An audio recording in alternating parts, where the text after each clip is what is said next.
everyone, Heather here. We are going to be talking about and learning how to create this image here, which is my Genie magic image.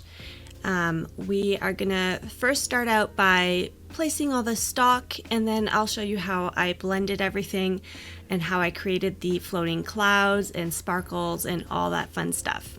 So let's get right into it. Alright, so I got all of my stock for my Genie magic image from Adobe Stock. So I actually purchase a membership from them where I get 10 free downloads a month.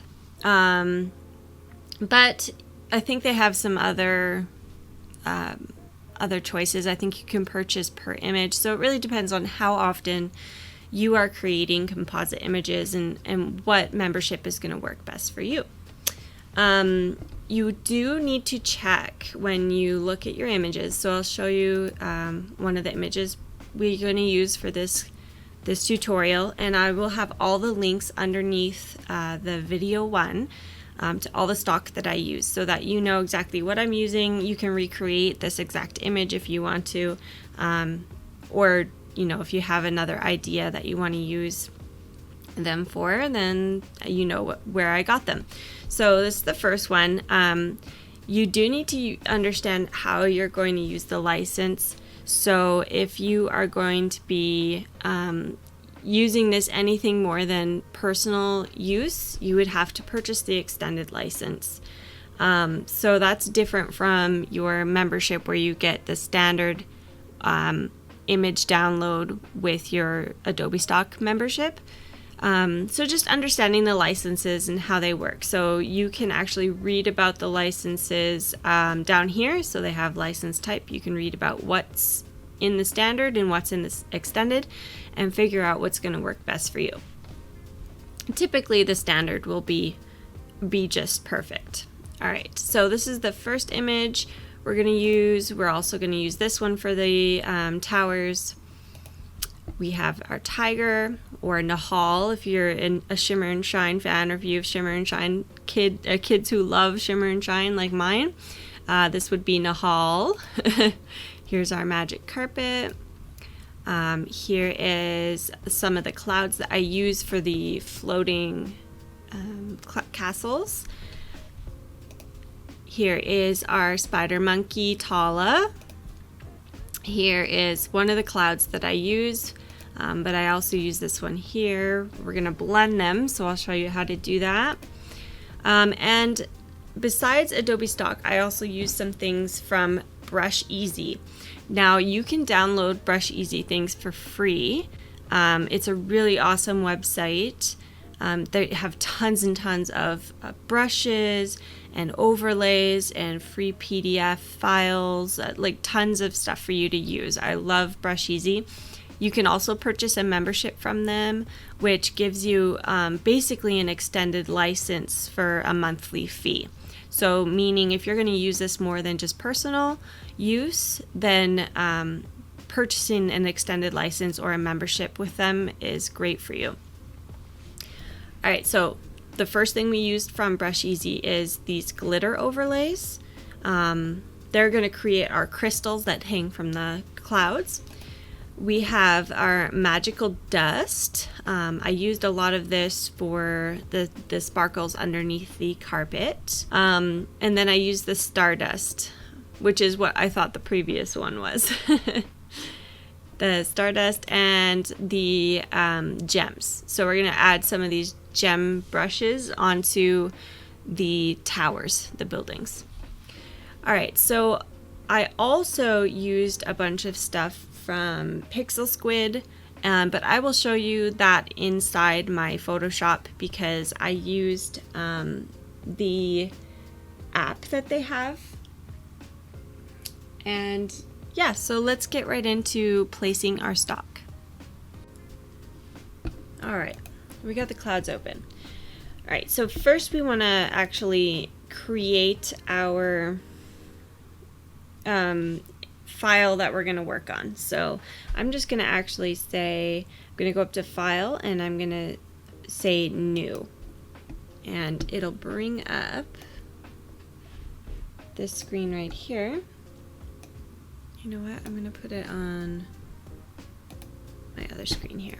All right, so it'll bring up this screen and you'll want to create one. So I'm actually going to rename it Genie Magic Tutorial.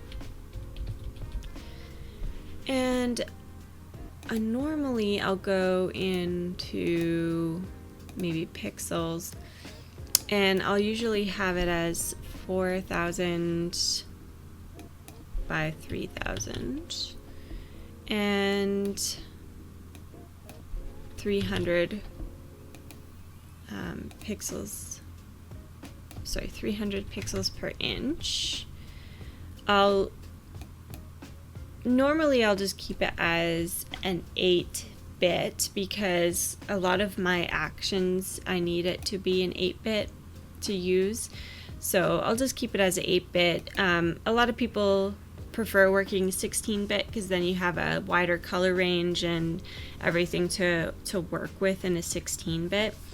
But it's not really going to affect it so much, so I'll leave it. Let's just make it transparent, and let's open that there. So we'll create that. All right, so back in Photoshop, we have our transparent file that we're going to work on. And now I'm just going to start selecting all my backgrounds. So I'll select it with the square marquee tool. I'll hit Control C to copy it and Control V to paste it. Now, oh, actually, let's go back. Control Z. I'm actually going to make a new layer and paste it on there. Okay, so I'm going to right click this and I'm going to convert it to a smart object because I want to resize it. So once it's got this little box here, it means it is now a smart object. So I'm going to hit Control T and you can see how much larger it is here. So we'll just kind of make it fit into our picture here. I like the clouds being fairly close to the bottom here because I really liked the puffiness of these clouds, but I liked the color of the sky in the other backdrop. Alright, so we've got that one. I will close that. Square marquee tool and select it, and then hit Control C, and we'll make a new layer. Okay, Control V, and right click that, convert to smart object, Control T to resize. And obviously we have some work to do on the colors of these skies, but we'll figure that out. Alright, so I'm just going to rename all my layers here. Say Sky 1, Sky 2. Alright, so first, before I start dropping in all my other stock, I'm going to start blending and making the clouds kind of blend together. So I'll just go to my brush and I'm going to put a layer mask on this top layer here. So I just clicked on the layer and then hit this little camera icon here at the bottom, which made my layer mask.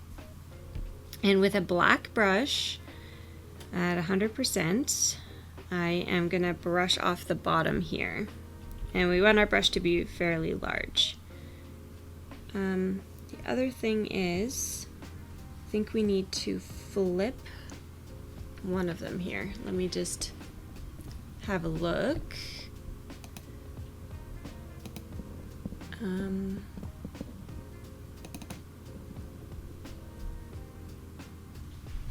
I believe I flipped the top one. I flipped it because, as you can see, the light is shining from this direction, but all the light on the bottom background is kind of hitting the clouds in this direction, from this way to this way, right? So I need to flip this. So I'm actually going to hit Control T, and I'm going to go up to Edit, Transform, and Flip Horizontal. So now the light is all coming in the same direction. Just hit Enter.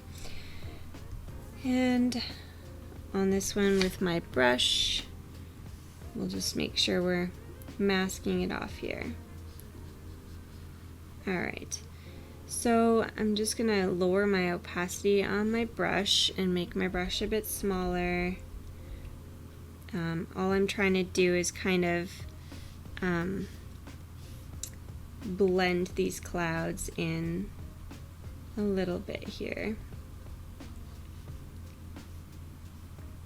Okay, so because I'm recreating an image, it's probably not going to look exactly the same as the first image, but we'll do our best to recreate them.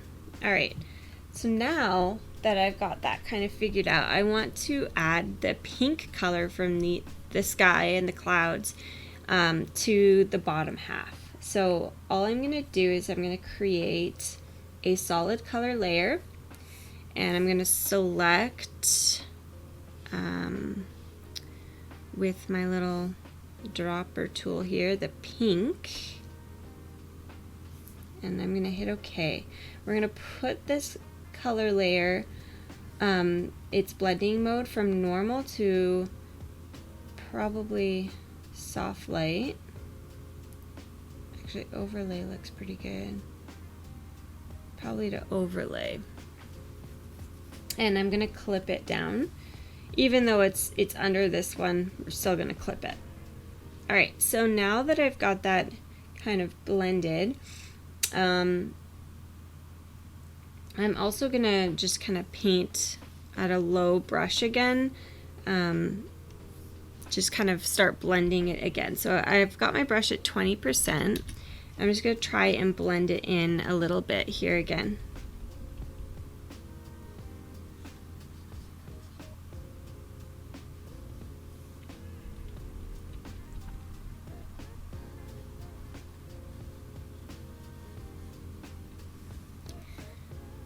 Okay.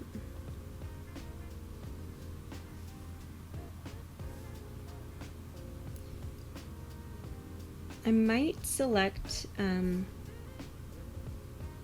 see if I can blend it better with a different color. Maybe if, let's see, if I go to soft light.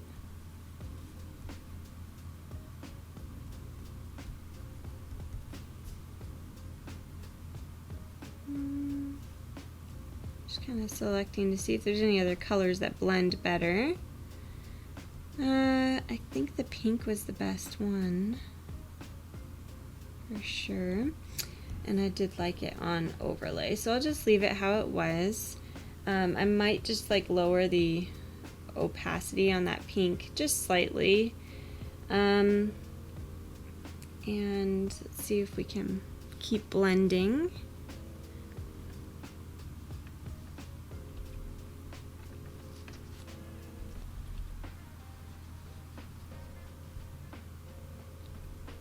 Oops.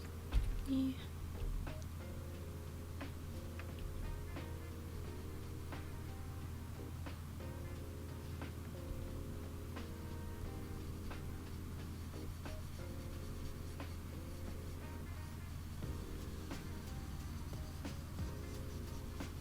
All right.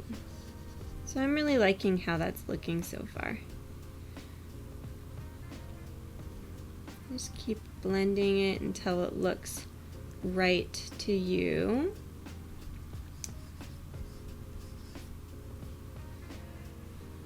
All right.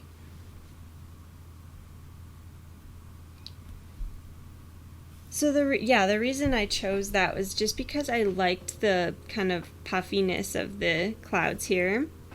Yeah. So let's start dropping in the rest of our stock. So we've got, let's get the houses in first. So we'll just put the square marquee around the house here. Control C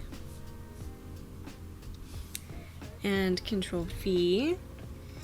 Now we got to make sure that the light is going in the proper direction on this, and it looks like it's kind of coming from this way, because as you can see the shadows are here, so we need to flip this. We're just going to hit Control T and back up to Edit, Transform, and Flip Horizontal, and just kind of place that in. Okay, hit Enter. We may need to resize it, so I will turn it into a smart object just to make sure that everything's a smart object and ready to be resized.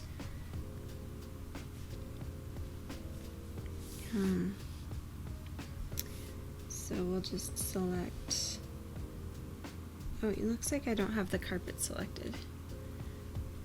Alright, so I will have to actually just quickly select this one out. Oh, I do have it. Layers. Okay. So yes, I want to select this layer. Control C.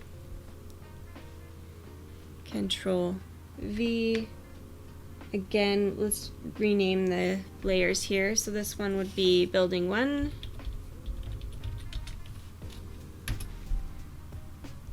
Carpet 1. Because we're going to have multiple carpets. Let's turn that into a smart object. Okay, Control T, resize it a little bit. Yep, definitely gonna have to resize this building here. So we'll hit Control T and just resize it slightly. And bring it down a little bit here. So that's good right there. Okay. Uh-oh.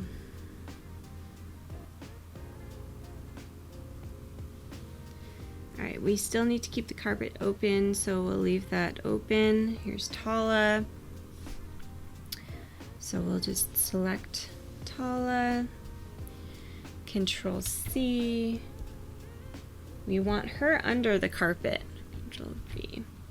Because I have her hands and stuff kind of hiding. We need to turn her into a smart object. So I just right clicked, hit smart object. We'll Control T and resize her a little. Get her a little smaller.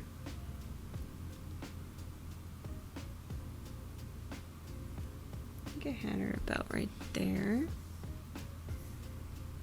We'll need to move the building over a little bit.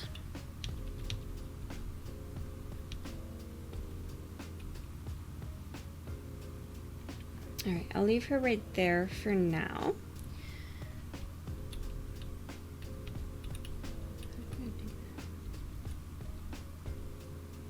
Yeah, about right there. Okay, so we got Tala. We will need to move our building over a little bit. Okay, Tala.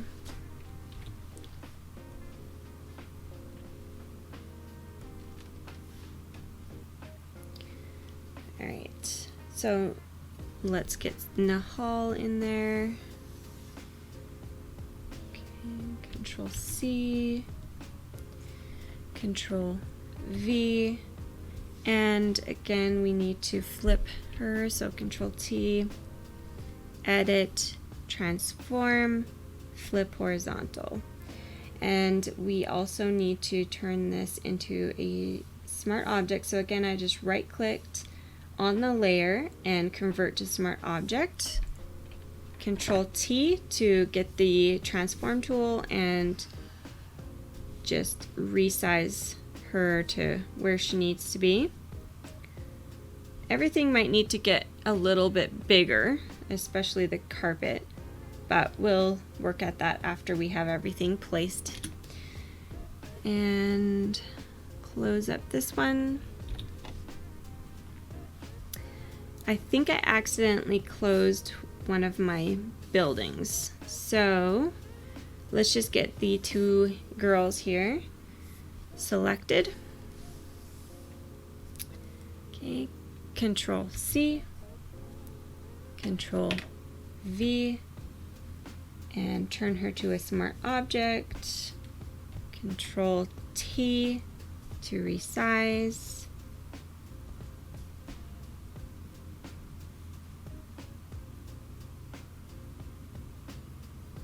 About there-ish.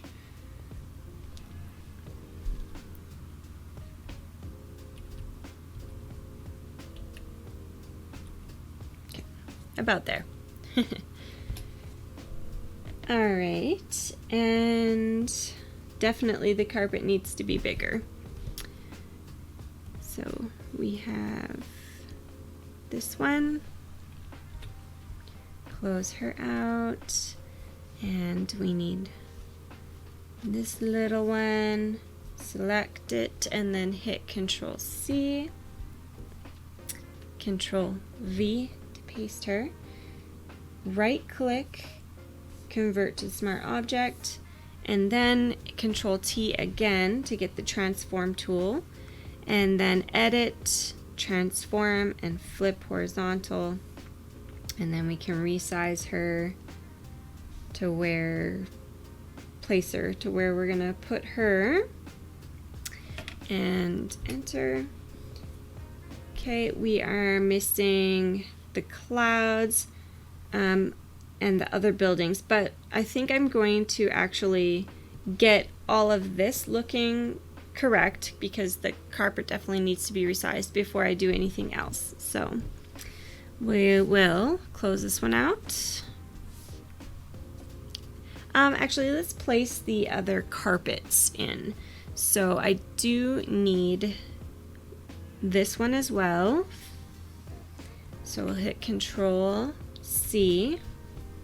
Oops, wrong one. This one. Control C.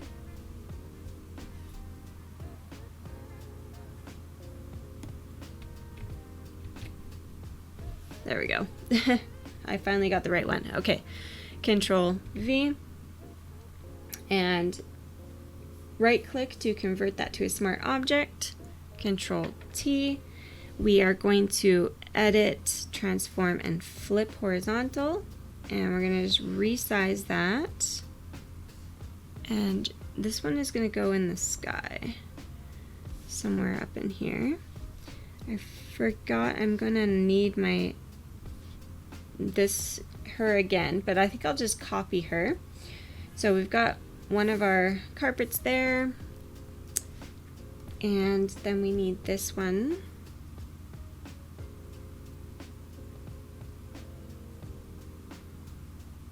No, I think I actually did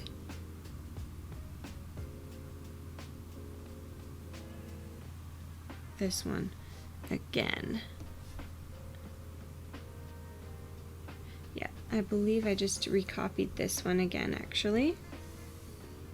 Oops, come on, get the right one. There we go. All right, Control C, because I have another carpet.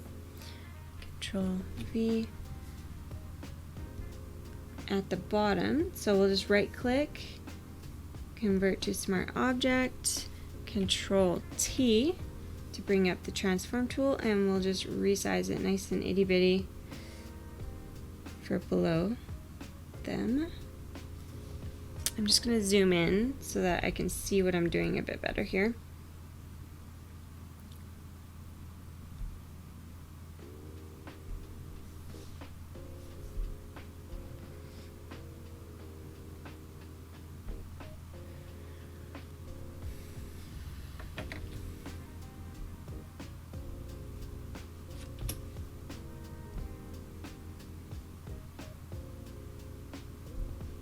All right, so they were all about right in there.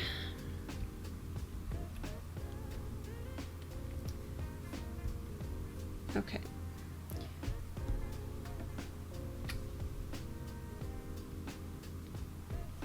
So I'm just kind of turning that one. All right.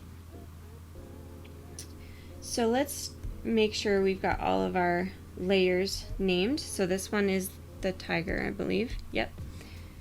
So let's rename that one Nahal.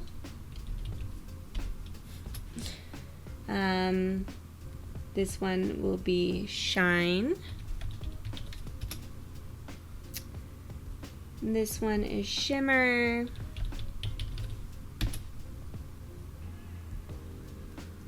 This is Carpet 2.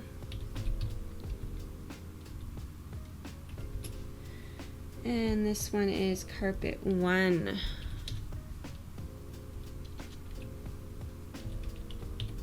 Oh, sorry, Carpet 3.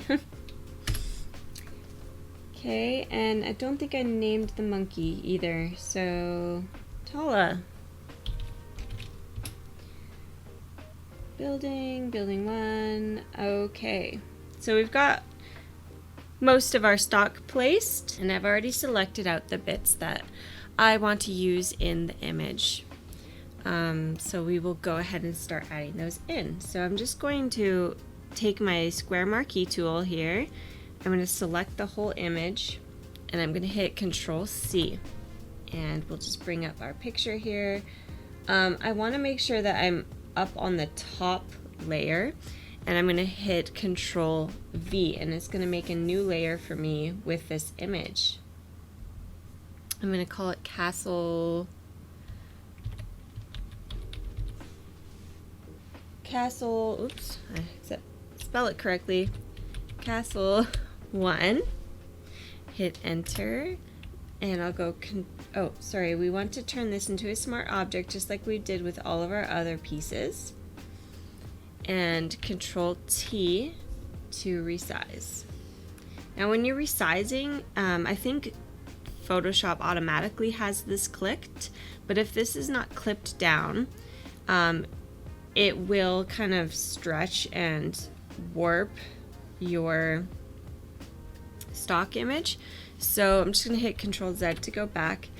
You want to make sure that you have it clipped down. So if you've unclipped it, and make sure you reclip it down. Alright, so we're going to just resize our castle here. The light is shining in the correct direction because all of our shadows aren't on the right side. And I had it about here. Okay. And we'll just hit enter. And I'm actually just going to make 2 copies of this layer. So to make a copy, you just want to grab the layer and pull it down to the plus sign.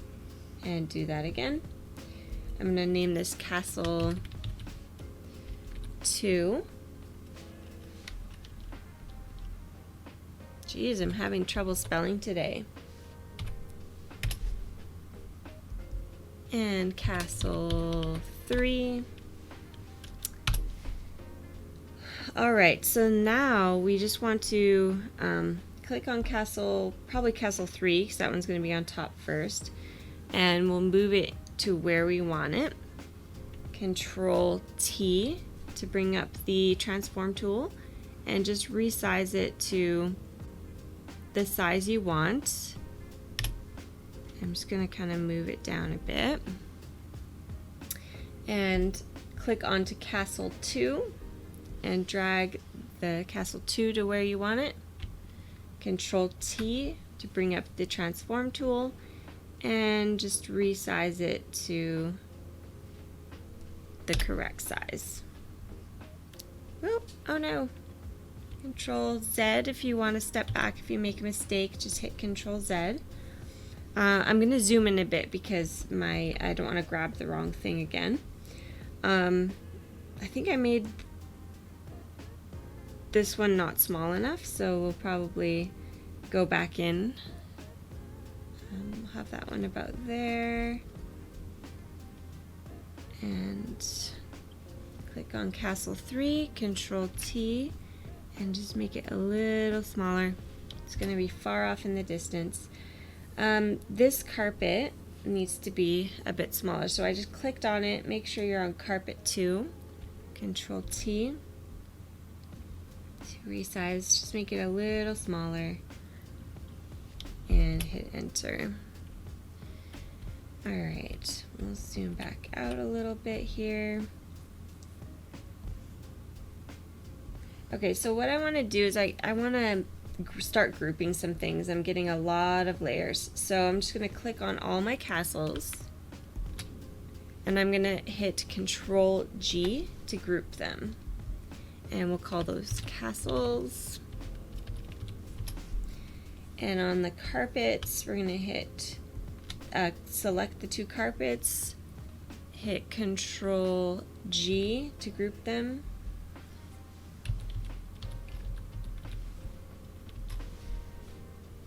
Call those carpets.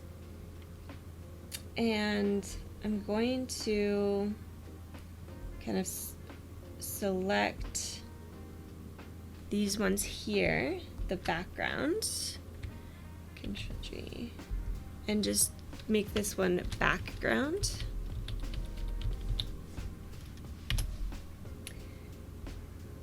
And we can also select all of these, Control G, and rename these main subjects. Alright, so this is looking a little bit more organized here. Another way that I've mentioned that you can organize is by adding colors to all your folders, so I will kind of add a color onto this one here. So you just hit right click on it and there should be like a colorize, add color, here we go at the bottom. I'm going to mark them red because the main subject is like the most important part, so I've just colorized them red. It just adds another, if you had all these folders open, it would just add another visual thing for you to be able to organize and find all your pieces. Alright, now that I've sort of got those placed, I'm going to start adding in the clouds. So for this one, I have my cloud stock here. What I tried to find was something that the clouds were very white and the background was black. So that I could select it, we'll just select the one that I want to use here. I'm going to hit Control C to copy it and Control V to paste it. Now I'm going to change the blending mode of this layer from normal to screen, and Control T, hit enter, Control T to bring up the transform tool and just resize it to where you need it for this castle here. And right about there seems good. So I'll just hit enter. And then you can just go in and choose a new cloud for the next castle. I think I'll go with maybe this guy. Okay, Control C, Control V to paste it.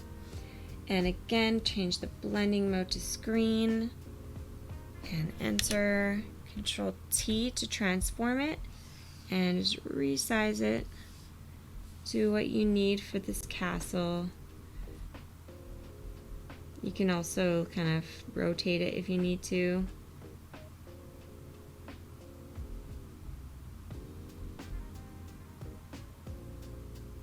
I think right about there looks good. Okay, and then again you can go back in, choose another one, and I think I'll choose this guy, but we'll probably rotate it. Control C, Control V to paste, and screen, enter, Control T to transform, and just resize it here. I'm going to rotate it.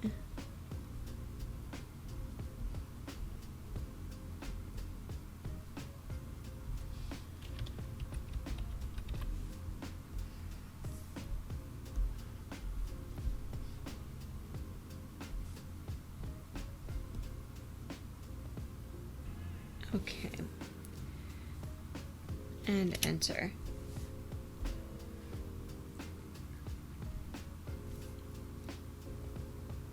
So I'm going to group all of these layers. First we'll name them Cloud 1, 2, 3.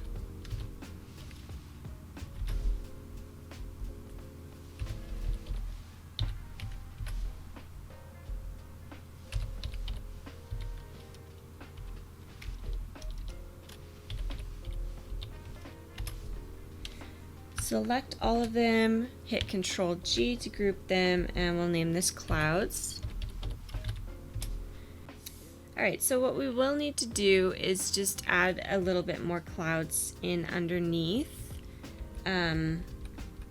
because it's not quite covering up that bit there. We'll see what it looks like when we blur it, when we blur the background ones, how it works, but we definitely will have to put a few more clouds in here. So I'm just gonna go back in and maybe select a second one here. Control C, Control V, and then again change the blending mode to screen, and Control T to resize it. And we'll just bring that up in here.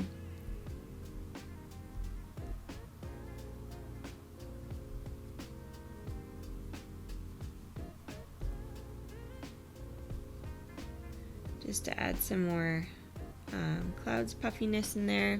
Perfect. All right, so this would be what, cloud 1, oops, 1.5. And we'll just drag it into here, into the clouds folder to organize those clouds.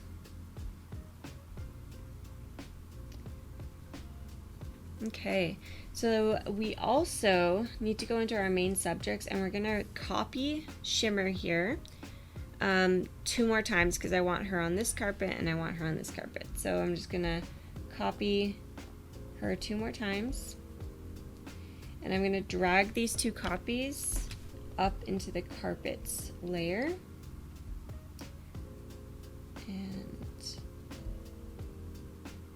Going to put 1 on each carpet here. So Control T, and we'll just resize her to fit on this one here. It's going to be very, very small, so I need to zoom in.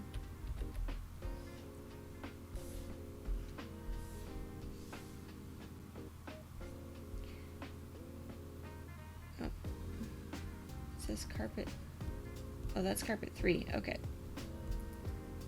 Other way around. There we go.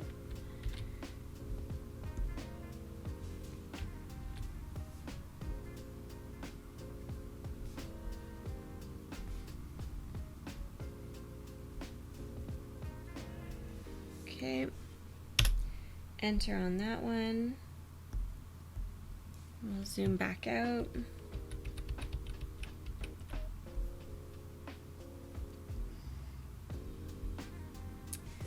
Control T.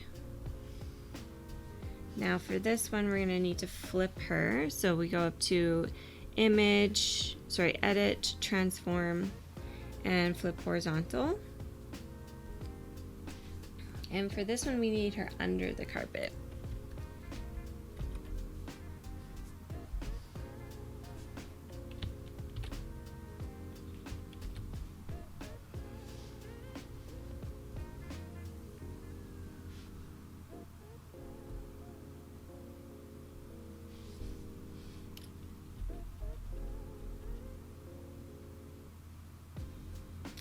Right about there looks good.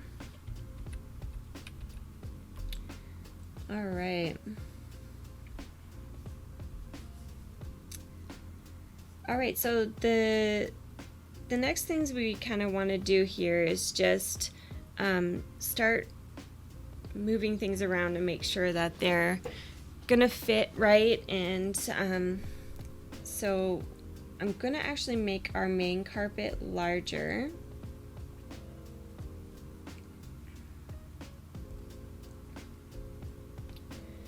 So Control T, make it a little larger.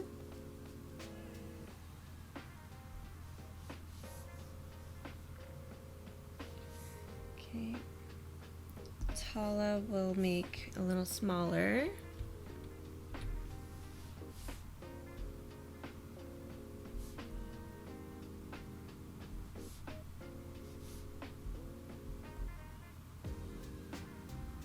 Right about there. Okay, enter.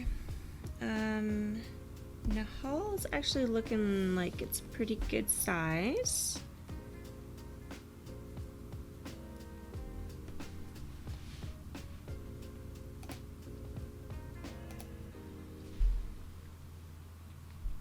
We're just gonna have to do a little bit of transform on her, and that looks good there.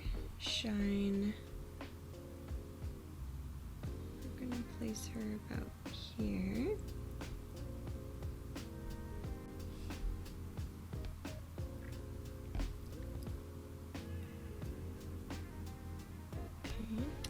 And I think I have shimmer too big. Control T. We'll just resize her a little bit here. And place her hand there.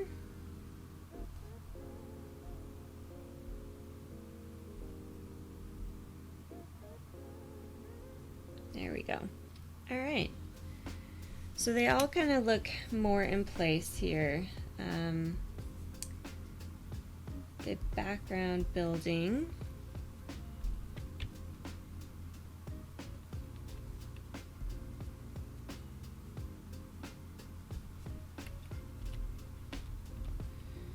Okay, I'm gonna put a clipping mask on this one and zoom in. We're just gonna clean it up. We're gonna start cleaning some things up and transforming them. So on this mask layer, I'm going to get my brush, a normal brush, and with a black brush at 100% opacity, I'm just gonna paint out and start cleaning up some of this selection here. So I believe in the original I took this out, the entire ball here.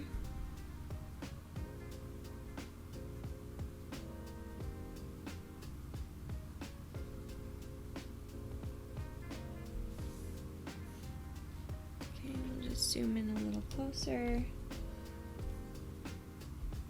Make sure everything's kind of looking clean.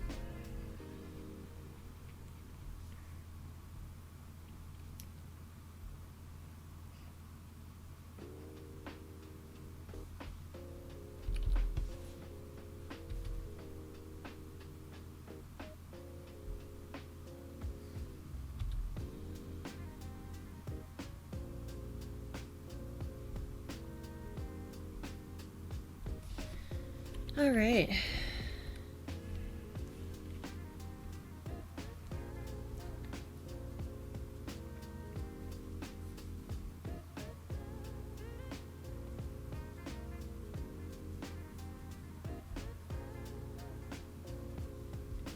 Open up our main subjects and do the same thing. So we're just gonna go around them, get rid of any white selected background. There's lots in Tala's fur, so we're gonna clean that up. I'll speed up the video for this part, and we'll see you back in the next steps.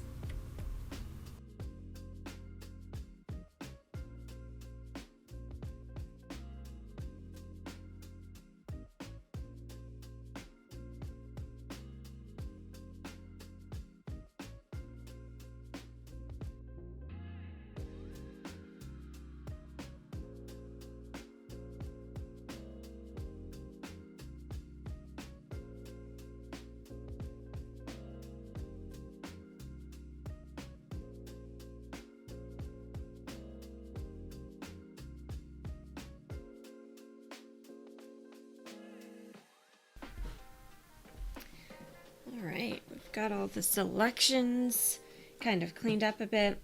I am going to start warping some things, so I'm going to start warping the carpet. So I'm going to go click on the carpet here, and we're going to go up to Edit and Puppet Warp. Alright, so I'm going to put some pins where I don't want the carpet to change, how I like where it's sitting, that kind of thing. I'm actually going to put a pin there, and a pin here, and a pin here. And I'm just going to start kind of moving it downward where I need it to be.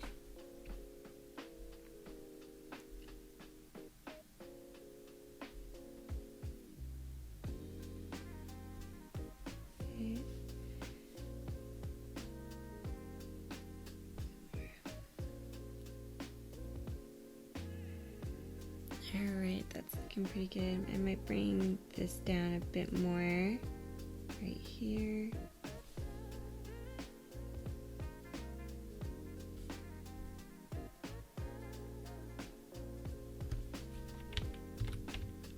I'm just gonna step back. Alright, and we'll just hit enter there. Now I'm gonna need to move, let's just see what that puppet warp looks like there. It's pretty good. Alright, so we're gonna go to Tala here, and I'm just gonna move her down a little bit.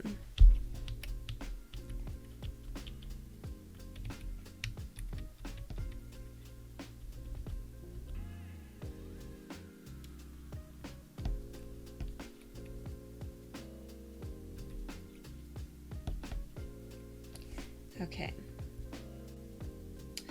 and I'm actually going to bring Tala up into Liquify, so I'm going to go Filter and Liquify. And all I'm going to do with her is bring this tail up.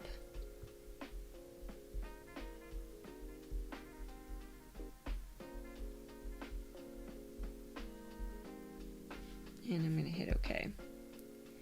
There we go. So I will bring the carpet into Liquify as well. I'm going to go Filter and Liquify. And I just want it to look like heavier here where the tiger is laying. So we're just going to bring it down even more here. Bring this side down a bit.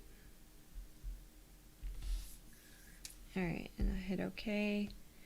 Looks good. We're going to bring Nahal up into the puppet warp, I think. Puppet warp. And again, we don't want anything to change with her face. Or I like where her paws are sitting, so I'll leave those. But I'm going to bring her middle down a little bit. And her back end up.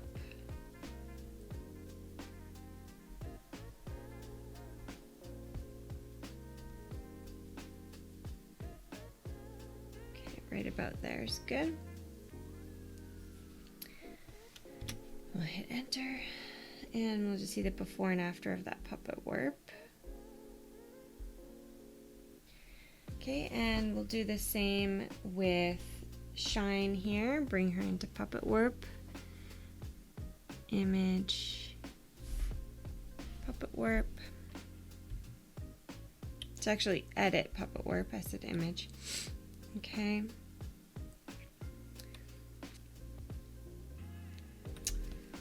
So again, we don't want her face to change at all, so I'm going to put some pins there. But what I'm going to do is bring her bum down a little bit here and her feet up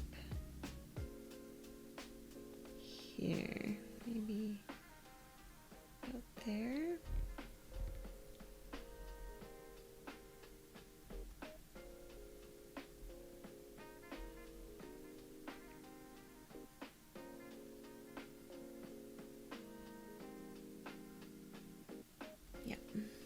good.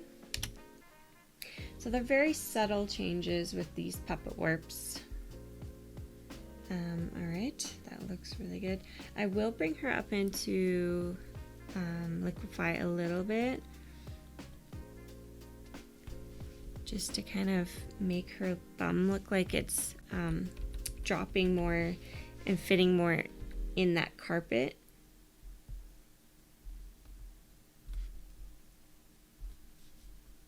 Kind of trying to make her look like she's fitting in the carpet and not laying on the ground, you know what I mean? Because she was laying on the ground in the studio there. There we go. All right. And this little one. So I just want to puppet warp her slightly. So sorry, I keep going into image. It's edit and puppet warp. Again, we'll clip her face and her head because we don't want any of that to change. And I kind of like where her hand is placed, but I just need her knees to look more on the ground. So I just moved her there, and we'll hit enter. Oh, that moved some of my selections. I wonder if it did that with the other one too. It did a bit. Okay, so I'm going to actually delete this selection that I made on these two. I didn't do much selection on the tiger, so that's probably okay.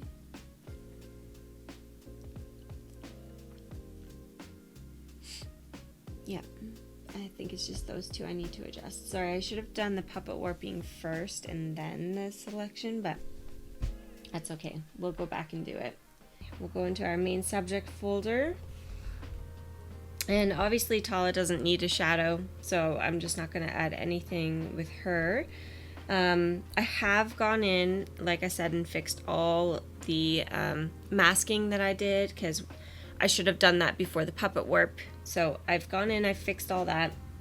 Now we're just going to add the shadows. So underneath the tiger, our shine, and our shimmer, they're going to need a shadow. So I'm going to add a paint layer. So I'm gonna go on the carpet, and I need my layer to be underneath. So I just hit the little plus button to start my layer here. I need it to be underneath the tiger. So we'll just rename this Nahal Tiger, or sorry, Nahal Shadow. That's what I want it to be. And we're going to turn this layers blending mode to multiply. All right, and now I'm just going to select kind of like a darker tone that's on the carpet, and I'm going to use the Alt key for that. I'm on my paintbrush, so Alt, and I'll select this dark kind of red brown color, and I'm just going to make my brush a bit larger here. What I'm going to do is I'm actually going to change the shape of my brush. So I just clicked this little arrow that's next to the brush, and now I'm changing the shape of my brush. And I'm just going to start at a low opacity, probably 10% on the brush, and just start kind of adding in some shadows underneath our tiger here.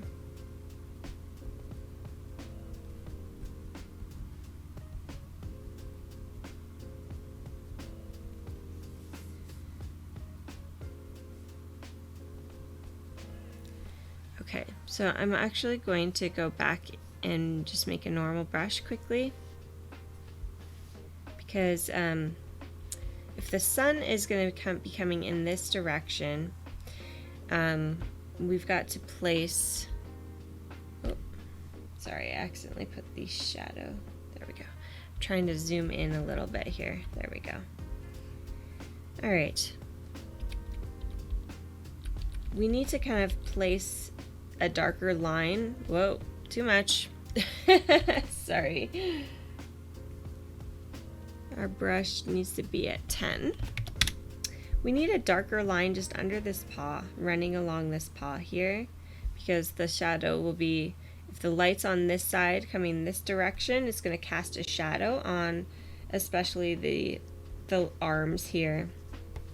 So I made sure that this layer is underneath the tiger, and I'm just kind of painting along it, because the way shadows work, it's going to be darkest on the subject, just under the subject, and it's going to kind of flare out, spread out, and get lighter as it goes.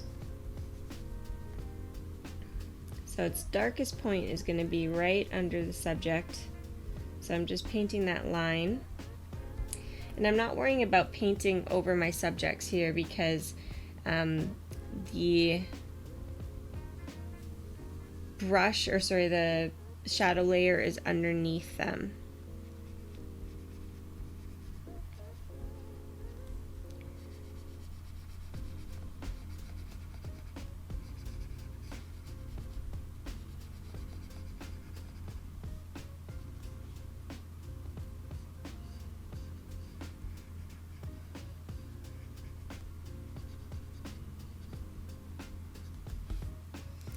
All right, so that's looking pretty good. If you delete it, before and after, it's kind of grounding it quite a bit more. So I'm just gonna keep going, keep painting it in until I feel like it looks grounded enough.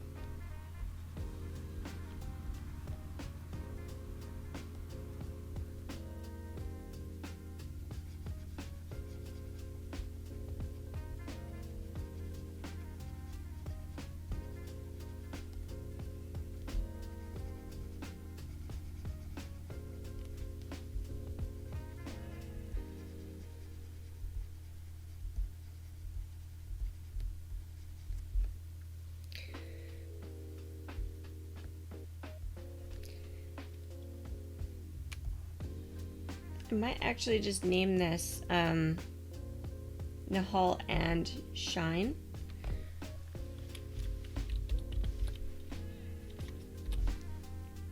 Shadow. Oops. There we go. She's just right here, so I may as well just paint it on under her as well.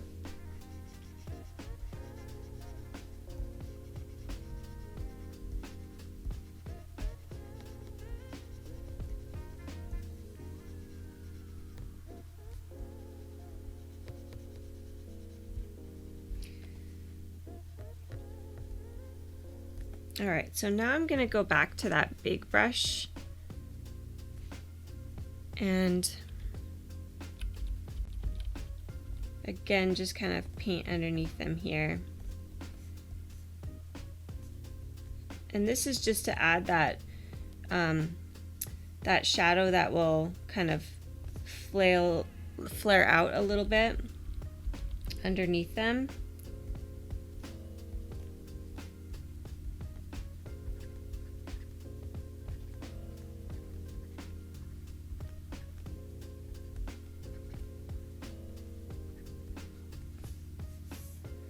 All right, so I'm gonna zoom out, and as you can see, the shadow is showing up pretty well underneath them there, and they look way more grounded.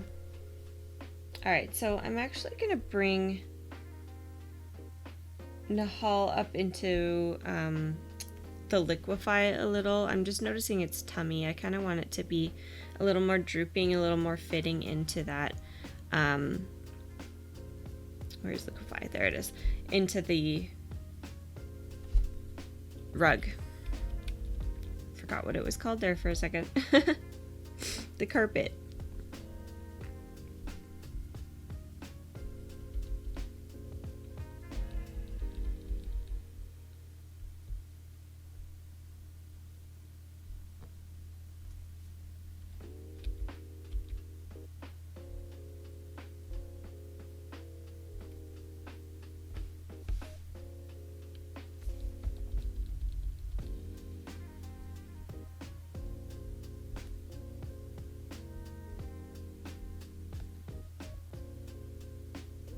There we go.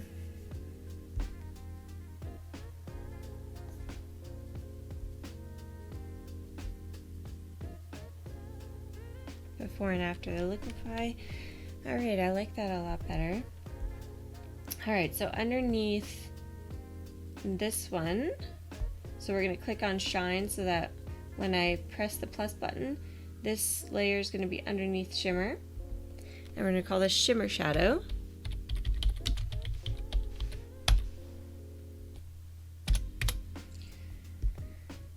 And again, we're going to put this layer on multiply. And go to our brush again. It's still got that dark red color selected, so I'm just going to brush it on underneath her.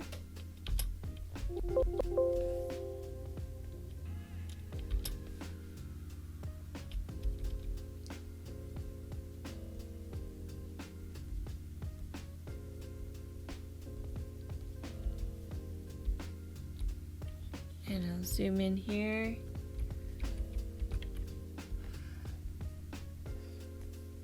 Just under her hand.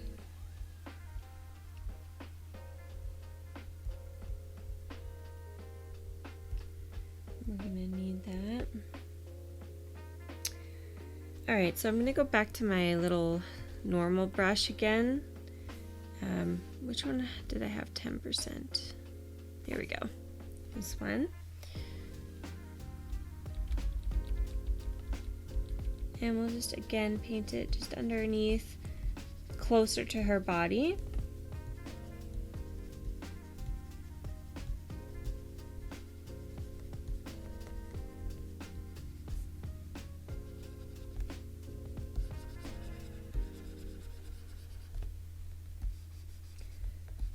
Just to kind of plant her down, ground her a bit more.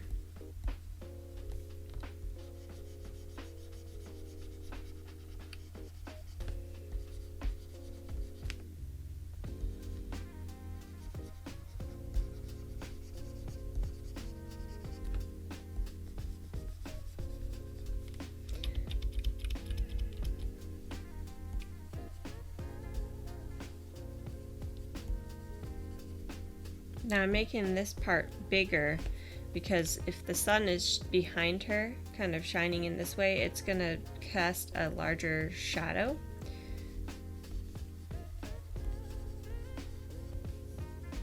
All right.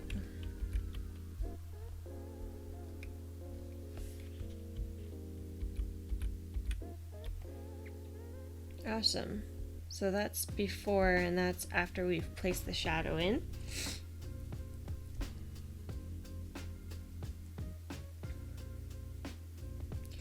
Alright, so I need to paint their hair before I put on their headpieces. And the headpieces is going to be a pretty complicated step. So I'm going to go ahead and do their hair now. So all I did for that one was I made a solid color layer. So I'm just going to click on the adjustments palette here, solid color layer, and I'll just pick, you know, a random pink for now for a second, and then I'm gonna invert this layer mask. So I'm gonna click on the layer mask and hit Control I to invert it. And now I'll just click back on the color picker here, and I'm going to select a color of her hair.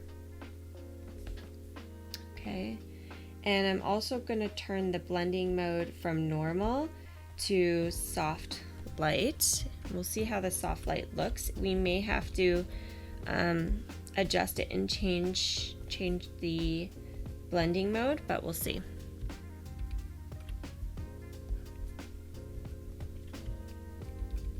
All Alright, so I'm clicking onto the layer mask here. And I'm going to take my brush at 100%. And I'm just going to paint, with a white brush, I'm going to paint that on. And what soft light is doing is it's keeping the color, but it's also keeping the, as you can see, the detail, the shadows and highlights of her hair, which is making it look more like it actually is her hair that's pink.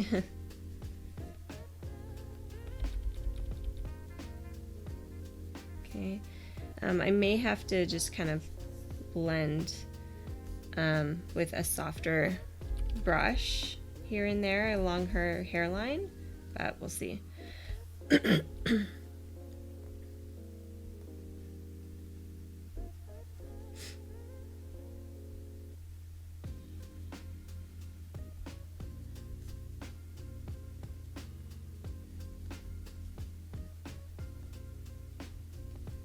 I'm just doing a really rough paint job here.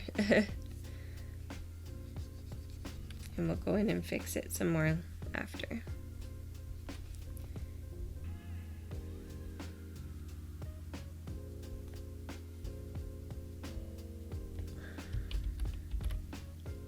I might change that pink tone. Let's just see if it needs to be a bit brighter.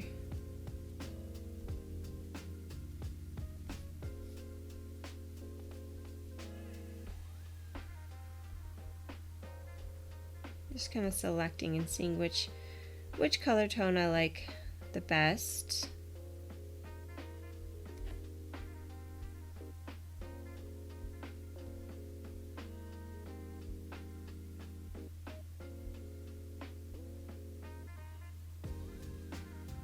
Okay, right about there I like.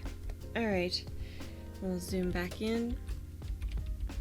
And now I'm just gonna put my opacity on my brush down and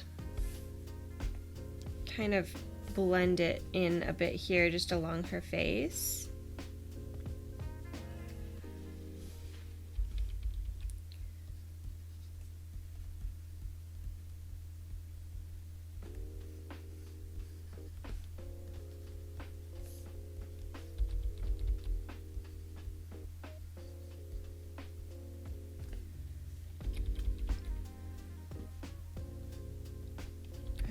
Now let's put the opacity back up. I'm going to quickly just clean up her neck. Actually, sorry, go back for a second. I just saw this bit. I wanted to blend in a little bit more.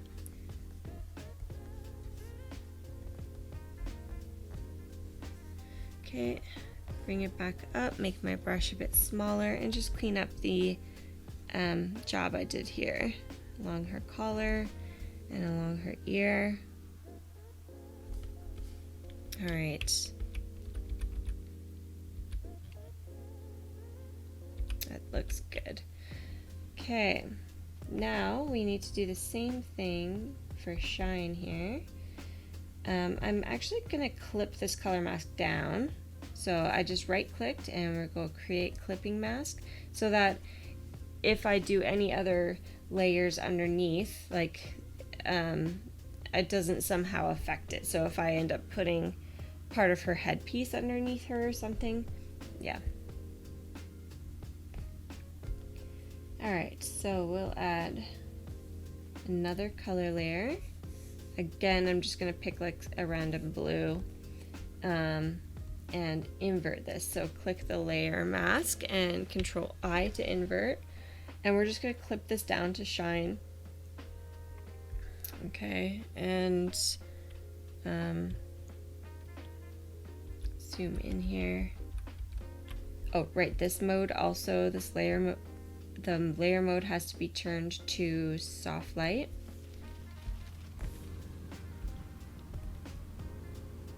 And also, now that it's clipped down to her, if I accidentally paint over and get the sky, it's not going to affect that because it's clipped to her only. Alright, so my brush I've got, and it's at 100%.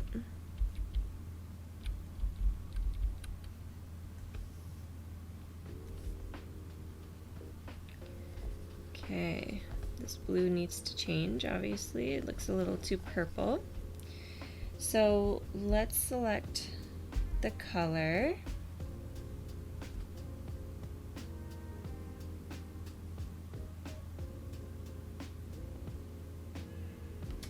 I'm kind of liking that, but maybe just a touch darker.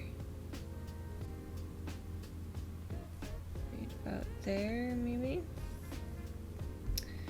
Okay, so like I said, if I paint now over the sky, it's not going to affect the sky because I've got it clipped down to her.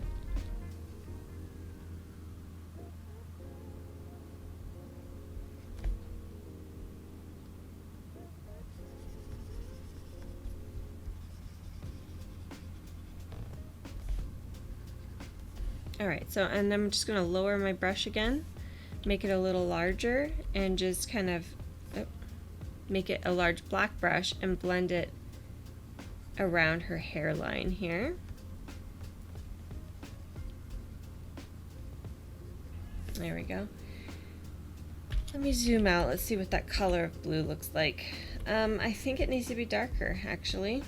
So let's go with some of this dark blue tone here. Dark, but saturated. So like right about there looks good. So I'll hit enter on that one. Alright, so we got their hair a different color. Yay! Alright, I'm logged in. I just wanted to quickly show you the Pixel Squid website. So here's the Pixel Squid website. This is such an awesome plugin that you could get for your Photoshop, especially if you're doing composite photography. I love it. I mean, it's all already selected items for you. They have tons of categories. Let's go into one of them and you can see they have tons of selections for specific categories. And they're easy drag and drop right into your subject. I mean, sometimes you do have to do some blending and all that kind of stuff, just like any other piece of stock, to make it look realistic. But if you're doing kind of a cartoony look like the Shimmer and Shine one is going to be, it's great. Like, I absolutely love this plugin. So let's head back to Photoshop. And we'll go into my light boxes. So you can select, you can make your own light boxes. And I believe I have one that is for Shimmer and Shine. And I've got all of my pieces of jewels, gold pieces and things like that that I've selected. And we're going to just go ahead and start dropping in some. So I believe the first one I used was this one here, or this one, and it's over top in the hall. So let's click on the hall and we're just going to drag and drop it, or sorry, select it, not drag and drop it. You just click on it, it'll bring up this, and you can actually change the angle. So you just click on the screen and rotate how you want it to look. So I'm just trying to remember how I had it. Oh, whoops, turned too much.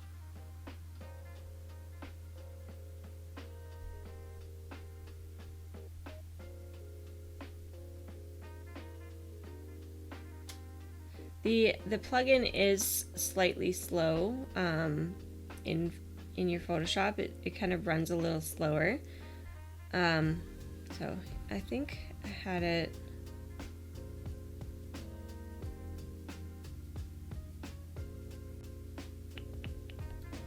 Something like that.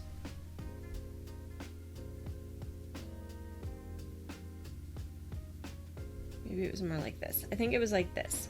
So now that I've got it in, I can just close this up. and we're gonna hit Control T and just resize it. So yeah, it was pretty much like that, and I had it laying over top of Nihal's leg here, like this.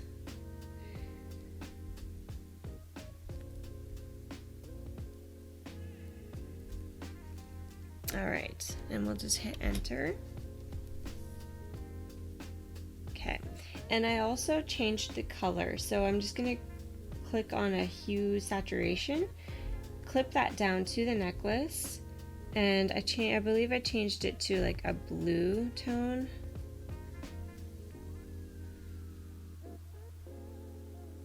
Like that, I believe. So for the next one, we'll just add another layer and bring in this one here. Let's go. We need to add a new one. So you want to click this button up at the top that says add new object.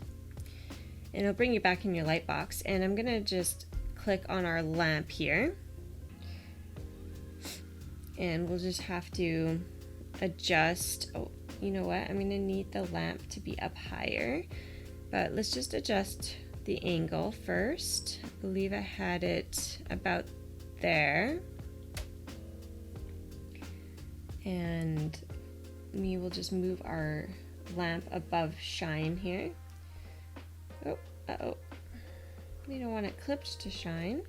So we'll just right click and release clipping mask.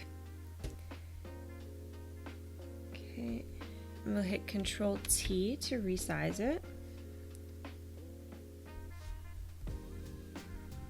And I'm just going to kind of angle it a bit because it looks like it's kind of going along that curve of the rug. All right, and we'll hit enter. Actually, I might move it just up a little bit closer to our tiger. Right about there.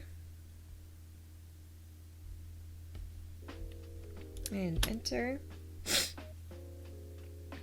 Okay, now above our shimmer here, we're going to add a new layer. And we're going to start adding in the other elements that we had.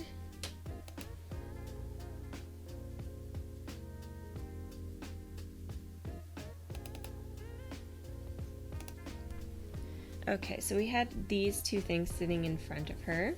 So we'll just click on this one. And just turn it to the angle that we want, about right there.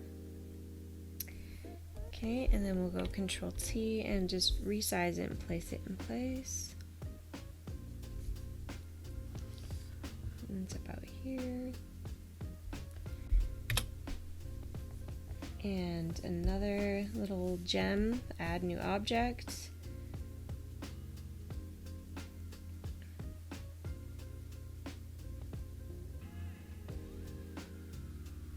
This one. And I had it at pretty much the same angle as the last one. I think it was like that.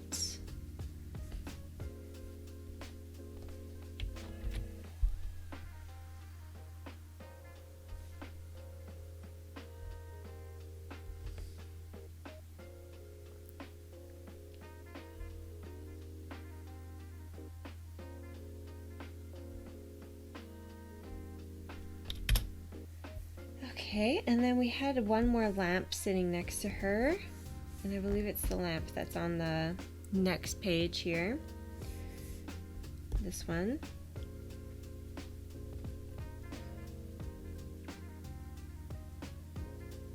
I wonder why it's doing that.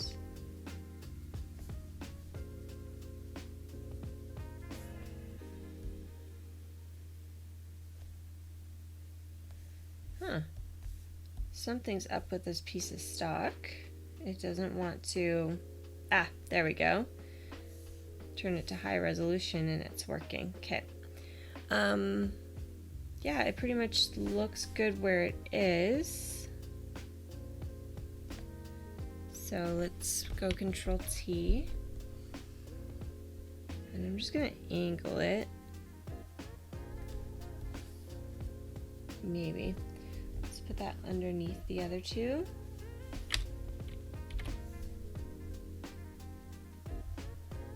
Yeah, I might just angle it just a little.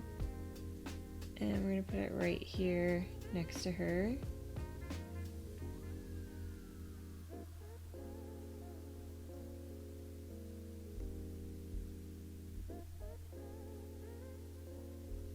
Okay.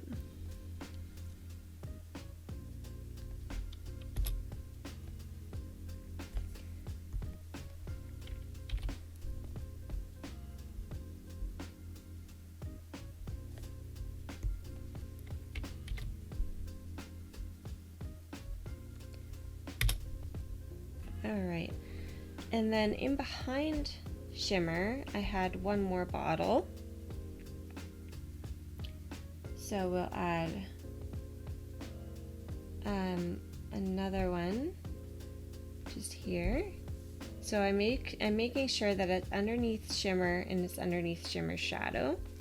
New object, and go back to this bottle.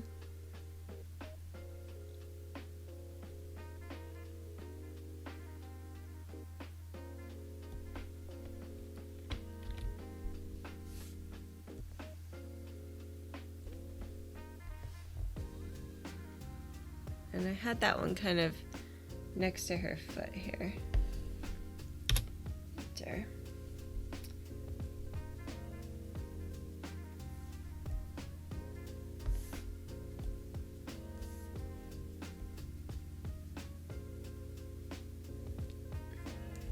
All right. So I might go back into that magic lamp. I'm not loving the angle that I have it at here because it's not quite the same as what I had it in the original. So I'm just gonna kind of try to change it slightly here.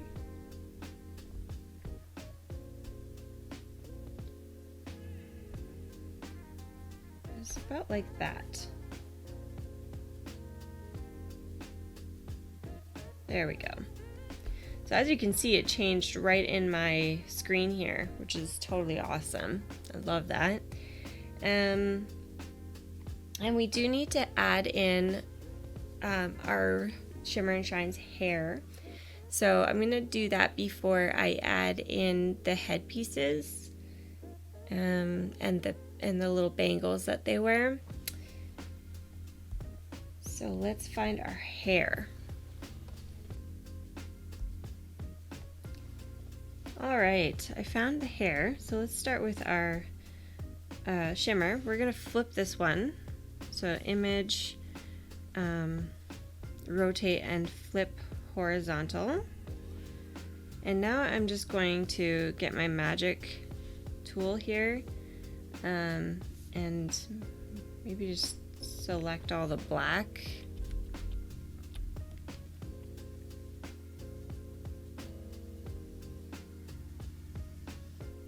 Oh, that selected everything.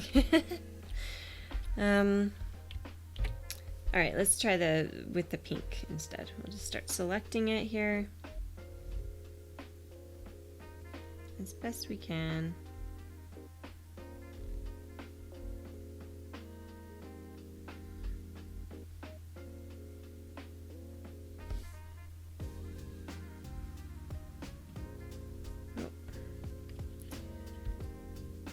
To get the little minus, we're just gonna deselect this black.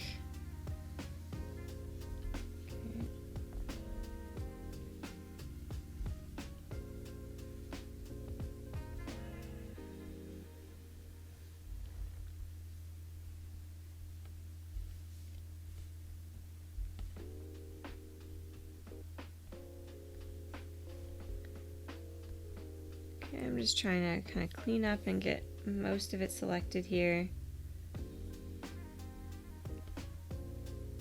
All right, and now that I've got most of it selected, I'm gonna bring it up into the select and mask. And we're going to go from, so the plus is actually, it's like the opposite here. So plus is like we're adding in more mask, and minus would be we're taking out the mask. So we want it to be on the plus, and I'm just going to run it over all the black areas. And this does take a little while, so I might just speed this up a bit. But as you can see, when I run it over, it's trying to select only the black area and kind of keeping the little flyy hairs kind of intact as much as it can. So I'm just going to keep doing that.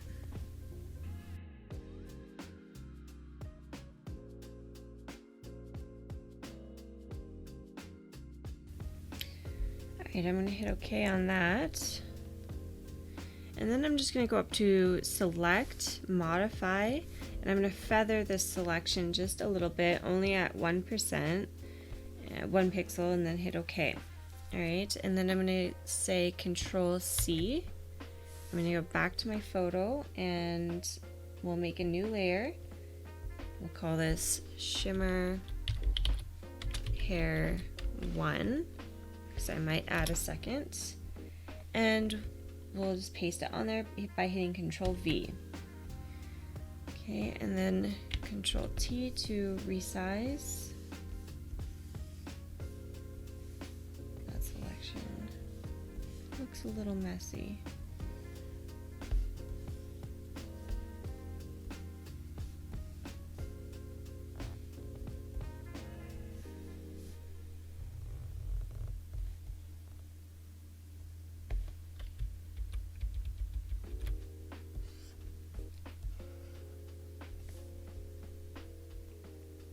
So we'll definitely have to go in and clean up that selection a little.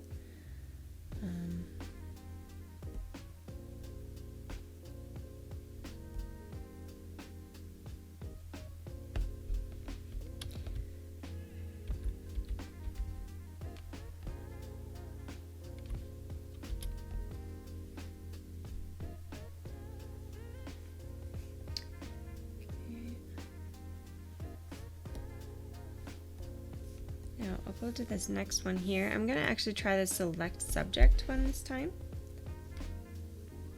And again, go into select and mask. And we're just going to try and select out the black areas again.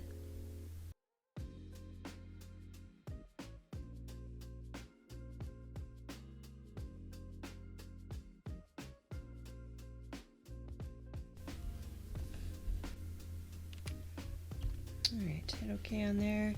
Select, modify, and feather. And Control C to copy. Make a new layer. Shimmer Hair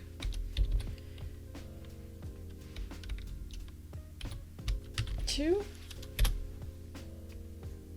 And Control V. Control T to resize.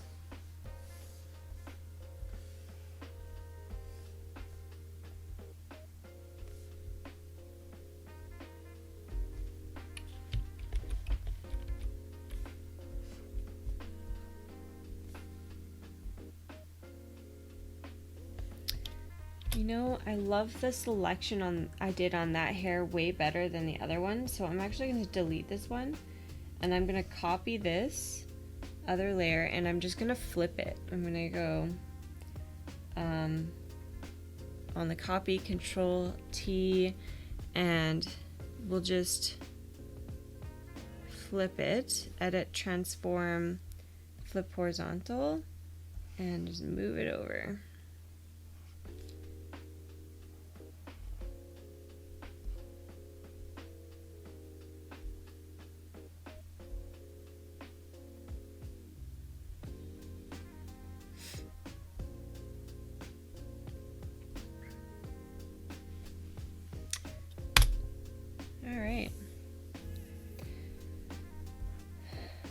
So the next one we have to do is Shine's hair.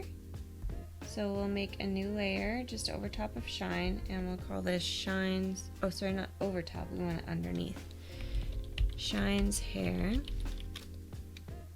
Okay, and we're gonna move the layer, so just grab it and drag it down underneath Shine here. Okay, we don't need that one anymore. Don't need that one anymore. All right, select subject again. That's pretty good. I want to keep some of the ends of her hair, so I'm just gonna grab my little selection tool and just add on some of the ends of the hair here.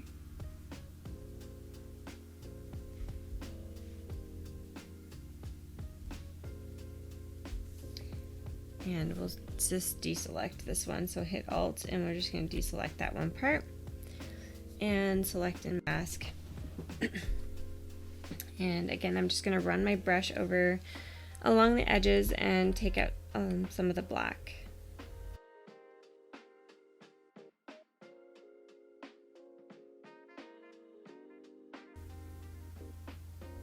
Okay, hit OK on that one. Again, I'm going to go select, modify, and feather at 1%. Control C. Find the layer we're going to put the hair on and go Control V to paste. And Control T to resize.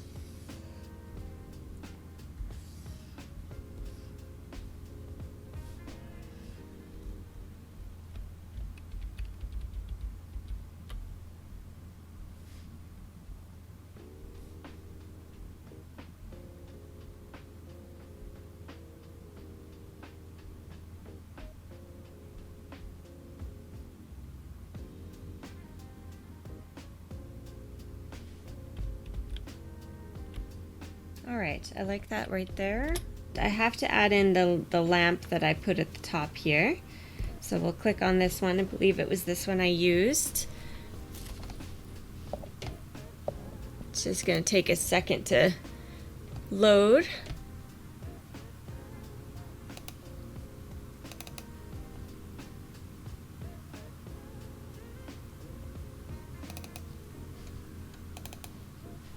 All right. Looks like it's loaded here. So I'm just gonna click on here and I'm gonna turn it the opposite direction. Whoops, not that much. About right there. All right. So then we'll just grab this lamp here. I want it to be on high resolution. It's what I love about this app here is you can change it. You can have it with the shadows off, which is good because we don't need the shadows on for this one. And as you can see, it's changing in here. So if I turn it back on, you'll see the shadows reappear. But we don't need the shadows on. So I'm going to turn those off. I'm going to turn it to high resolution. And we'll just hit Control T to resize this. I'm just going to zoom in here.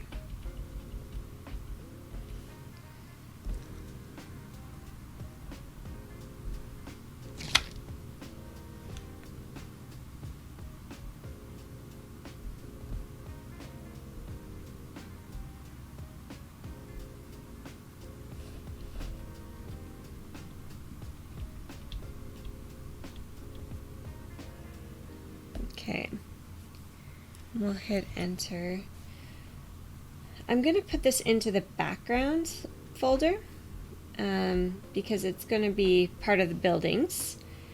And I'm just going to put a layer mask on this layer right here. And I'm going to zoom in and I'm going to kind of take out the bottom of this lamp here with my brush. So I'm just going to make a smaller brush here. opacity needs to be at 100%.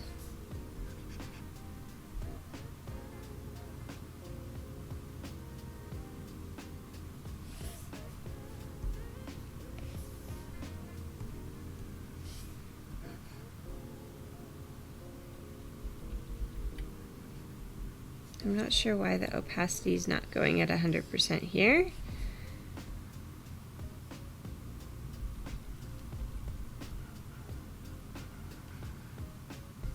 Oh, I have it on one of my weird brushes. Okay, that's why. Sorry. Let's go back to our normal round brush. There we go. Much better.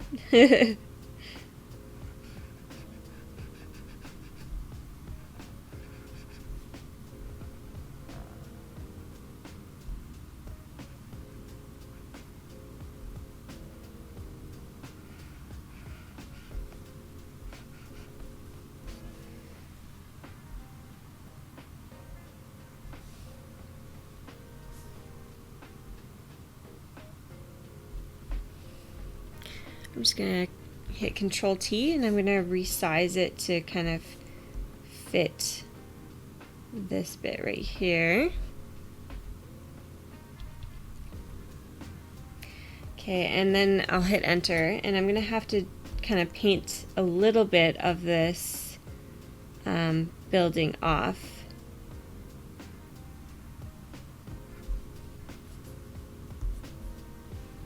I'm going back to the oil lamp and bring a little bit of this base back in.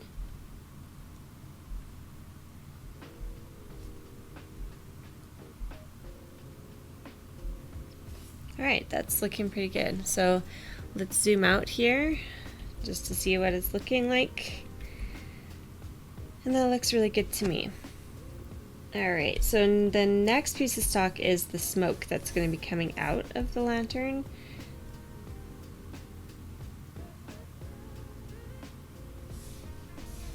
And I think that was on the first page.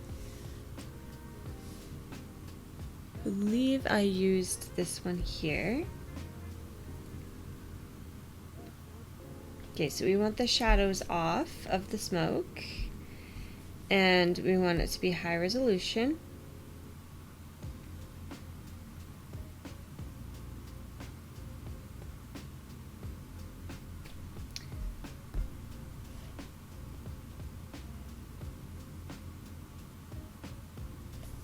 Oh, the high resolution's not working. There we go. Okay, and then we'll just go Control T to resize it.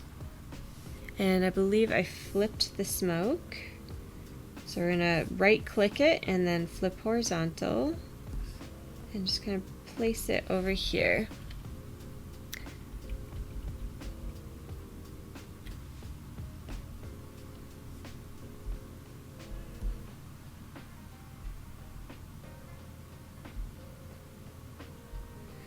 Alright, so I'm gonna hit enter, but I'm also going to bring up the puppet warp,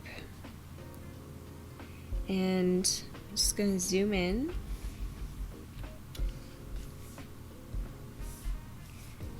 And I want to bring in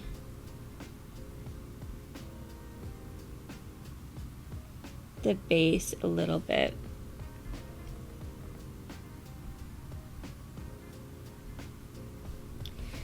And we'll just hit enter on that. Just to make the smoke kind of fit the lamp here a little. Okay, and I'm just going to play around with the blending mode of this one and just see which one I prefer.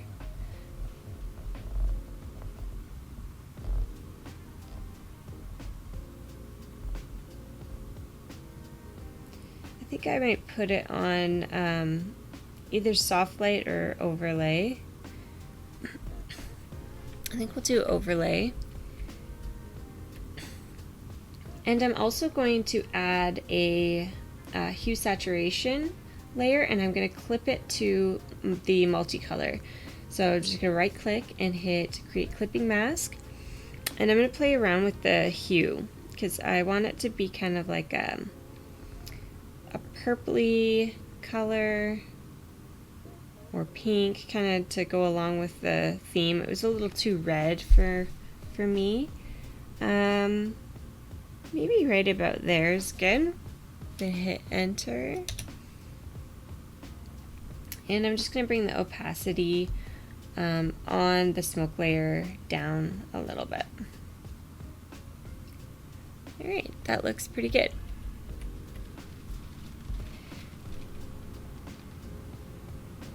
Okay, so I did notice that I wanted to add a little bit more clouds on these two in the back here.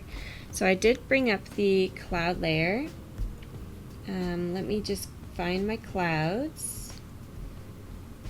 Alright, so I'm going to bring up this clouds again, and I'm going to find another one to select. So all I'm going to do is find one I want to use and hit Control C, go back over to here and Control V. And this is cloud 2.5. I'll just bring it down here and put it onto what I use screen. Okay, screen. Control T. Oh, enter first and then Control T. There we go. And we'll just resize it and put it where we want it to be placed.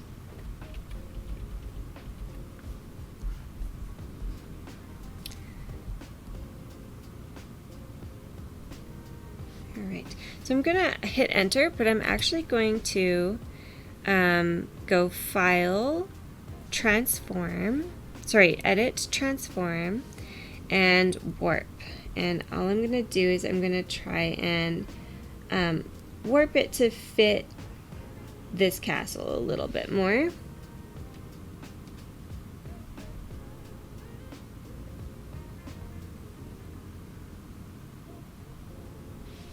Alright, that's pretty good. And again, we'll find another one we want to use. And I think I'll choose this one here. Control C, Control V, put that to screen. Enter, Control T to bring up the transform, and just resize that. But I also want to go to Edit, Transform, and Flip Vertical this time. There we go.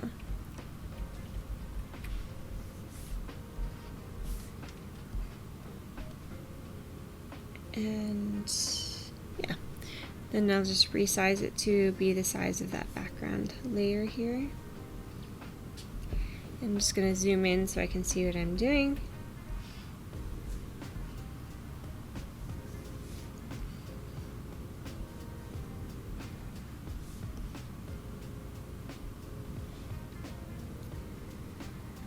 I'll hit enter. We may have to add in another one just because the background is so light on this one. It needs a little bit more. Control C, Control V, change that to screen, enter, Control T to resize.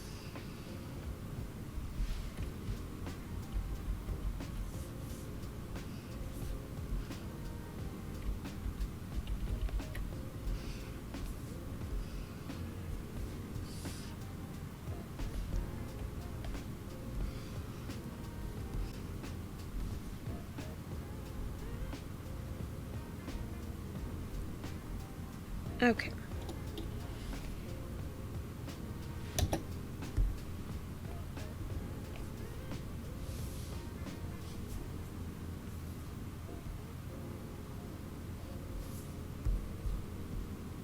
just gonna try and move them around where I want them to be. There we are. Alright, so let me just zoom out again here.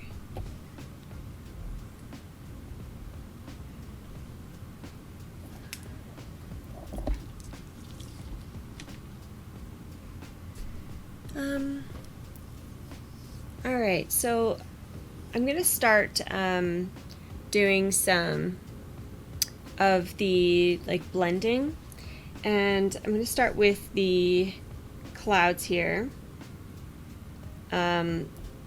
These are clouds 3.5, and then we'll just call this one cloud 4. Even though it's on the other layer. Alright, so what we want to do is we want to start kind of blending in. We did a few shadows here on the main subjects, but I'm going to also start blurring the backgrounds and just kind of getting those ones in the right spot. So if we are thinking about how the eye views things, the further away things are from the subject that we're looking at, we're focusing on the carpet, all of that should be sharp, but then the further away things get, the blurrier they are going to get, where we're not seeing detail and all of that. So I'm going to start blurring the background objects, and we will start with these clouds here. I'm going to just kind of zoom in a little so I can see the cloud in the background. As you can see, this castle is completely in focus, so we want to blur that out just a little bit.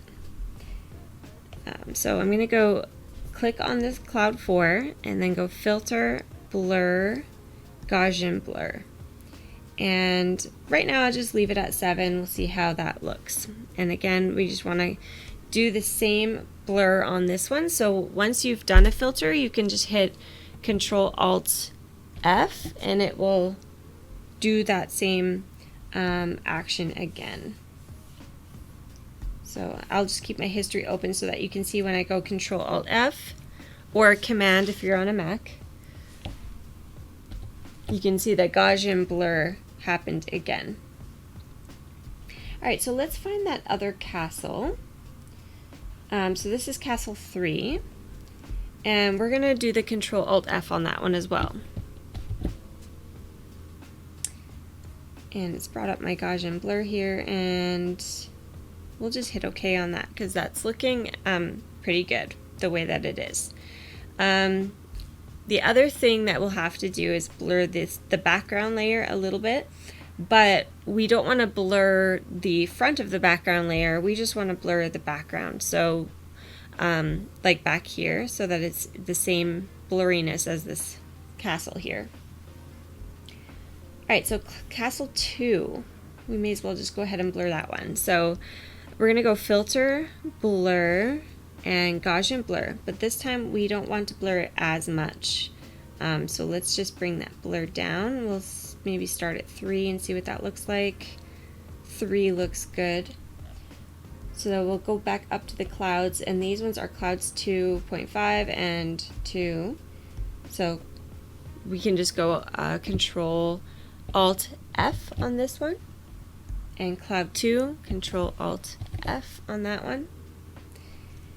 And our little genie here that's flying in the background, we're going to have to blur them as well.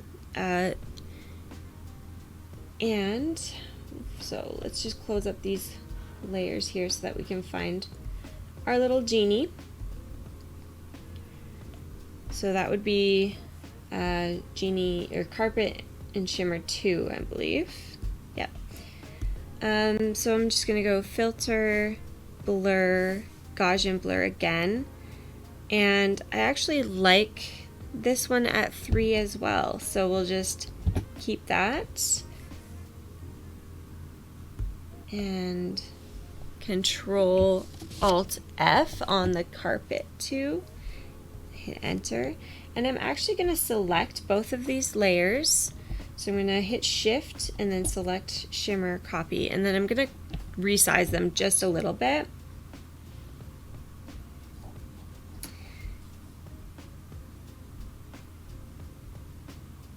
Just a little, make them slightly smaller.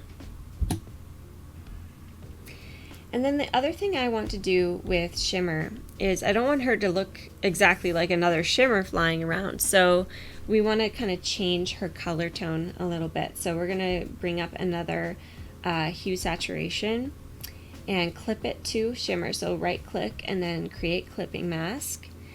And we're just going to change the hue and play around with the color tones a bit. I believe I did like a pink, green hair, if I can find, yeah.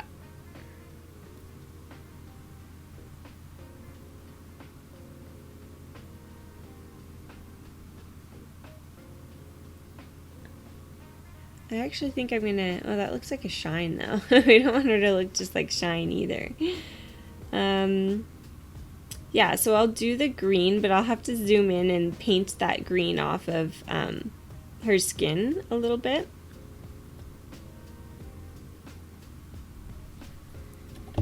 Alright, so we'll go on to this layer mask. I'm going to zoom in and I'm going to bring up my brush and just paint off the green on the skin. We don't want to have green skin or blue skin, I guess.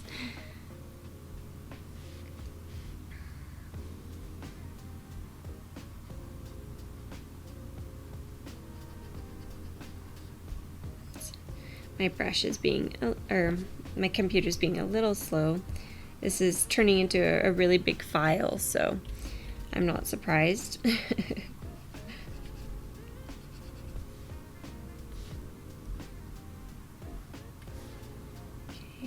and then just off the face here.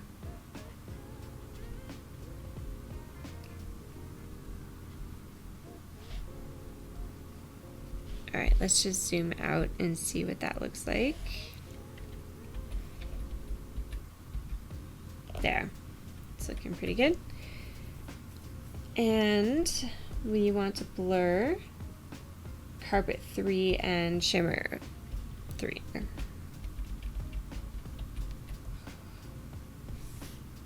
Okay, so these ones are even smaller than these ones up here. So this one means it's even further away. So we need to blur that one even more.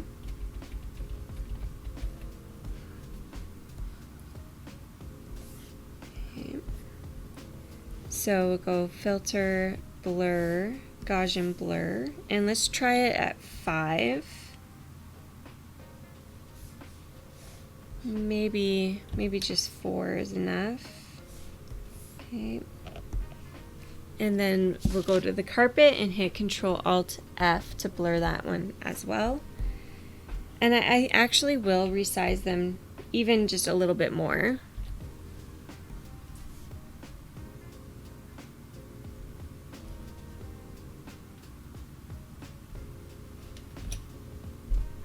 Okay. And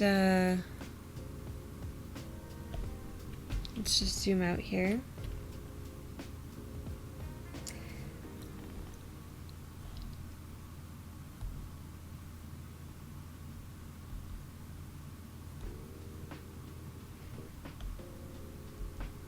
So I think I did the blur maybe just a little too much on this one actually.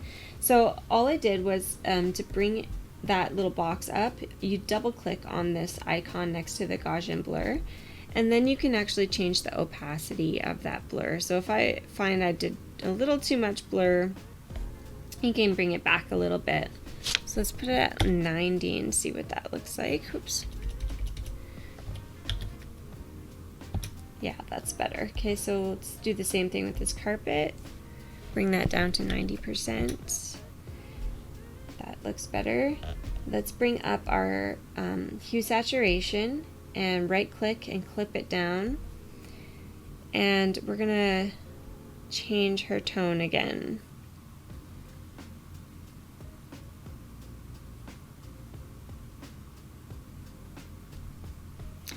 And we'll just hit enter on that. All right, zoom back out.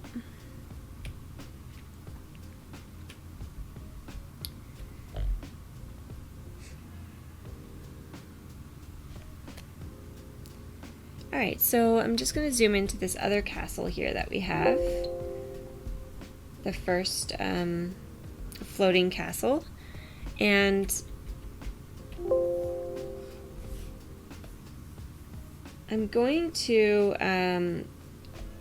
actually go into the clouds and see if I can get the clouds to cover the base of this castle a little bit better. So clouds 1, we're just going to bring up warp. So we're going to go to edit, transform, and warp, and I'm going to see if I can kind of bring these up a little. Kind of bring it more around that castle.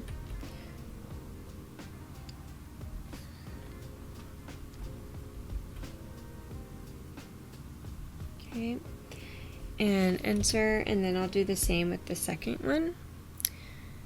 So edit, transform, and warp.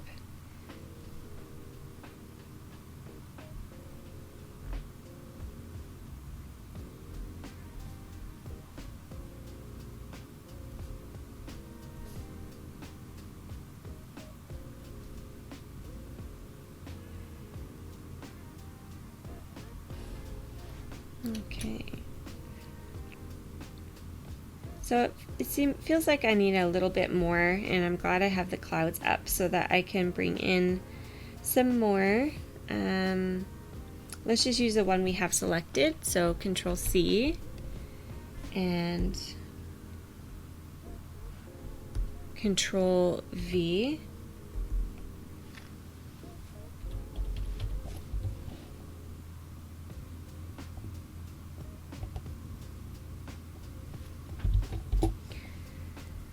Okay, and then we will change that to screen.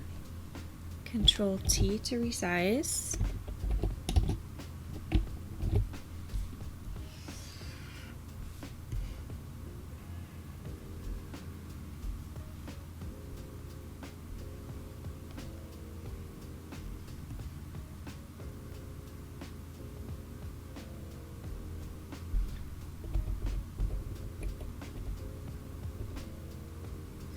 Okay, we'll hit enter on that one. There, that's looking a lot better. All right. So let's just see if we need to blur any of these clouds.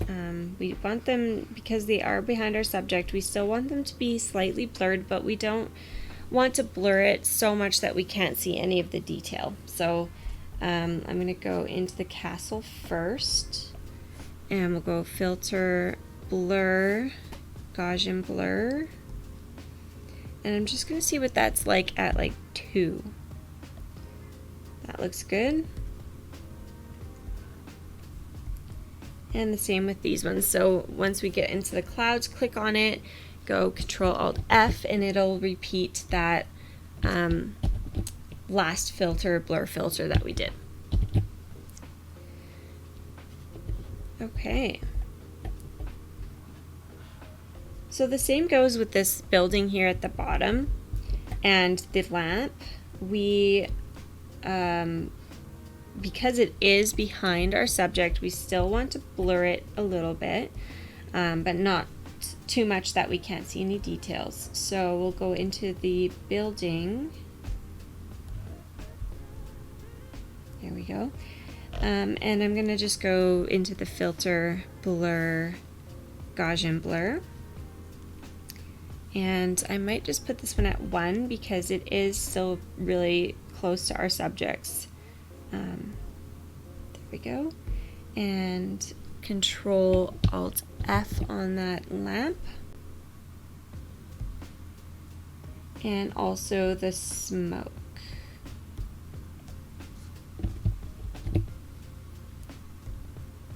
All right.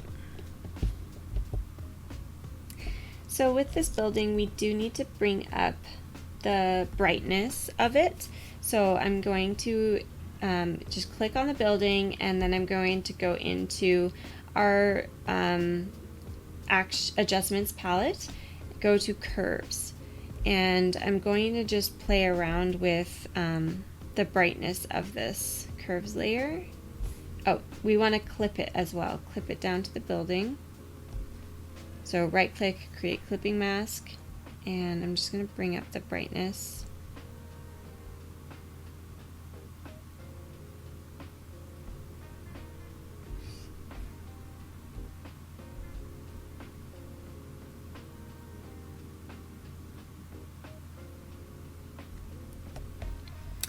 Okay, I'm just going to zoom out here. So still needs to be a little brighter. But it also has a lot of blue in it. So we're just going to go into, click onto the RGB and go to the blue channel. And we want to take some of the blue out. Let's add some yellow in to warm it up.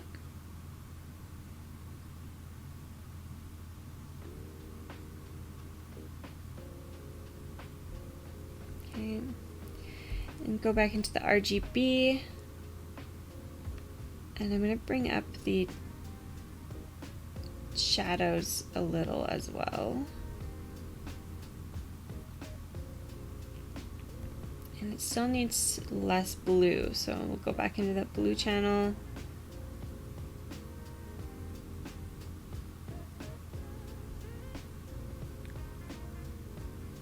And maybe the green channel as well. Oop, we want to take out the green.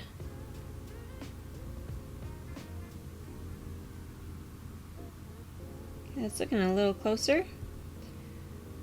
See the red channel.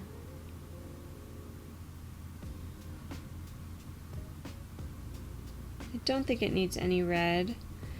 So we'll go back into this one.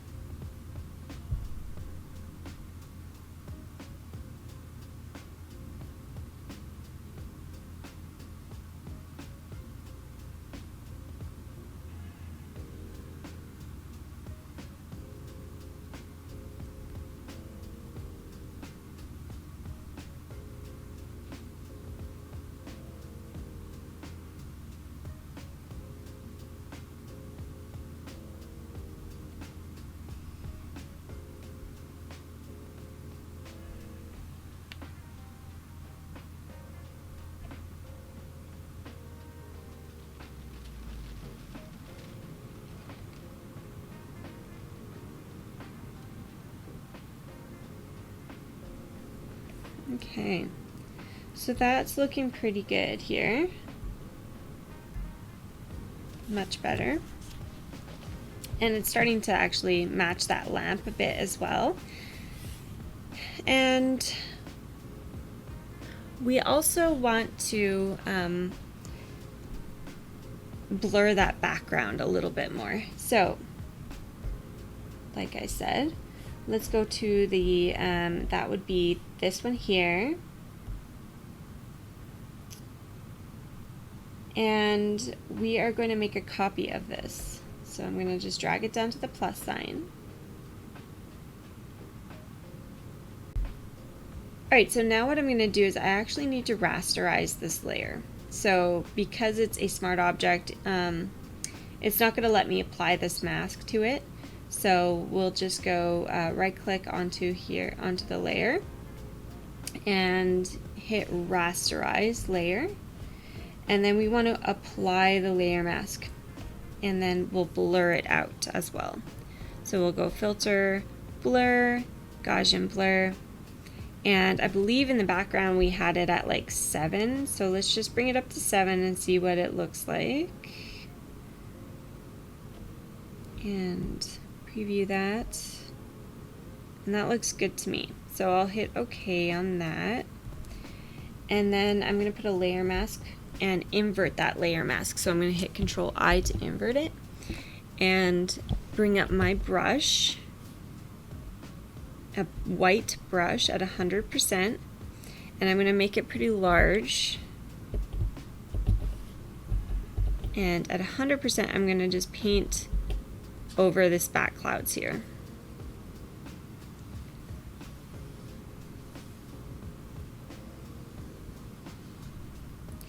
And then at a lower opacity, just below where I painted, I'm going to do a little bit more.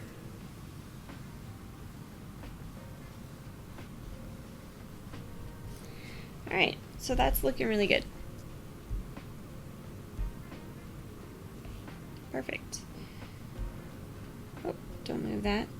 All right, so now what we're going to do is we're going to try and blend these clouds and castles in a little bit with a color layer. So I'm going to actually rearrange. I might rearrange some things here. Now that I've got like all the castles and clouds where I want them to be, I'm gonna start blending them together. So I had these ones all together, so I'm gonna merge these. Now I think when I merge them it might take the screen off, so let's see. We're gonna merge these layers. Yeah, so it took the screen off. We just need to change the blending mode back to screen, and we'll have to do that with these layers as well. So right click, merge the layers, and then turn that blending mode back to screen. So we'll say clouds 1.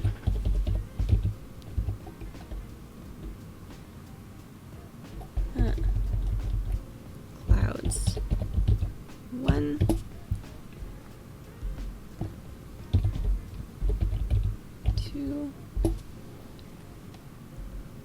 I'm having difficulty typing today. All right. And then we're going to merge these other clouds here. Right click, merge layers, and turn that to screen.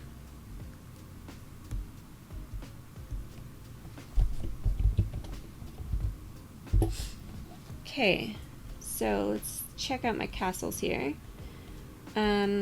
I'm actually going to bring the clouds down and attach them to the castles that they're with. So I'm just going to drag this down here.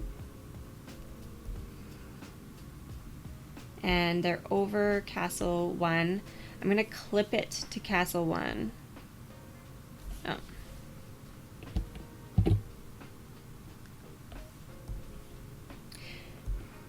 I'm just going to drag it down to castle 1.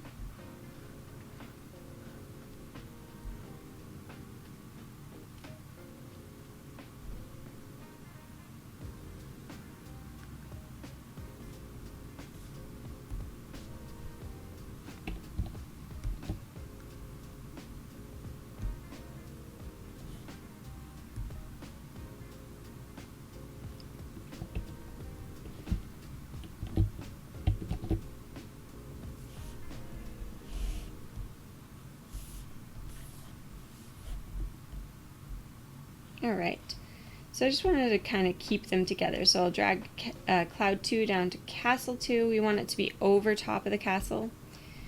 And this one over top of this one. Okay, and we can just delete this cloud layer here. Okay.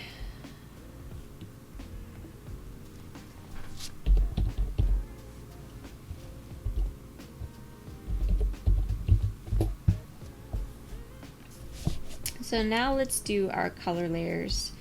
So we're going to click on cloud 1 and we're going to just go solid color.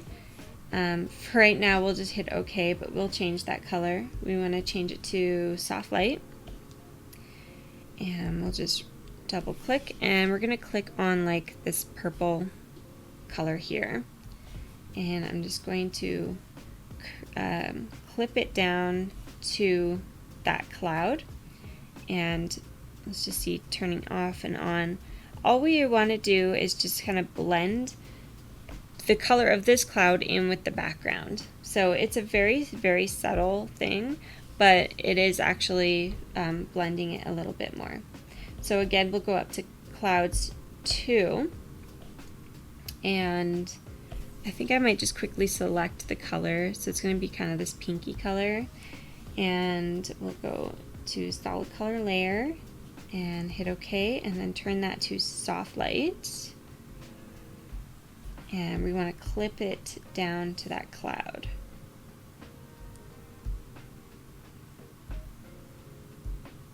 So very subtle, but it looks good. And again, we're going to let's click on this yellow here and go to our adjustments palette, solid color layer, hit OK, and change that to soft light. And we want to clip it to the clouds just below it. There we go. Alright, so it's just kind of blending those clouds in with the colors in the background. I might just change to a little bit of more of that orange color here. And looks good.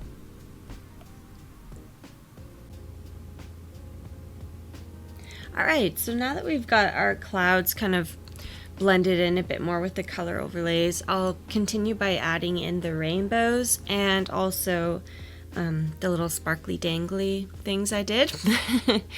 So I should show you where I got the rainbows. I actually got them from Etsy, from this Overlay Mania.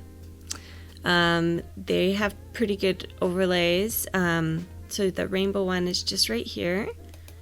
And it's, you know, a reasonable price. It's like $10 and it's an instant download. So, and you get all of these overlays with it as well. So it really is a good buy. You know, I needed the rainbow overlay, so I found these guys and it works really well. All right, so let's go back to our Photoshop. And I'm going to start by dragging and dropping in the rainbow overlay that I want to use. So I'll just drag and drop it into the photo here. Let me just find where it dropped in. Here we go. Alright, so we want to pull that up and maybe over top of our castle here. Or the cloud. Let's just see how we want to do that. Okay. Alright, so I'm going to change the rainbow overlay, the blending mode to to screen. And I'm just going to hit Control T and resize it to fit onto our cloud here. So I'm just kind of trying to find a good spot for it. And right about there is good, and I'll hit enter. And I'm going to make a copy of this layer.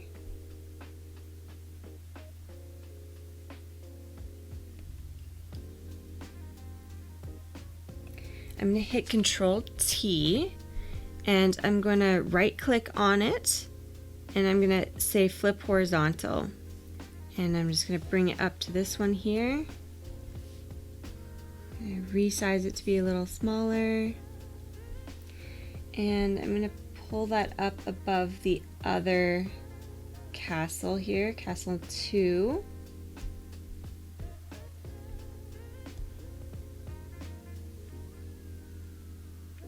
I'm not sure I want it clipped, so I'll just release the clipping mask here.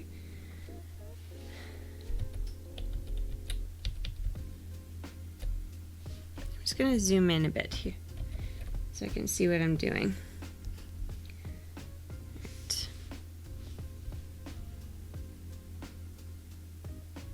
Right about there. I can see that there's a bit of a line on the layer, so I'll have to go into these rainbows and fix those. So I'll make another copy of this one here, the first one I entered. And we'll pull that one up above Castle 3. Control T to resize.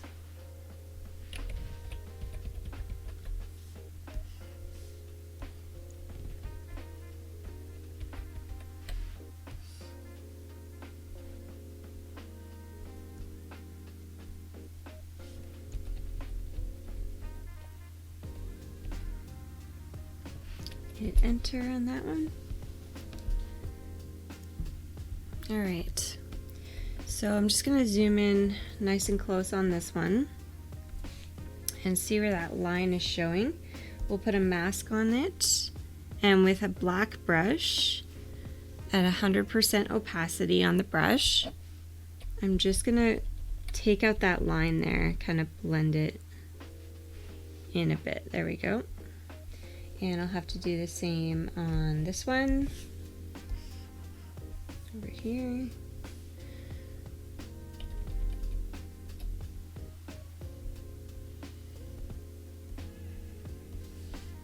Okay. See if there's any other lines showing up. Nope. And the same on that one.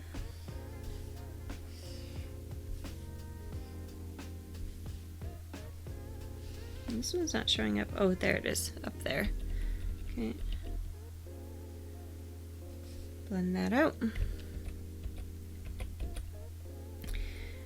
All right, so this one is quite bright. I like the way this one looks. This one looks fine. So it was Castle 2 Rainbow. I'm just gonna turn down the opacity on it, just so it's not so bright.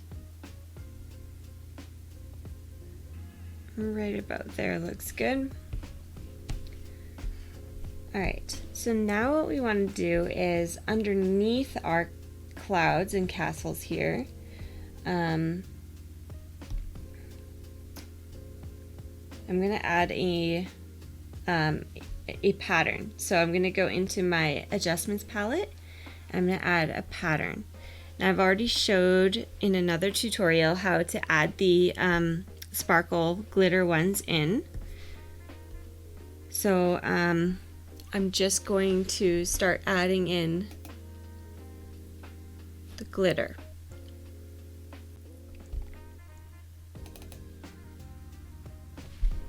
Alright, so I'll start with a gold color. I think I'll just select this one here. And because of these lines here, it's because the scale of the glitter file is a lot smaller than the scale of my image that we're working on. So I'm just gonna blow that up until there's no line showing, and we'll hit OK. And we will put a we will invert this layer mask. Control I to invert. And I'm just gonna bring it up into the group. There we go. So we want to bring up our brush. Okay. And it's gonna be pretty small in size.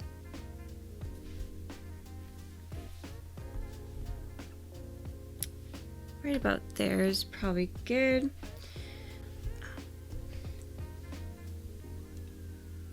I'm just noticing something here. There's a line, and I want to figure out, is that the clouds that's causing that line? Or the rainbow? Nope. What is that from?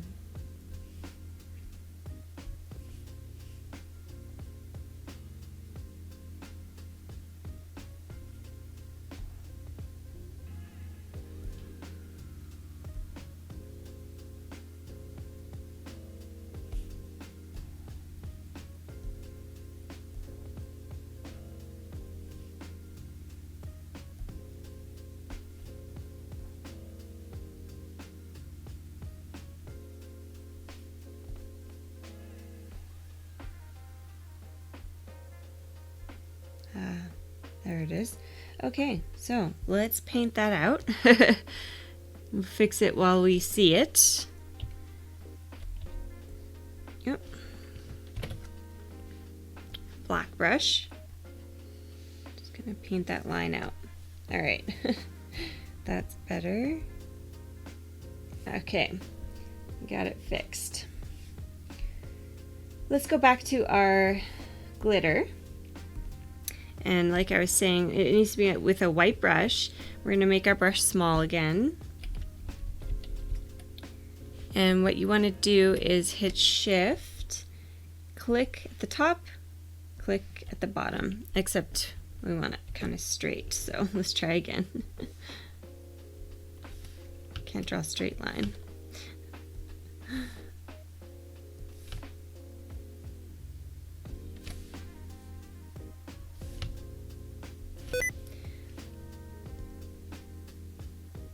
I'm gonna put that on a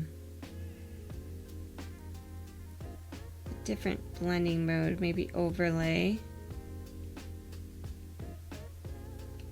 They're all kind of crooked. Okay. Let me bring up my grid so I can do this better here. I'm gonna refill that in. Alright. So let's turn the grid on. You can go View, and show guides. No, where is that? Show grid. There we go. All right, so now I should be able to get a straight line. All right, so we want to hit Shift. There we go.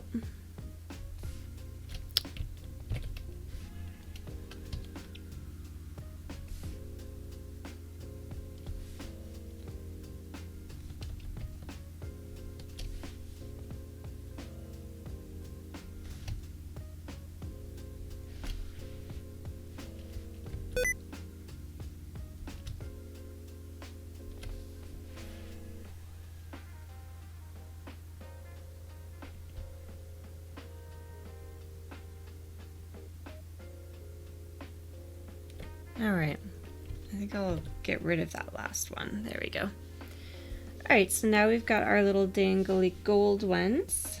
We'll go to the next castle, and just underneath that one, we'll bring up another pattern. This time we'll choose like a pink color, I guess. Enter. And invert this one. Let me just kind of play around with blending modes again. That was the normal.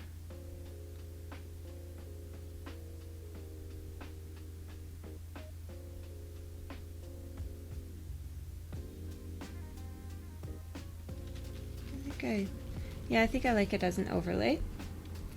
Alright, so I'll go back over to the other castle. Clouds here. We're going to want our brush a little smaller.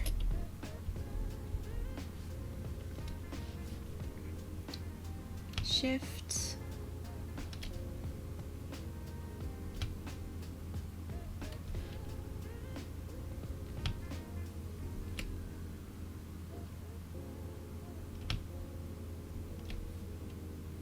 Okay, and we'll put this one as overlay as well. Maybe soft light. We'll see when I take the grid off what it looks like. Okay, and under Castle 3, another pattern. Oh, sorry, I accidentally did a gradient.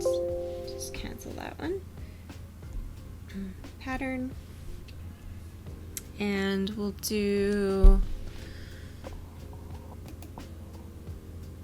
maybe like a purple color this time.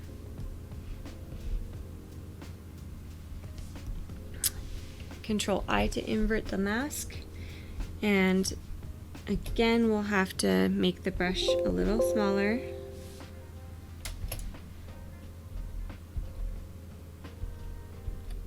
There we go.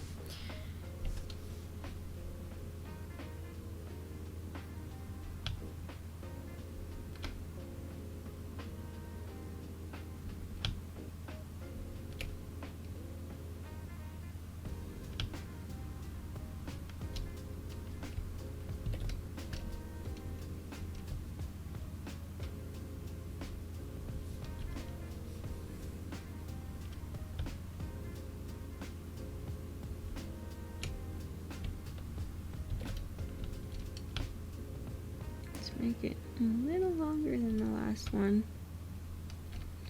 There we go. And we'll do that one as soft light. Okay, I'm going to turn the grid off now. So view, show, and then turn the grids off. Okay, I think the pink one, I think I might change that one to soft light as well.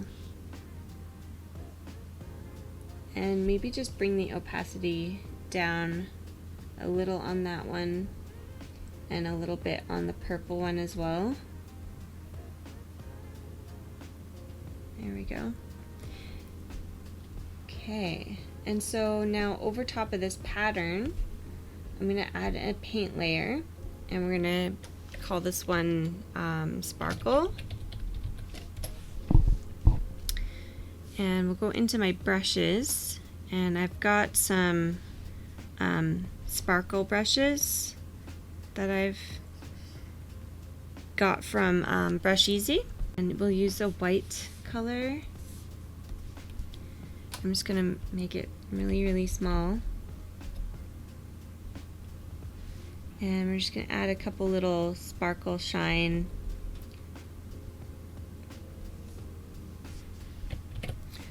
on here. Okay. And same with on this one, the pink. So we're gonna go over the pink layer, Sparkle 2. I'll zoom right in there.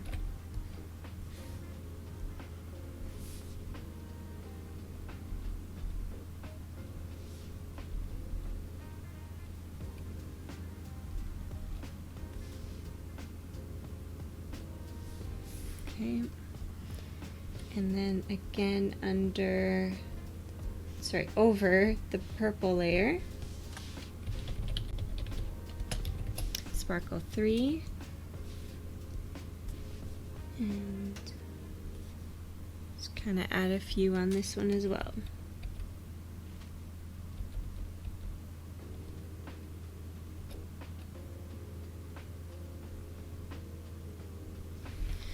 All right, so I think we need to still blur everything. So with the gold one, I think I only blurred this one like 1 or 2. So we'll go into Filter, Blur, Gaussian Blur. It's gonna ask you to convert it to a smart object, which we will. And we had that at like 2, I think. It was not much. We'll hit OK. And then we're just going to hit Control Alt F to do the same to the sparkle. Now we'll go on to the pink one. Filter, Blur, Gaussian Blur. Yes, convert it to a smart object. And I think these ones we had it at like maybe 4. Hit OK. And Control Alt F to blur the sparkles behind them. And the purple one, Filter, Blur, Gaussian Blur. Yes. And this one was at like 7, or we'll put it at 6. And same, Control Alt F on the sparkle layer. And now they're all blending in. And I think we'll probably want to do this. And do we need to do the same with the rainbows? Let's kind of zoom in here. If it's looking a little too sharp, then we can do that. I don't feel like it is. I think the rainbows are fine. All right. So now that we have those done, let's finally start working on those head pieces. So I'm going to start on Tala because hers was the easiest to do. So I'll zoom in on Tala here.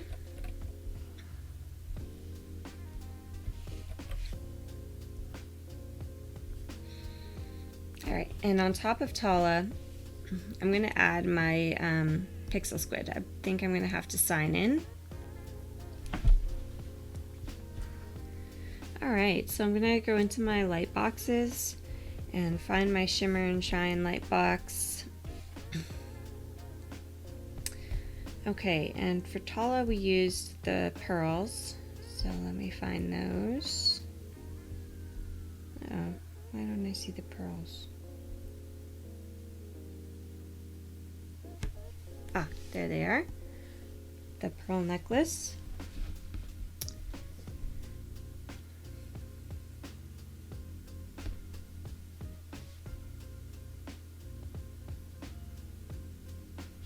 I think I'm just gonna leave it like that. I'm gonna hit Control T because we'll have to resize it to fit Tala's tiny little head.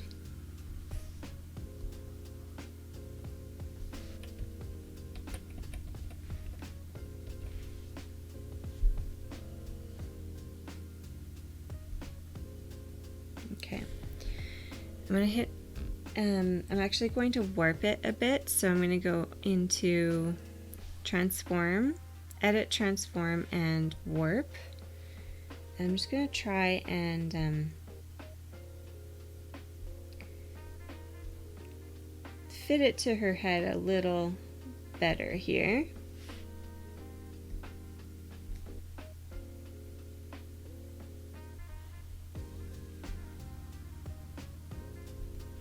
Like that. I'll hit enter. And I'm going to put a mask on here. And I'm just going to paint out with a small brush, a normal small brush. I gotta find my round brushes again. Soft round brush. And it's going to be a very small. I'll zoom right in here.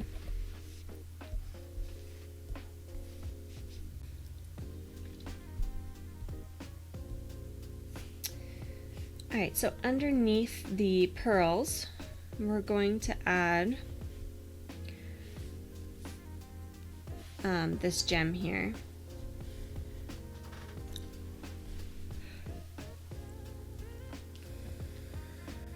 And we'll need to just kind of flip it the other direction.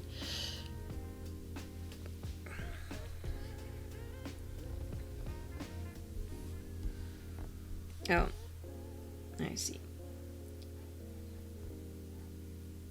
I think I'll just take the shadows off on this one.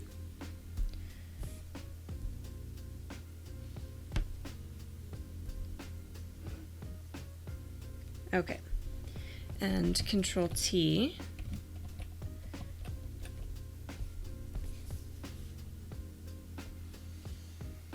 Now we can just rotate it like so. She's kind of swinging in that direction.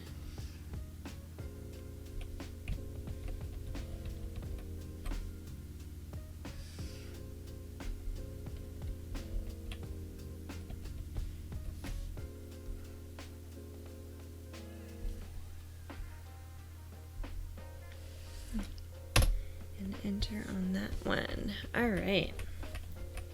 So we've got Tala's little headpiece. All right, let's work on Shines.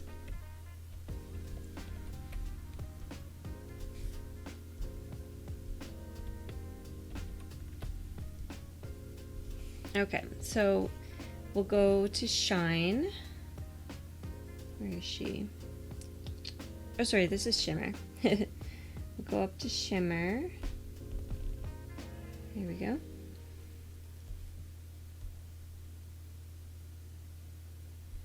And we will add in, you know, actually, I want to rename those layers real quick here. Pearl. Is this the...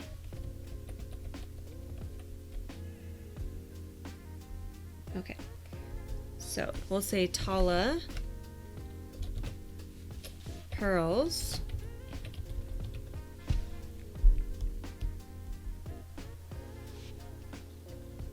Tala Emeralds.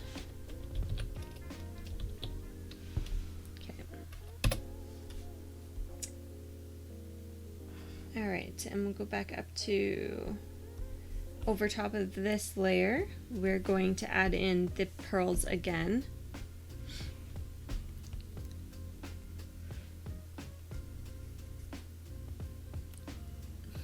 Now I'm just gonna kind of rotate it and see where I like it.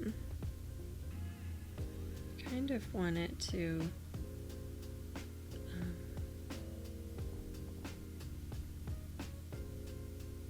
go around her head and kind of like this direction here. Oops. Come on, pearls.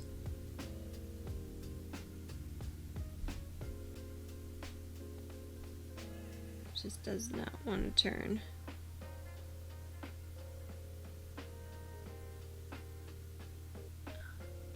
Okay, well, I'll just use it in that.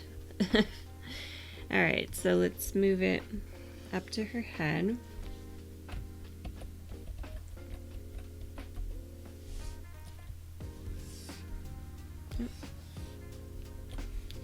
Okay, and Control T on this. Oh shoot, I have to zoom out again. Okay.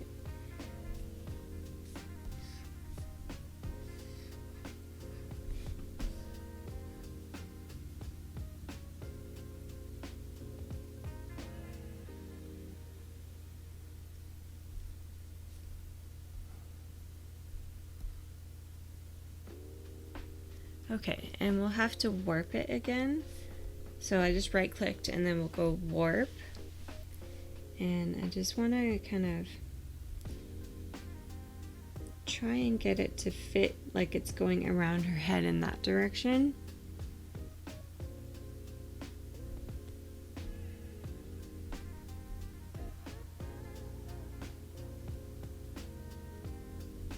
All right, something like that.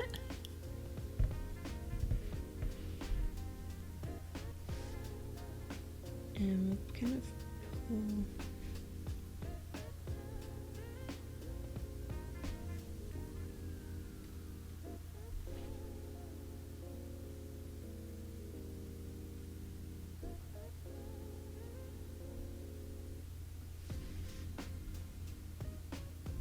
Okay.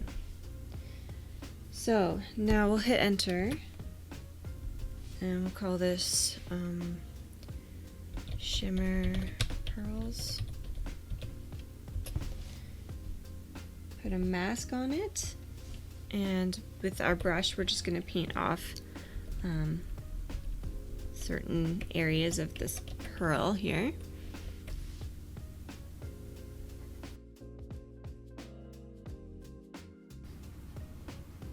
Alright, like so. Okay, so then Shimmer also has one going down her head in that direction. So I'm going to add a second pearl,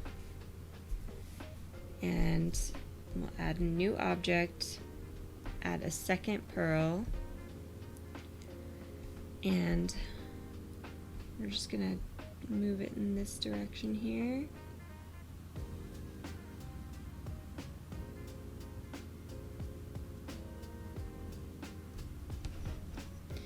Okay, and Control T to resize that.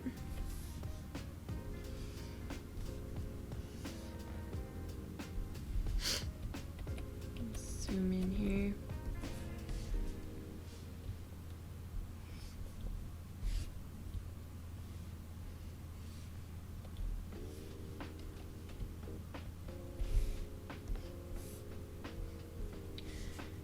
Control T again.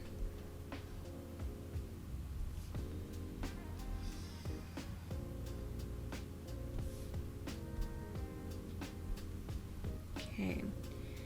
Again, I'm going to make it a little smaller still, but then I'm going to right click and I'm going to hit warp again, and I'm just going to warp the pearls to kind of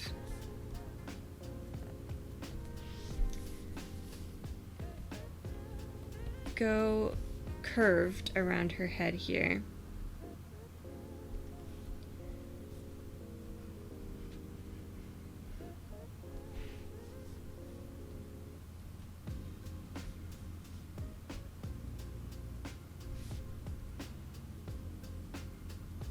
Like so.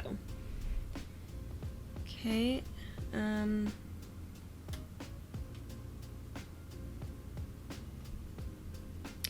I'll hit enter on that. And we'll zoom right in.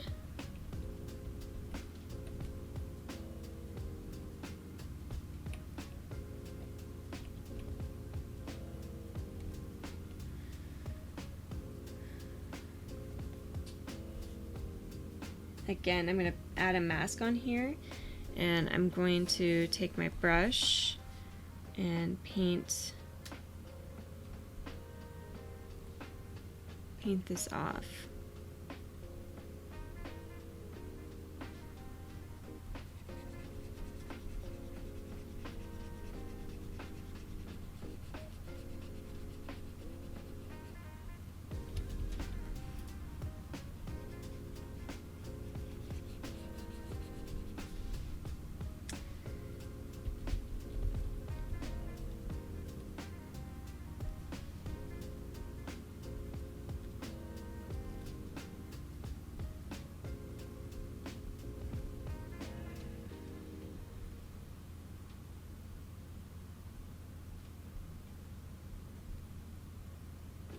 Just trying to see what it looks like without that white in between.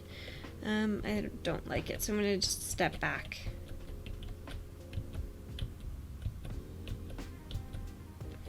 All right.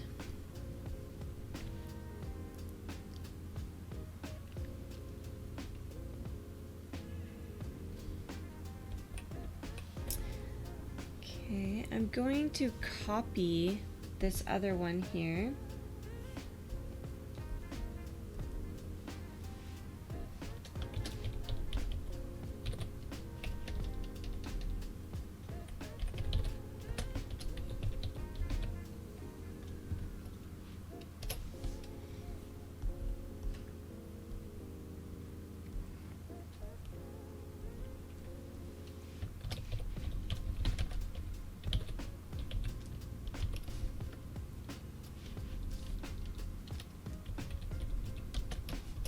Okay, I'm going to copy that one and I'm going to hit Control T.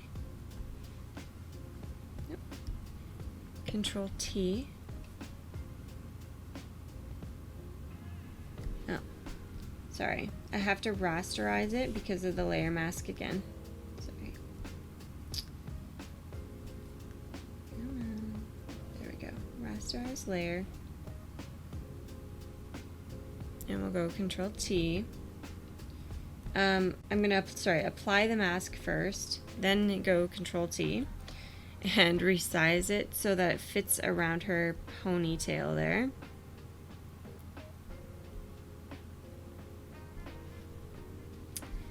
And we will warp it.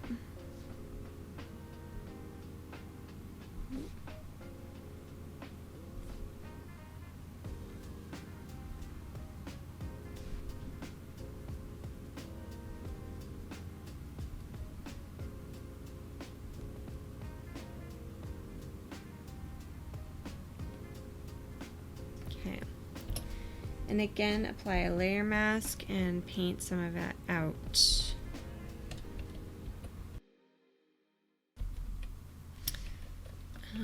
Control T again.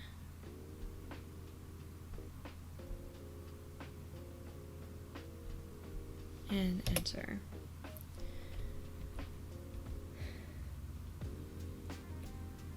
Just going to move it down a little bit so it's touching the other one. There we go. All Alright, and then under all these pearls we're going to add in the emeralds. So we need to add a new object and the emeralds.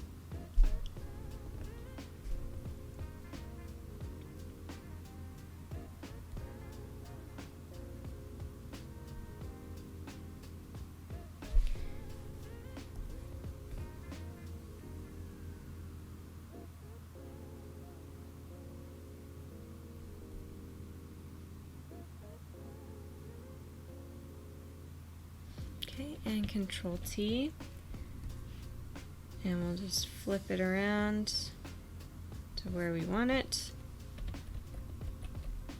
and make it really small.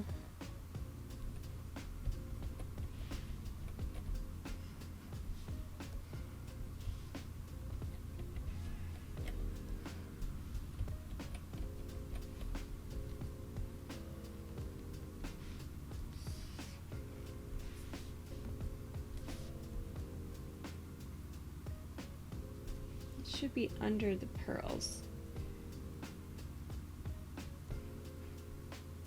There we go.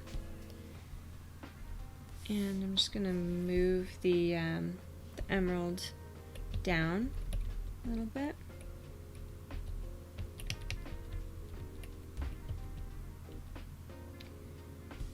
Control T on it. I'm going to just try and turn it a little bit more.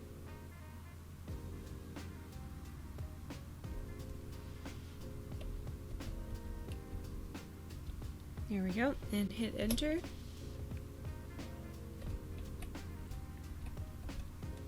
Alright, we've got her headpiece finished. Okay, so now let's work on her little bangles that's on her wrist. I'm actually going to merge this entire thing here, the headpiece.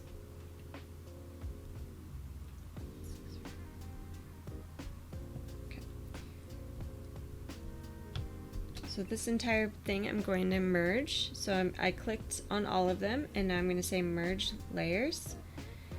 And now her headpiece is just one big layer, so we'll call it Shimmer's headpiece.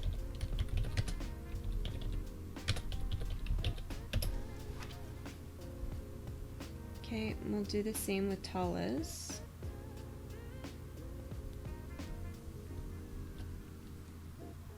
Right click, merge.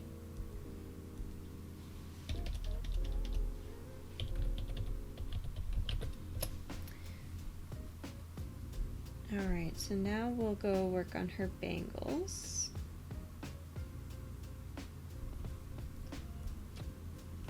So we need to add in this gold band here.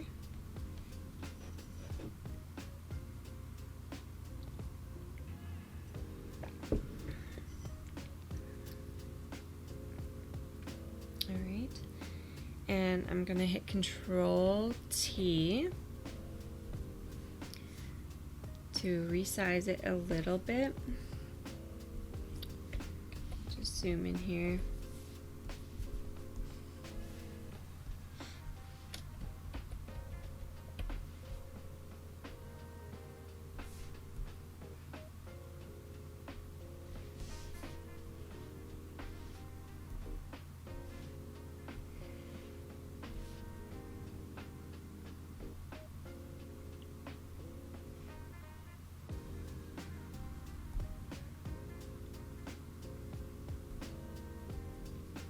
Okay.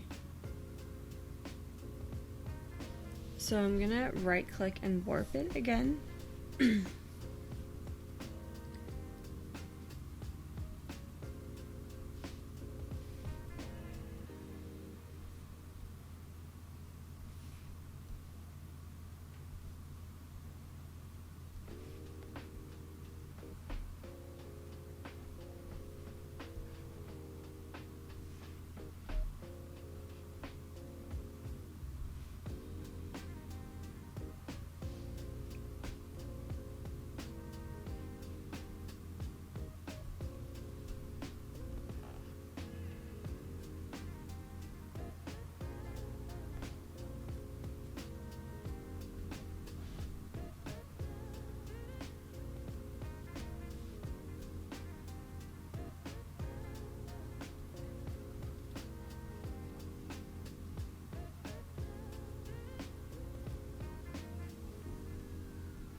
Okay, so I'm going to hit enter on this, but I'm going to actually use a bunch of liquify as well on it. So let's just bring it up into liquify. So we'll go filter and liquify.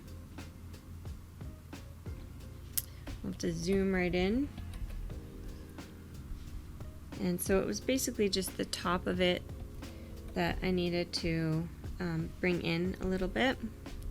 My brush a bit smaller.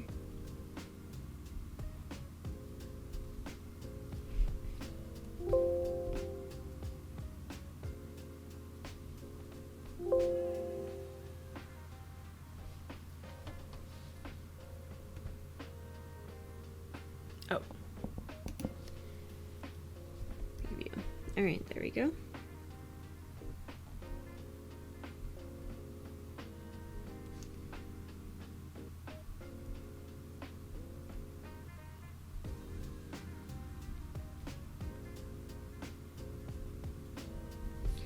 All right, and we'll hit enter on that.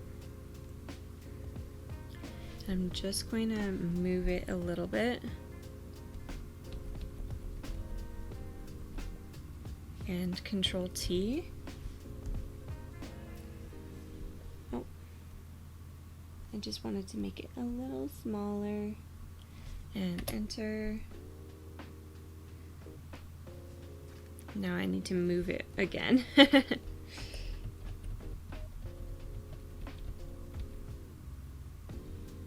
So right about there, and I should put a mask on it, and I just need to paint some of it away. So with my brush here, black brush,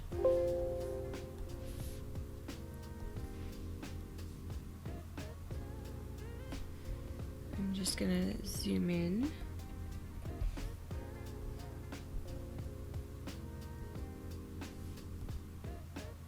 Oh, I left the shadows on. I think we want those off.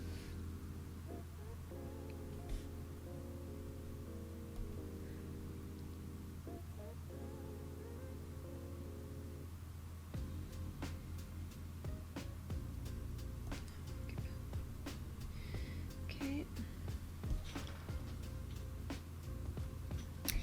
And I'm just going to paint some of it away at the top here.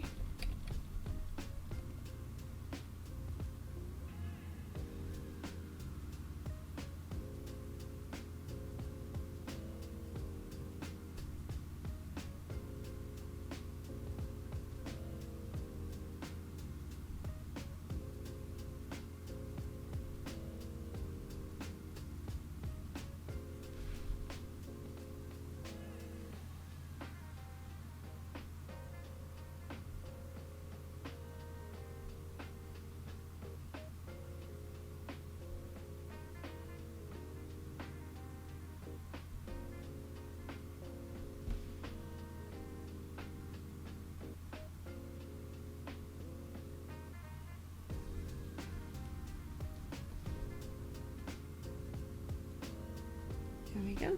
All right. So that is how I made her bangle. I wish there was some way that was easier for these bangles, but unfortunately I couldn't find what I was looking for, so I had to make the headpieces and the bangles all myself. So it's kind of fun, like it's fun being that creative, but it's also not the easiest. It's not the most simple. All right, so we need to add the rubies onto her bangles here. So we'll bring up the rubies again.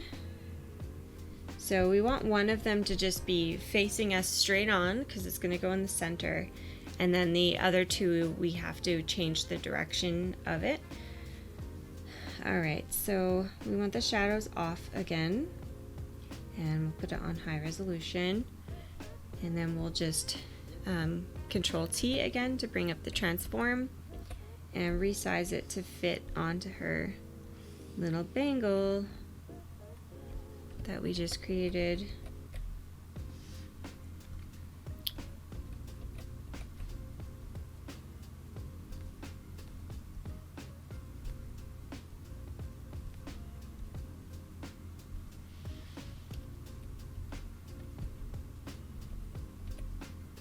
and enter on that one. All right, so now we have to make the other two, which are going to be on the sides of the bangle. So we will, oh, what am I doing? We want to go back in, add new object, and another one of these. This time it's going to be on the side, so we need to turn it to be profile.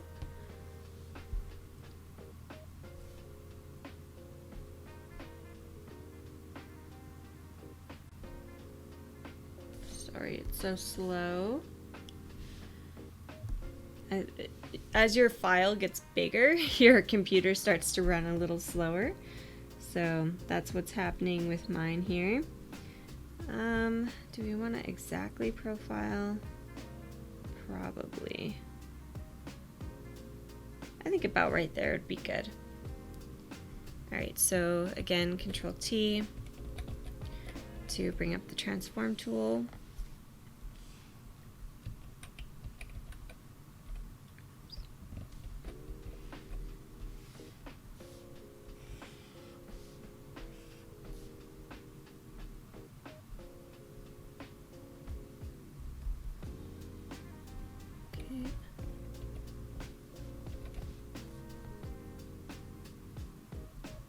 So right about there.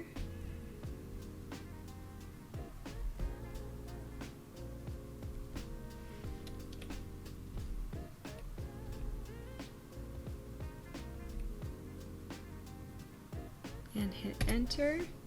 And then all I'm gonna do is actually copy this one. Oops. I think I want it over top. So I'm actually just going to copy it and then Control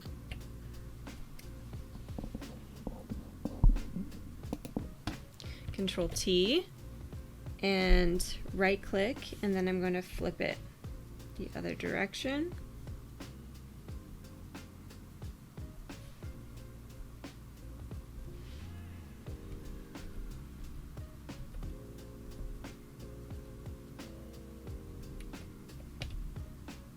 So right about there is good.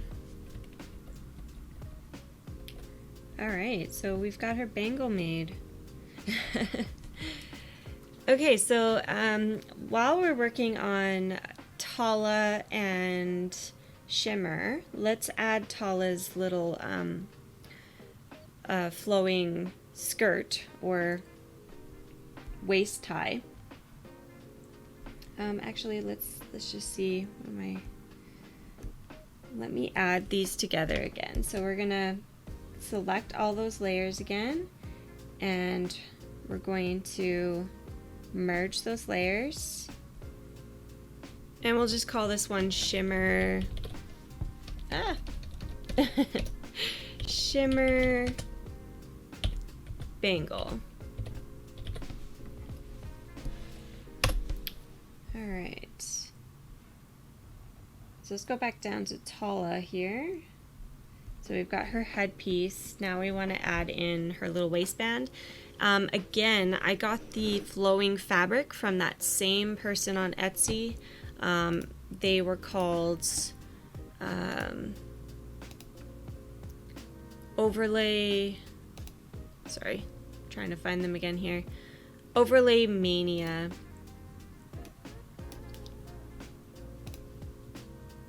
Bring it back up. So I believe it was this one exactly right here, which was the flowing 40 flowing fabric.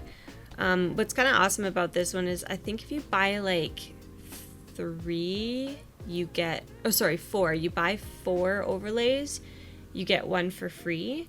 So I think because I had a bunch of projects on the go, I ended up doing that. So it was, you know, kind of a nice deal. So I got a lot of my overlays from these guys, and I like them a lot. All right, so let's get back to it. And we'll bring up my flowing fabric here.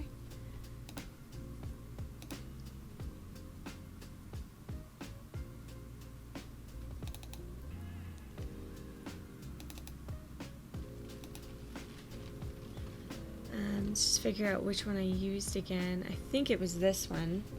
So I'm just going to drag it and drop it on. And resize it to fit our Tala here.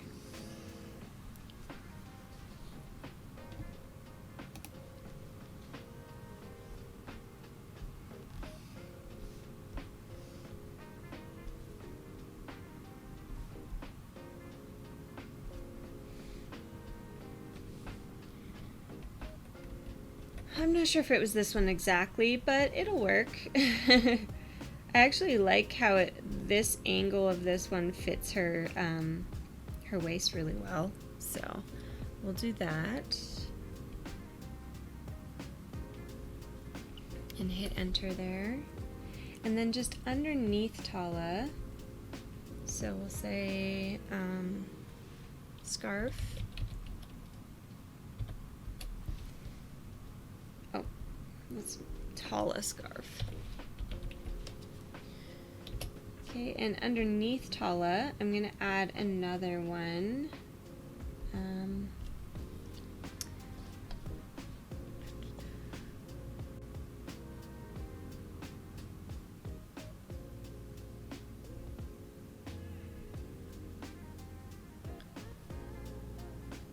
Okay, underneath Tala, I think I'll add this one.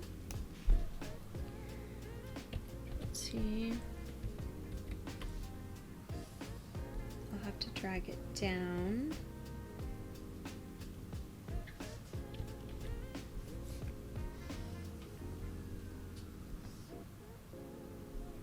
Something like that.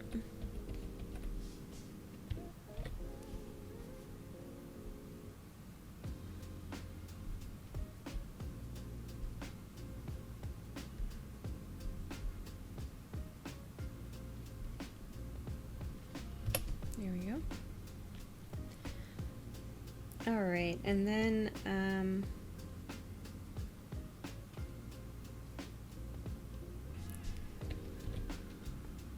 just gonna resize it again a little bit here.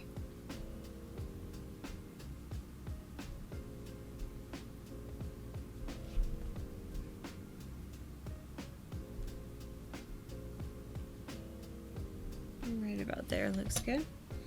All right, so then what I did with this one was I just changed the color. And all I did was a hue saturation. So I'm going to go hue saturation, and I'm going to click it down, create a clipping mask. And let me just zoom out so I can see. We're going to make it kind of a pink or purple color. So probably that pink right there is good. And I'm gonna just copy this hue saturation and pull it up above the other scarf here and clip it. So create clipping mask so that they're the same color. Let's find our shine, and we'll go into Pixel Squid here, and I'm gonna pull up this ring. Now this is the one that I used for her because in the cartoon she's got kind of more textured gold for her necklace and her headband and everything, so that's why I chose this one here. So I'm just gonna wait for it to load here. It's got the shadows off. Alright, so I'm just gonna turn it. I guess it doesn't want to turn that way.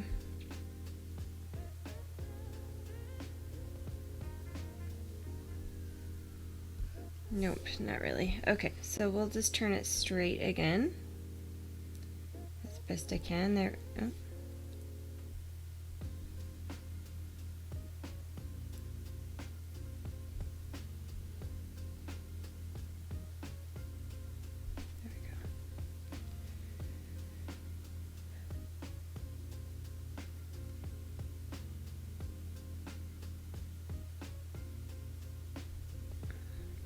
Alright, so what I did with this one is I actually brought it up into liquify. First off, I'm just going to flip it here. Okay. And then I'm going to bring it up into liquefy. So I filter and then liquefy. And what I'm going to do is basically just take the center and pull it down.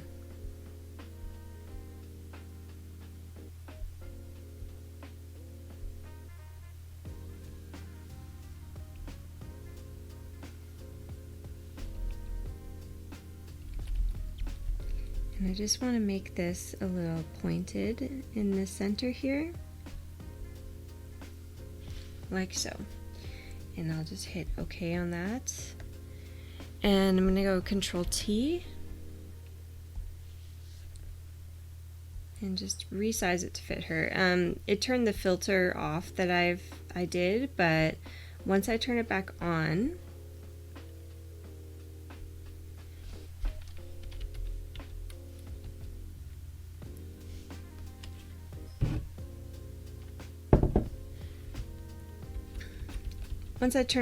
the filter will reapply. Alright, so I'll just hit enter right there.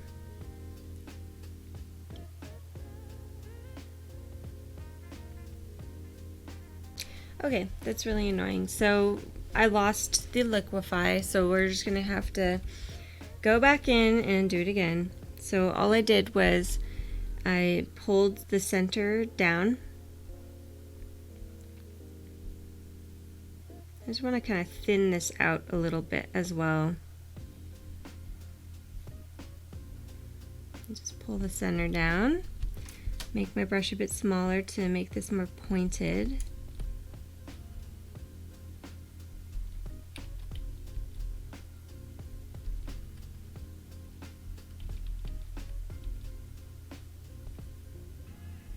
Okay, and we'll hit OK on that.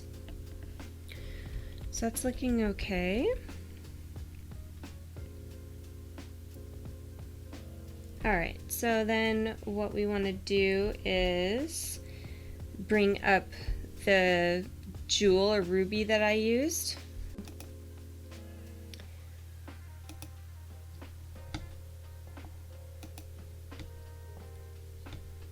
Okay, light boxes and this one. So I have a purple gem that I used, not this one, but a different one, this one here.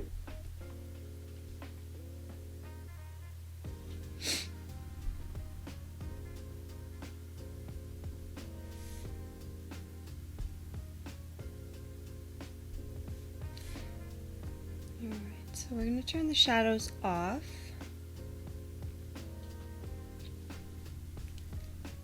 And turn it on high resolution.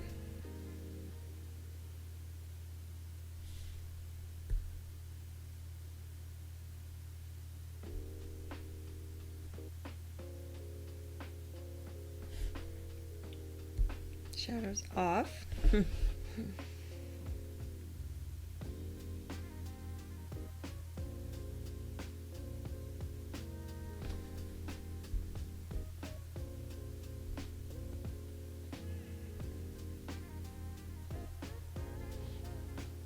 There we go. All right, so I'm gonna just go Control T to resize.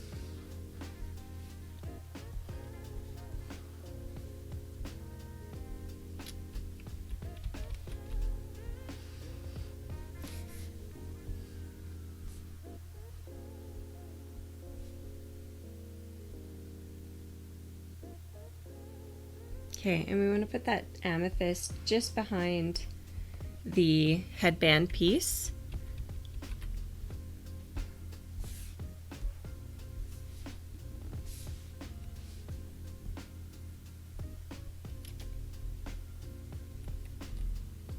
Okay, and something like that.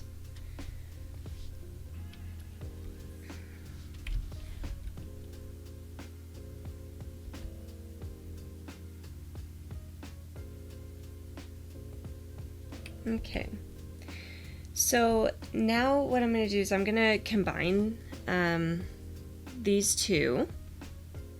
Or do I want to do the pearls first?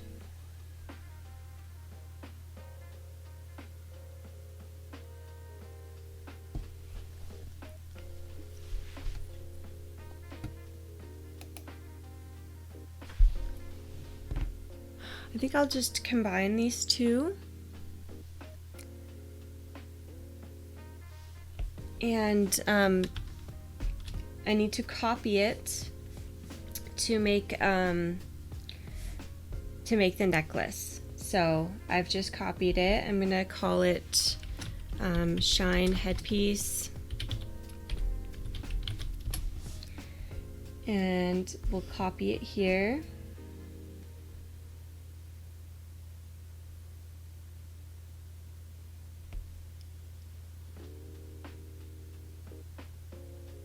Okay, I'm going to call this her necklace now. Okay, Control T. And we'll just shrink it down.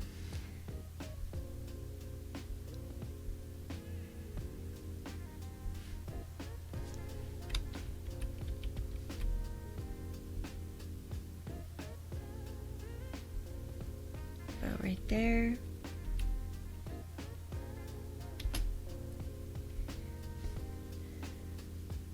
And I'll just bring it up into Liquify again. Filter, Liquify.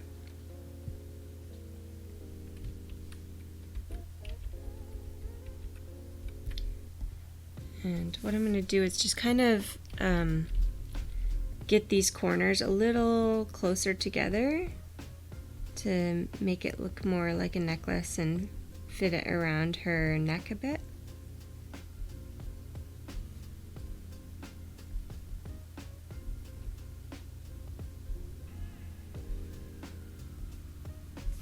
Okay, and hit OK.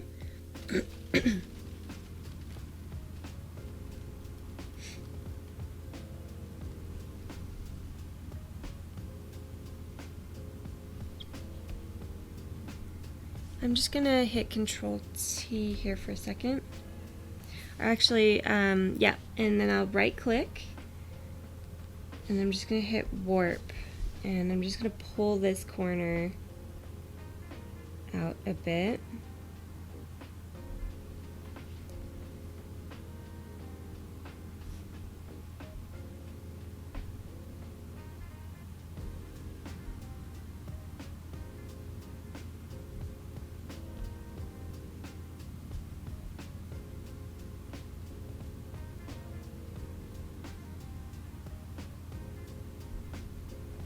Okay, we'll hit OK.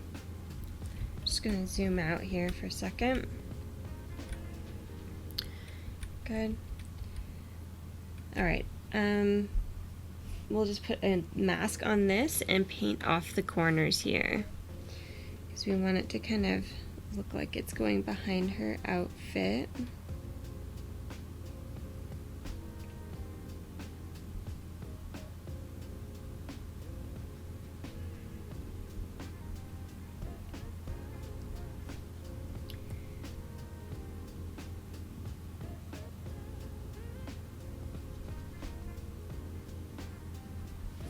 Alright, and obviously we haven't blended any of this yet, so I'm just still placing stock. That's like how much stock I used in this image. It's insane. Definitely the most I've ever done in some of my composites.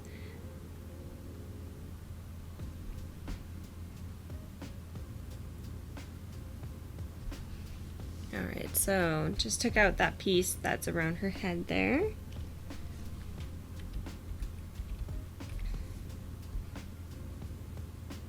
Alright, so there's just a little bit I need to fix right there. So I'm just going to bring the headpiece back up into, actually, I'll hit Control T, and I'll use Warp. So I can just kind of see what I'm doing and fit it toward around her head here. There we are. I'll have to paint, oh no, I don't really need to paint too much. I'm just gonna bring it up again here. I'm going to bring this one little corner up. There we are. I actually kind of like how it's rounded there, so it looks like it's going around her head. So I'll just leave it how it is. All right. So what I did then was I copied this one more time and put it on the tiger. But I need to do the pearls on the headpiece first. So I will do that right now. So we want to put a layer, paint layer, over top of this headpiece, and I'm going to clip it, and we'll call it pearls. And I'm just going to take a round, small brush, white, white.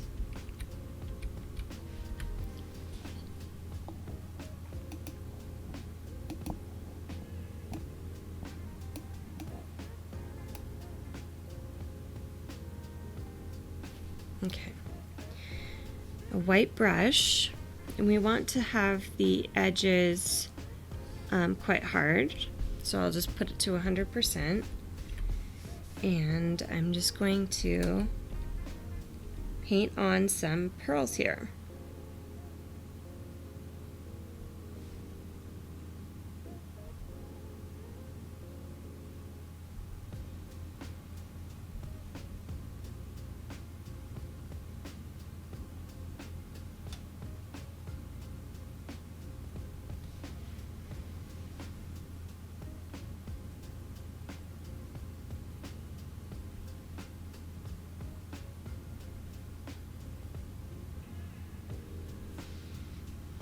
Okay.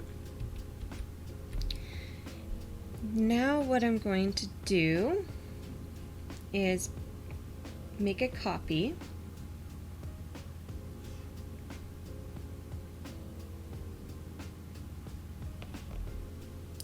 Alright, so now what I need to do is basically make a shadow layer of these pearls here. So I'm actually going to I might actually have to unclip it.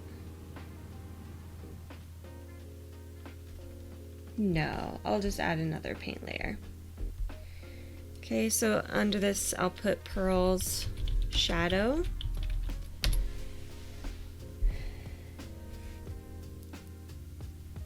Okay, and with a dark brush, I think I'll choose basically almost black. And with that same brush, I'm just going to go underneath the pearls and just paint in a bit of a shadow.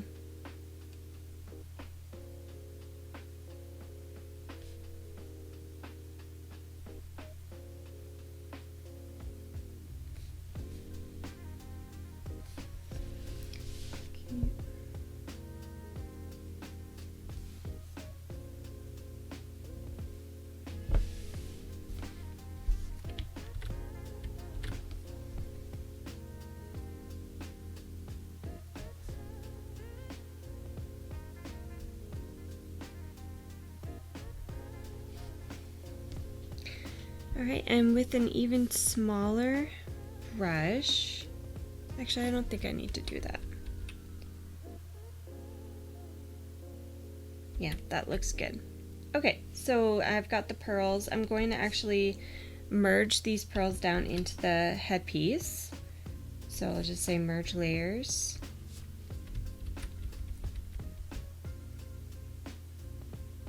Okay. And I'm need to rename this again. I'm going to copy it. We're going to rename it from Shine to Nahal. And where's Nahal? There she is. I'm just going to grab this copy down to Nahal.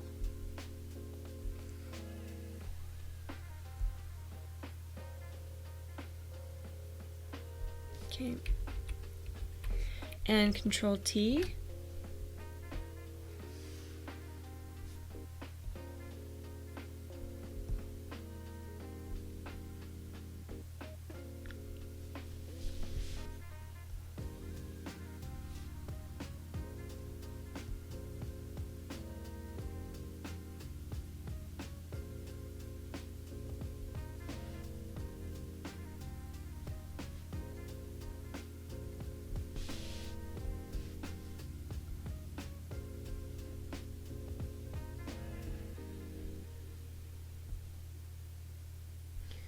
Okay, and I'm just going to bring up, right click and bring up warp. And we're just going to kind of try and warp it more around her head here.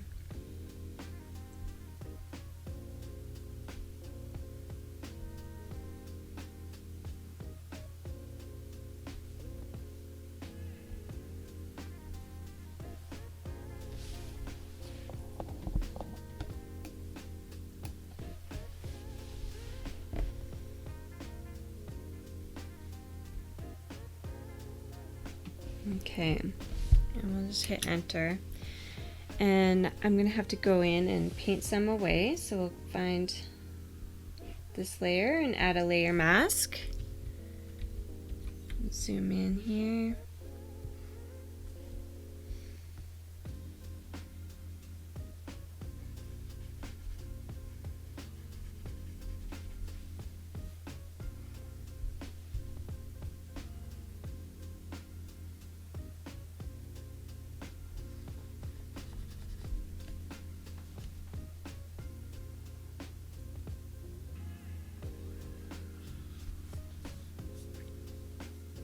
Okay.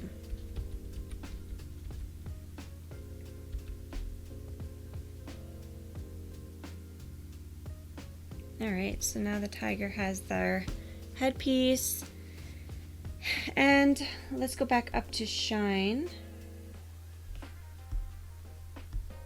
because I need to add on her bangles. So again, we'll just bring up that ring I used.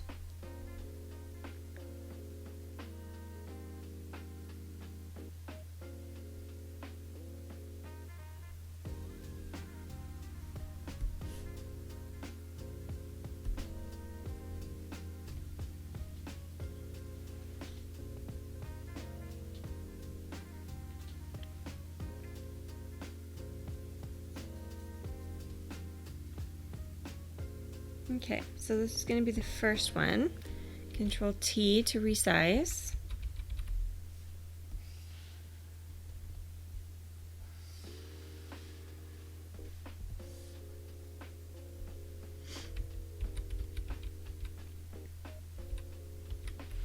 I'm just going to unlock this here, and I'm just going to stretch it out a little bit here.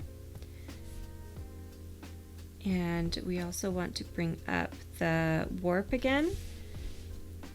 I'm just going to kind of curve it just slightly to try and make it look like it's going around her wrist a bit.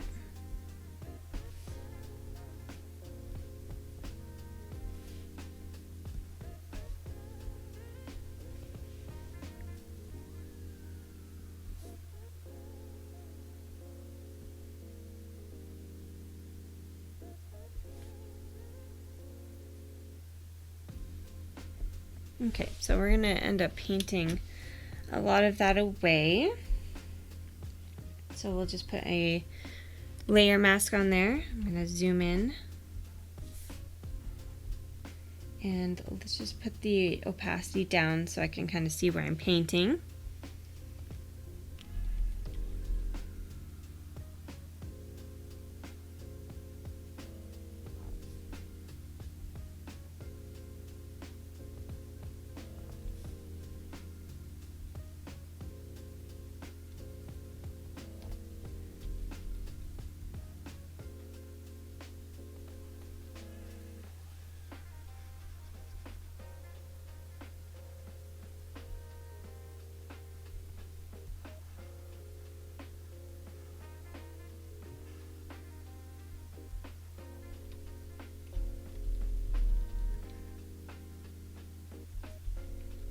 Oops.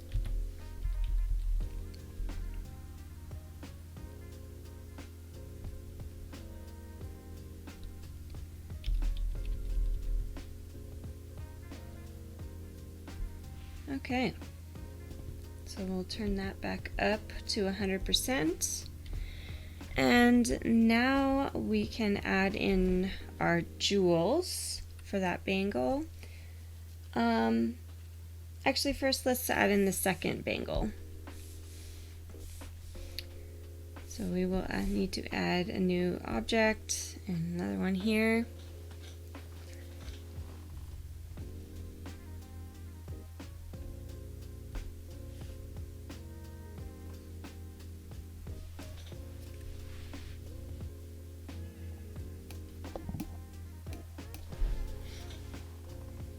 Okay.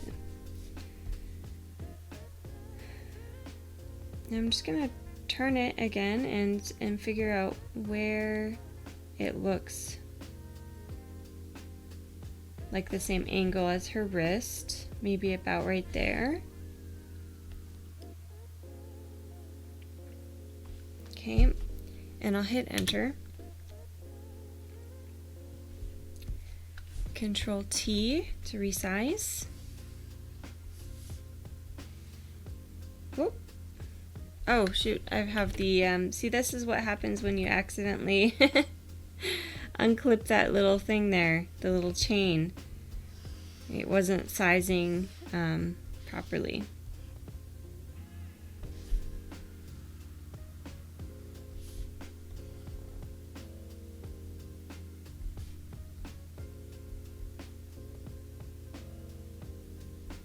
Okay. So now I'm going to bring up the warp again. And again, just kind of try and warp it around her wrist. A little bit here.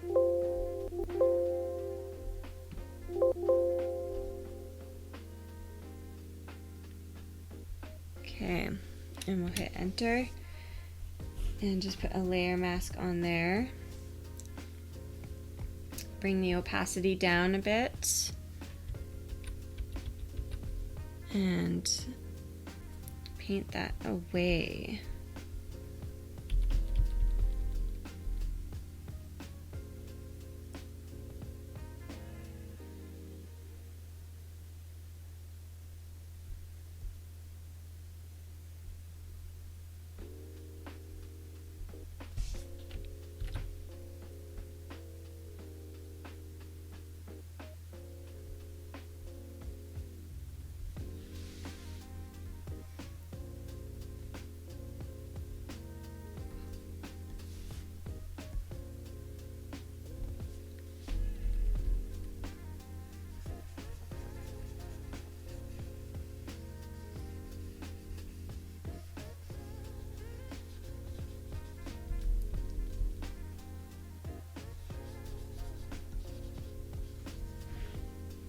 Okay, and bring that back up.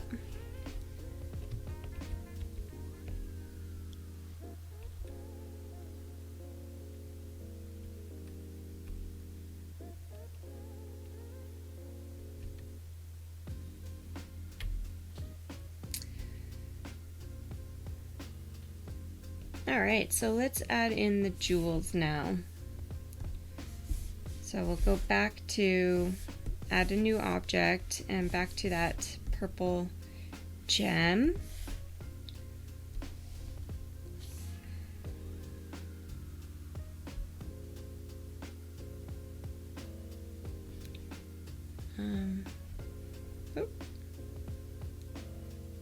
So we'll leave one like that, shadows off.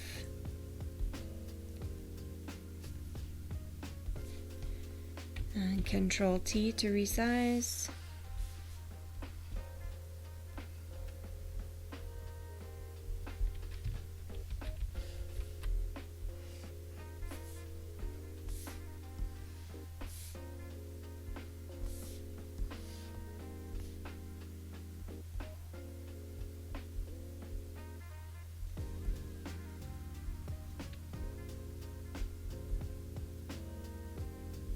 Here we are. Enter in that one. Another one we'll bring up.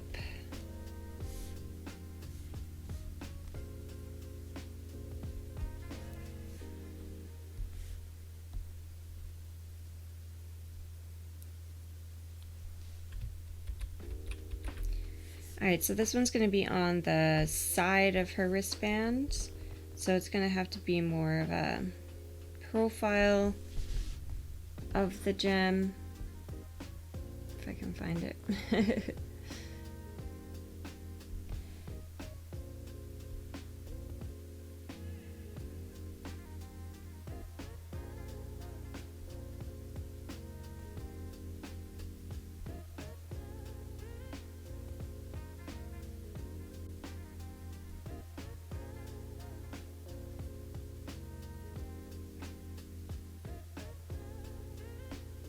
Okay, so that's kind of profile enough.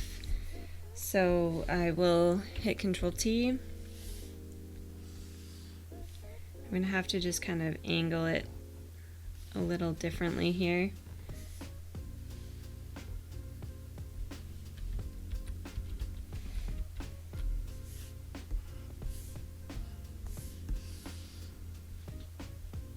Oh, maybe not. Just resize that. Oh.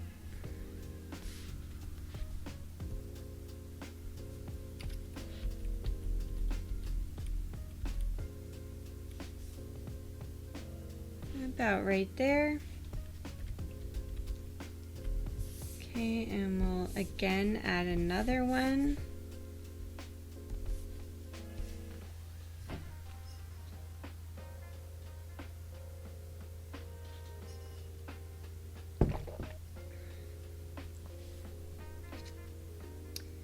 Shadows off. I'm liking this angle for the other one on the other bangle, so I will resize it. Control T.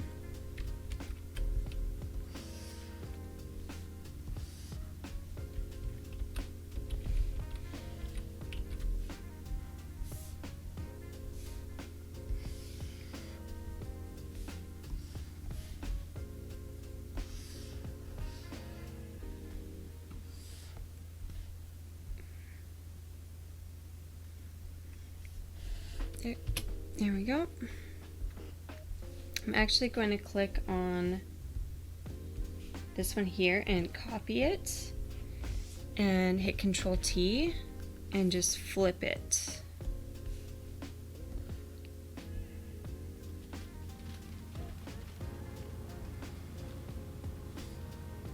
Like so for this side.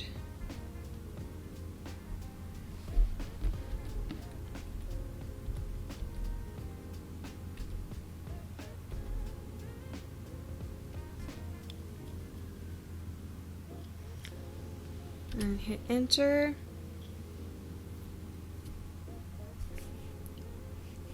Alright, so now this one's finished. So this one.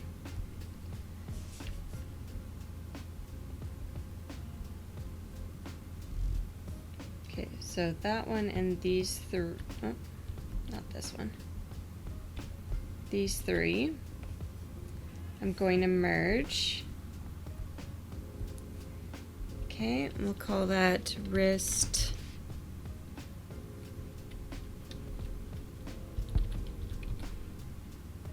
1. Oops.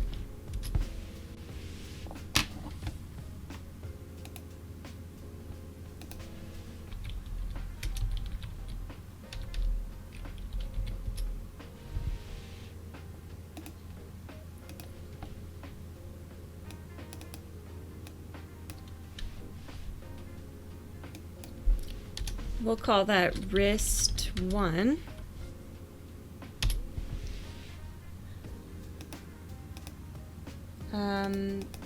Let me just put shine in front of here. Okay, just gonna pull that one up. So then we need 2 more of those gems. So we'll just go add new, get another one up here.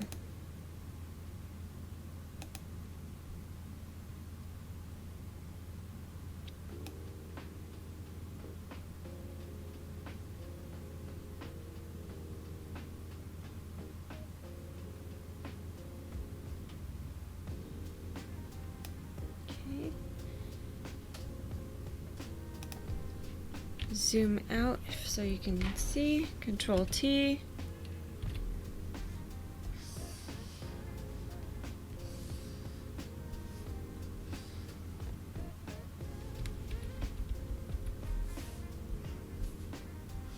Made that one just a little too small.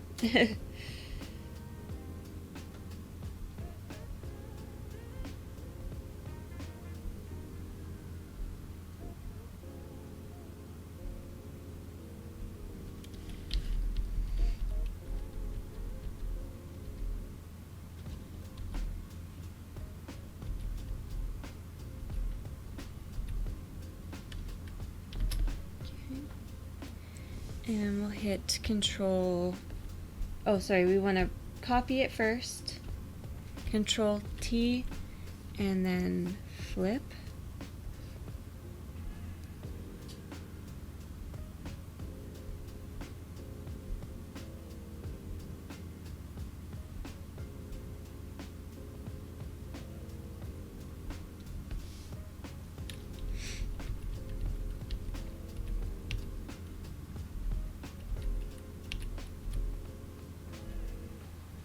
Alright, hit enter on that one.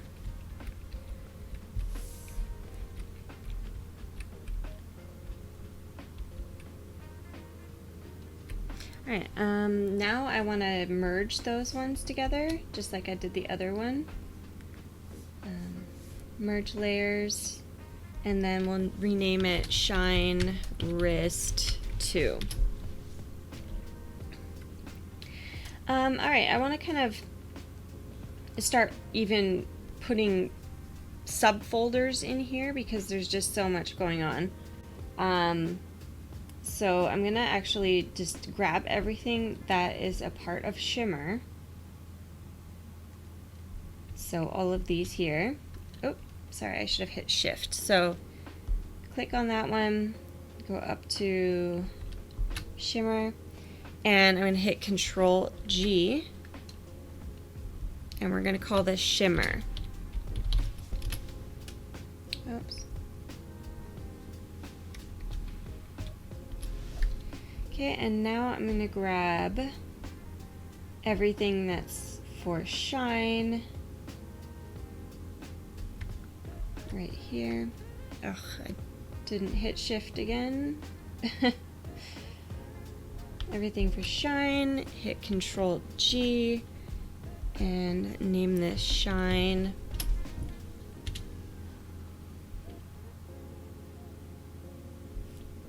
What's this one? Okay, that's the amulet. Okay, so and everything for Nahal.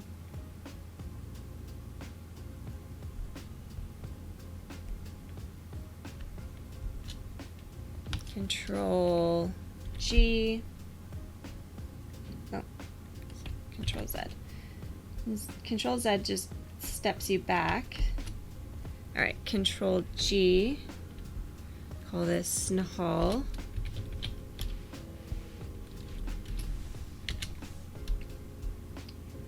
And everything for Tala, we'll do the same thing, put her in a subfolder.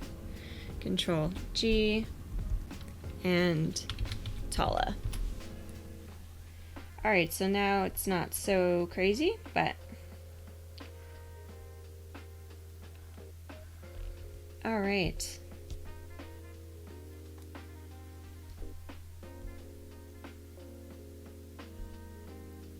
So I believe I've got all the stock placed finally. Oh, actually, I still have the glitter sparkles to add.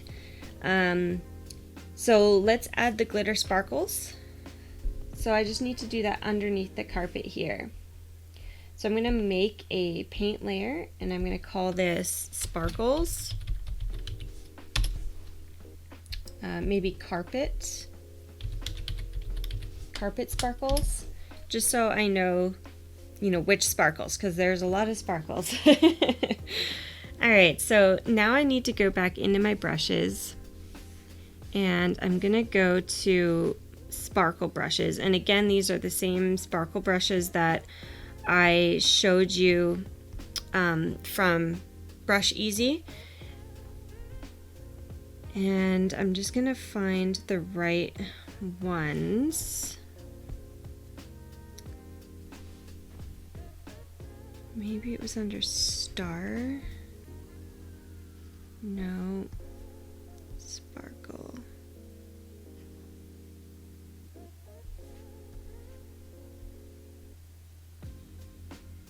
No, these are not the right ones. Where did they all go?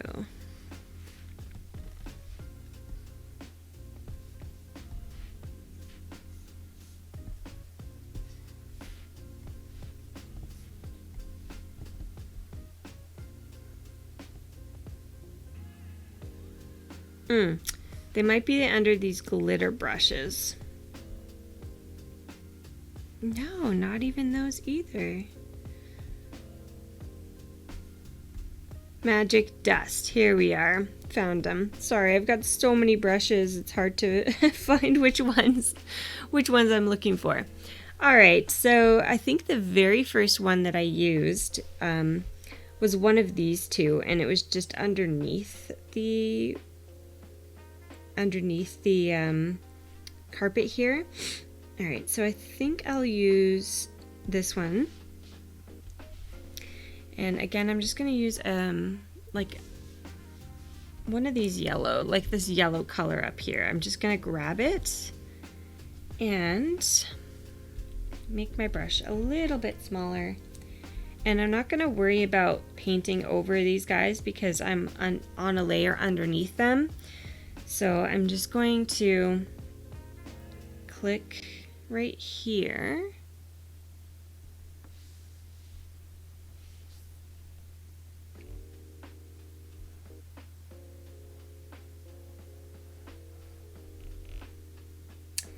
Okay, I need the clouds and the other carpets. I'm going to drag these ones below our main subjects,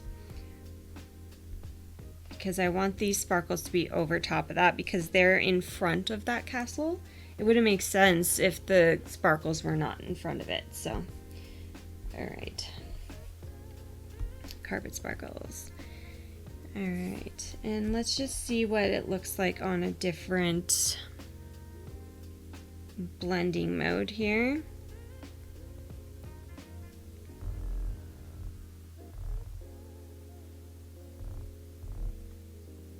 I think I'll leave it on normal, but I might just end up turning the opacity down.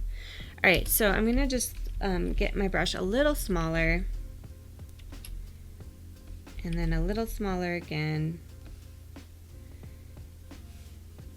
Okay, and I'm gonna go grab one more sparkle brush. And I think I used this one. And we'll just kind of make it a bit smaller.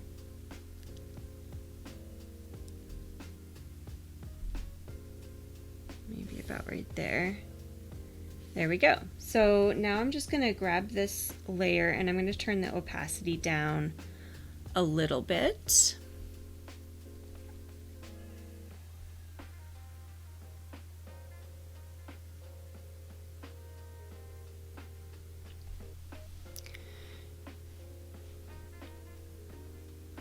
Maybe about right there. And what I'm going to do is go to my blur brush. Where is that one? It's under smudge, blur tool. And I'm just going to lightly brush the background here.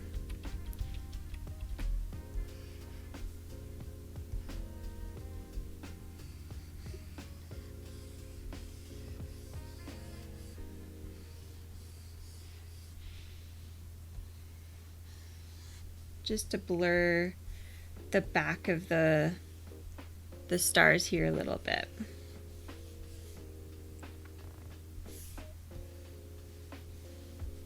All right.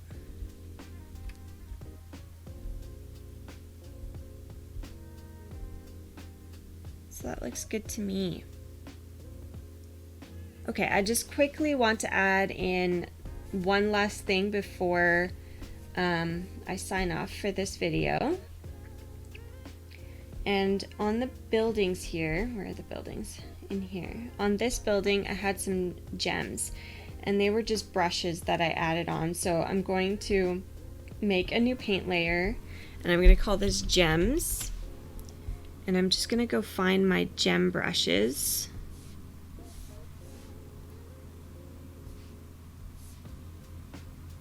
Gems. And I used the diamond brush right here. And you can just select any color you want, really.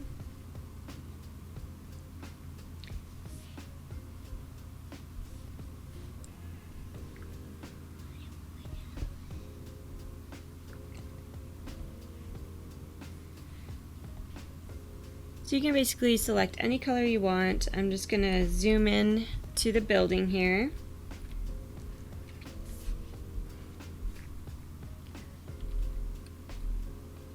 And make sure my brush is at 100%. I can paint that gem on.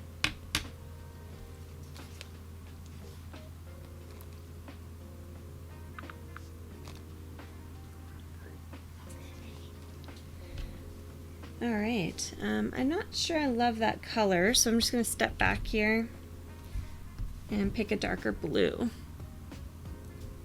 I still like the kind of turquoise color I chose, but maybe just a little darker. There we are. And then I'll make one more layer. I'm going to call this Gems 2. And pick a different gem. I believe I chose one of these circle ones.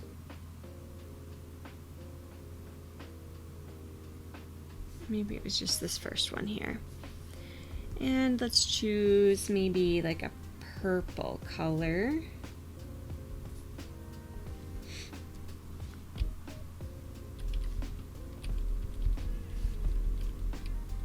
And I just painted them along the top here.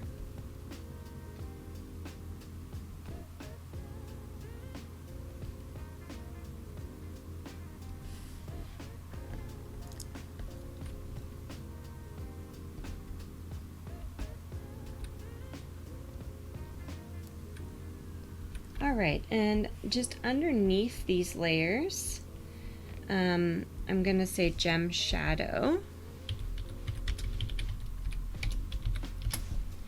And with a black, I'm going to go back into that same diamond one I chose.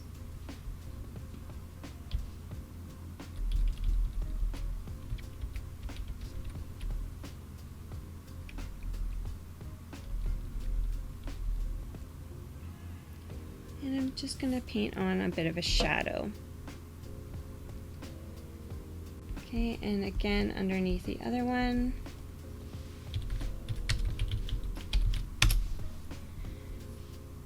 Go back into that first brush.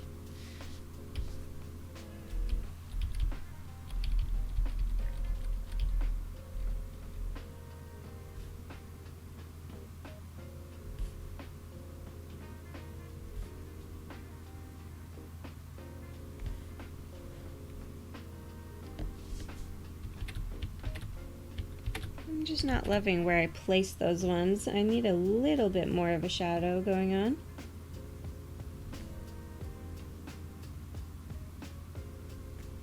And probably a little bit bigger as it goes out as well.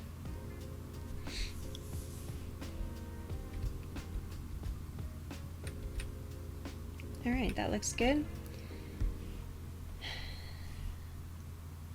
And I'm gonna group all these. Control G, we'll just call those gems. And there's actually one more thing, one more piece of stock that I forgot, which is the fog. So let's find those and I'll be right back.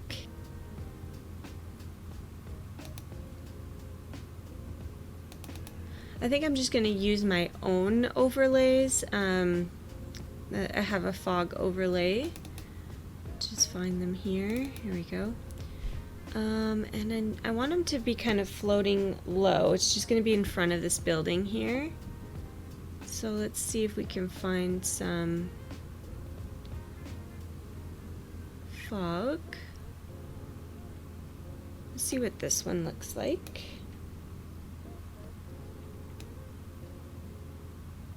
Kind of cloud looking.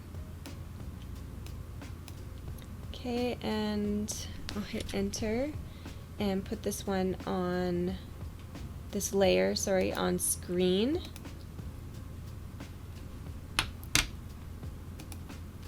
Just kind of move it around, see where I want it to be.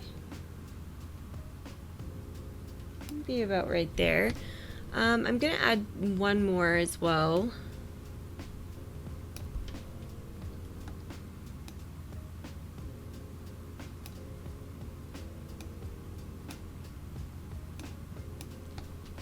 Hit enter and put this one on screen as well.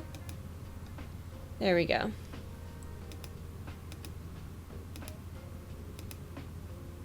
I might just turn the opacity down a little bit on this top one. Alright, so now we have the fog.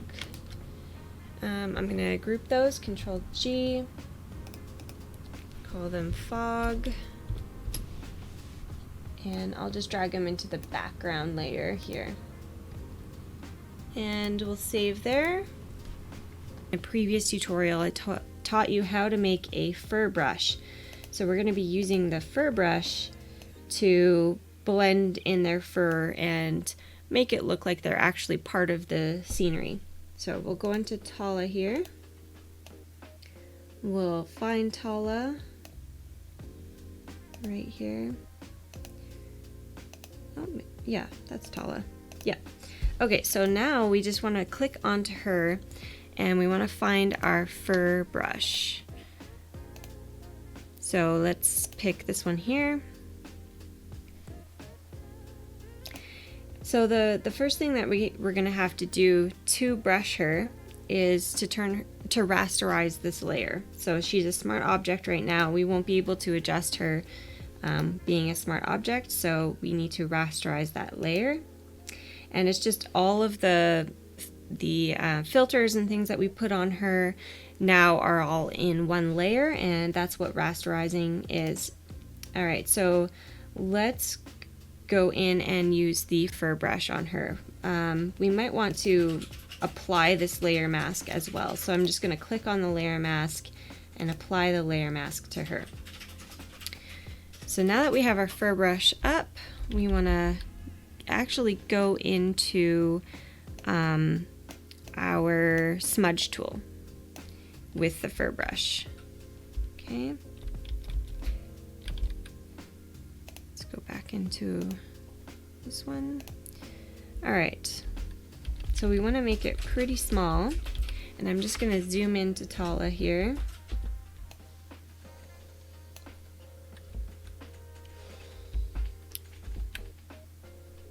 Make our brush really small. And what we're going to do with the smudge tool and the brush is we're just going to pull out her fur a little bit here. And what you also could do is, pull it in different ways so that it looks not all uniform. So I'm just going to go all the way around Tala doing that to kind of make her look more fuzzy.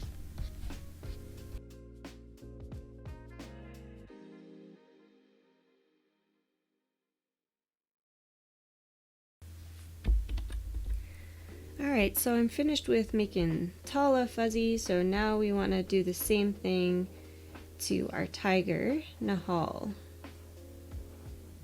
There she is.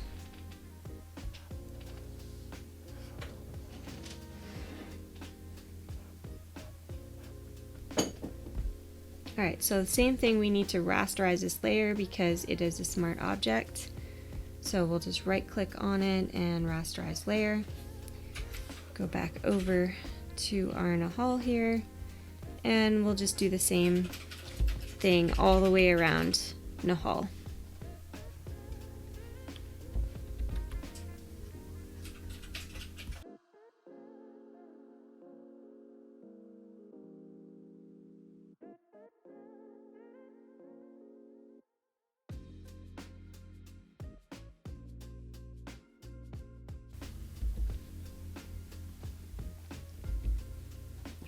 Alright, so the other thing we want to do with Nahal is we want to do like a solid color layer and turn the stripes, black stripes, purple. So I'm going to do a solid color layer just over Nahal here. I'm going to pick a fairly bright purple color, and I'm going to turn this to probably, let's see,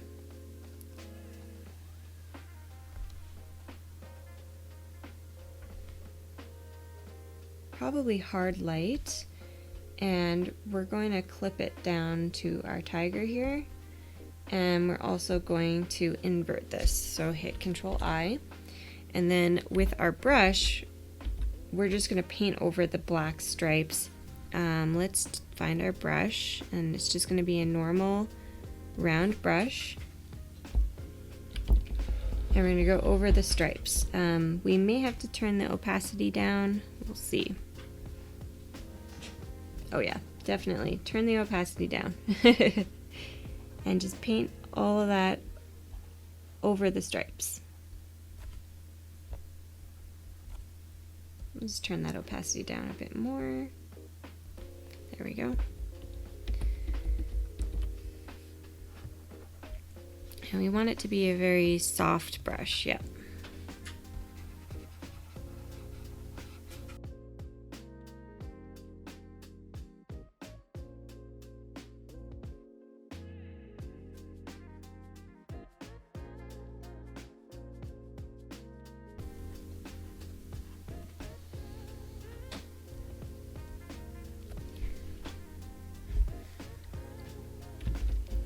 Alright, we have our purple striped tiger. Now we want to kind of blend in our shine here. So there needs to be a bit of a shadow under her and over top of Nahal. So let's find our shine. And just right underneath her, I'm going to put a paint layer. Okay. Drag it up in that folder, and we'll call this shadow. And I'm going to turn this layer to multiply.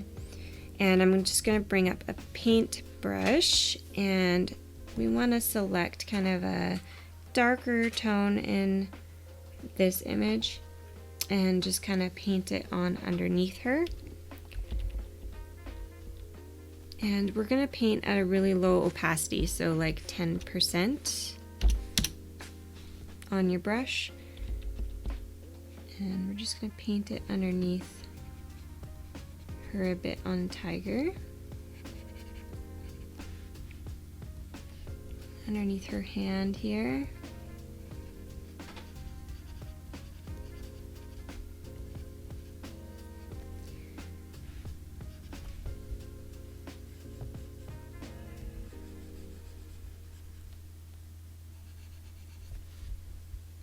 Make my brush a bit smaller and kind of really go along her arm and her hand.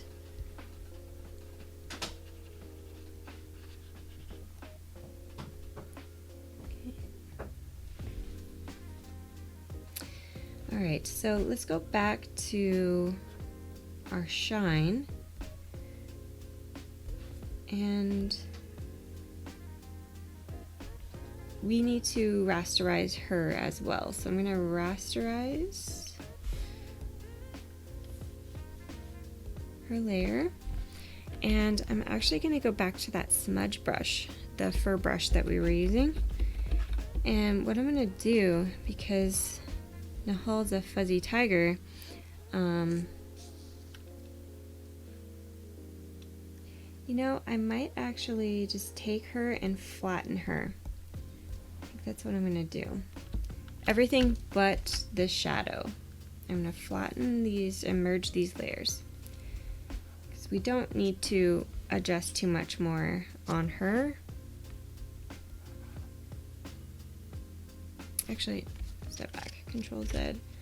There is something else we need to do. On her headpiece, again, we need to add a shadow underneath this one as well. So,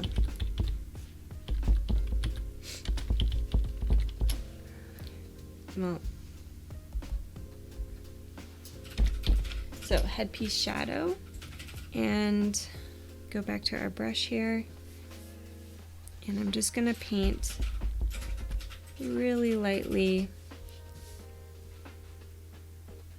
along that headpiece on her head.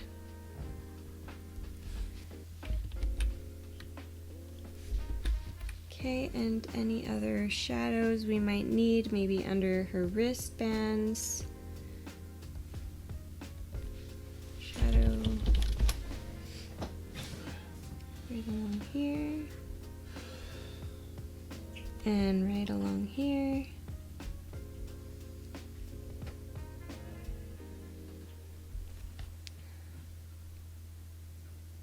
All right, so now the other thing I want to do is I'm going to actually combine the necklace, headpiece, all of those things.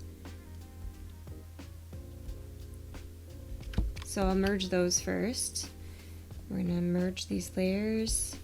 And what I'm going to do is a curves layer clipped down. So I'm going to go into curves, I'm going to right click, and I'm going to create a clipping mask on all of the jewels that's on shine here. And we're gonna just bring the midtones down slightly.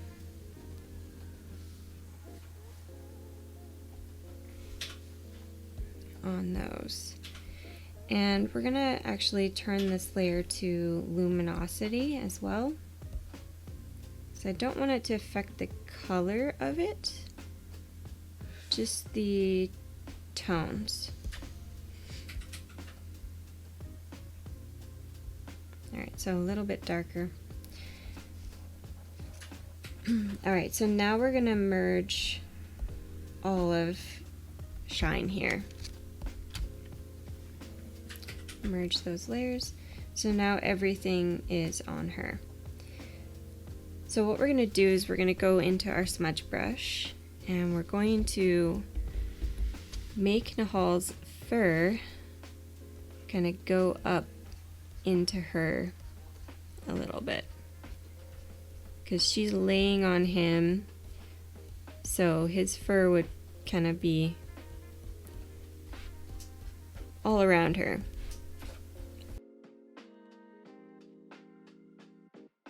I think the only other thing that I really want to do is the wrap around Tala here. I want to darken it, I think. So I'm going to find the scarf.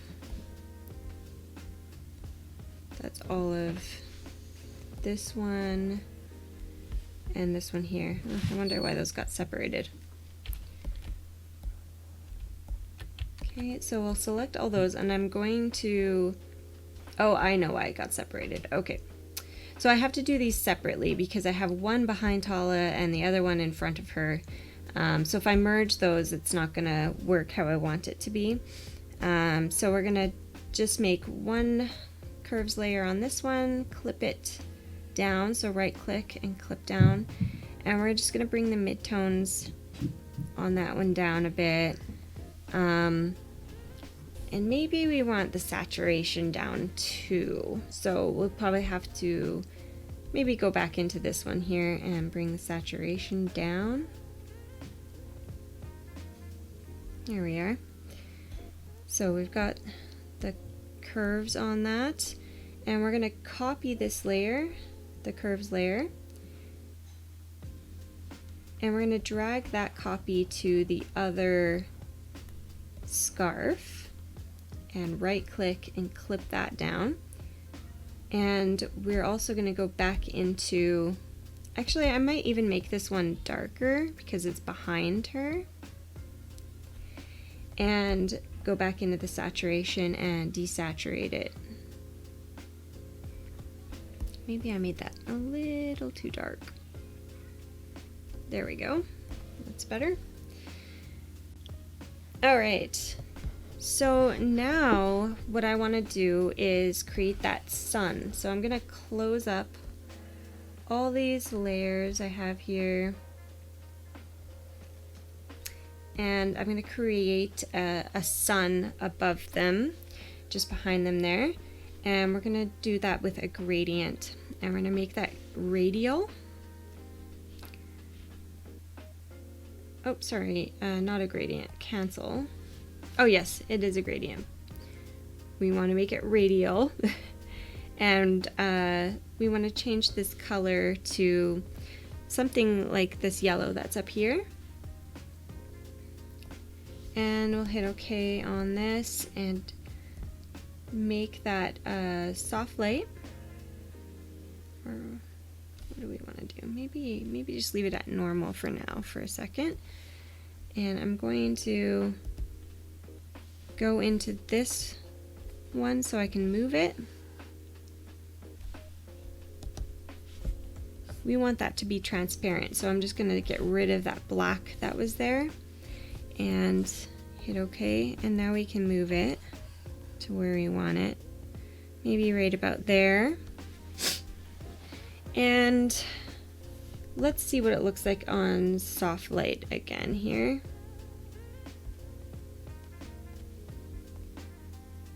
You know, I like it on normal, but I'm going to move it up a little higher, a little bit off my subjects here. And I'm also going to just bring the opacity down a little bit.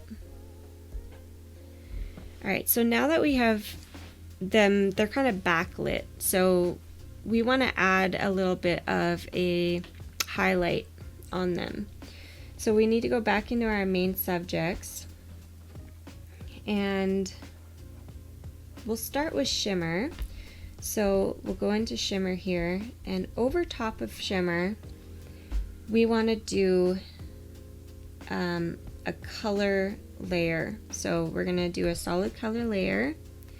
Again, we want that like yellow tone that we had, and we'll hit OK. And we're going to clip this down to her. Actually, let's put it over top of her.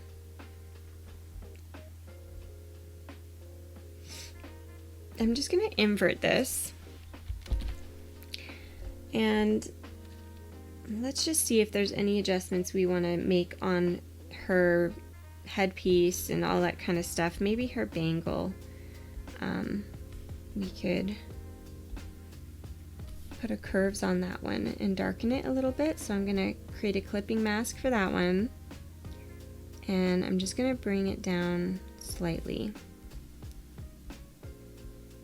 Okay. And her headpiece, maybe we want to just do the same. So I'm just going to copy that one, drag it down, right click, and create a clipping mask on her headpiece as well. Okay, so now that I've kind of made those adjustments, I feel like we could flatten her. So I'm going to grab all of these layers, all her hair and everything, and we're going to merge them, merge the layers. All right, so now we have shimmer all on one layer. And I'm gonna clip this to her. So right click, create clipping mask. So if I was to invert that again, you can see it's just on her. What we're gonna do is maybe put this on soft light and invert that again, Control I. All right, so we're gonna paint it just on her back here because that's where the sun would be hitting her. So I'm gonna get my brush.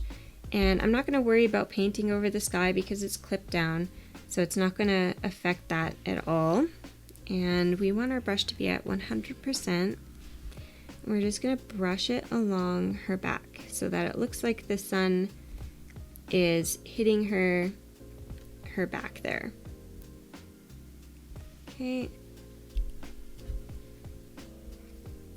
And then what we're going to do is we're going to actually blur the layer. So we're going to go filter, blur, Gaussian blur, and oh, cancel that. Sorry, it has to be on the actual thing here. So filter, blur, Gaussian blur. It's going to ask you to convert it to a smart object, and you want to hit yes. So without the blur, we're just going to blur it out a bit more.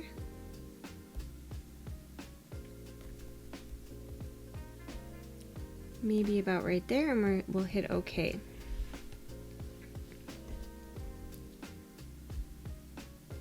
All right. So now we've got the sunshine on her. Maybe we'll turn the opacity down just a little bit on that.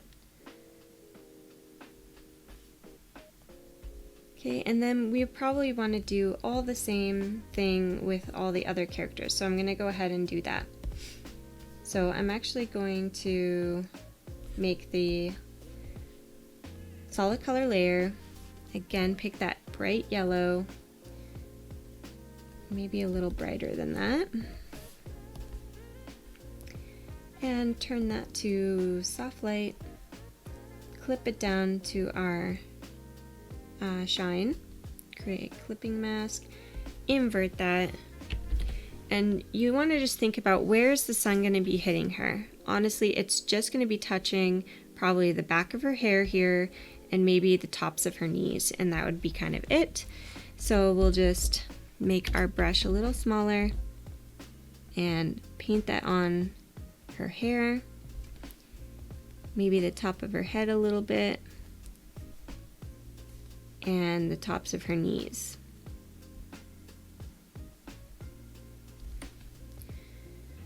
All right, so then we want to click onto the color, filter, blur, Gaussian blur. Yes, convert it to a smart object. And let's see, it was at like 30.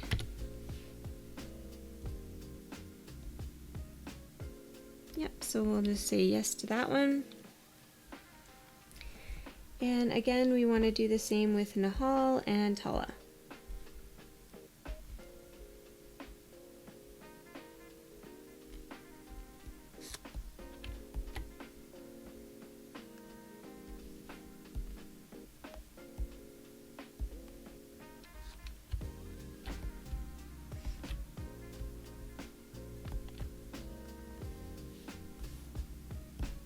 So I'm just merging all of those layers of the tiger there.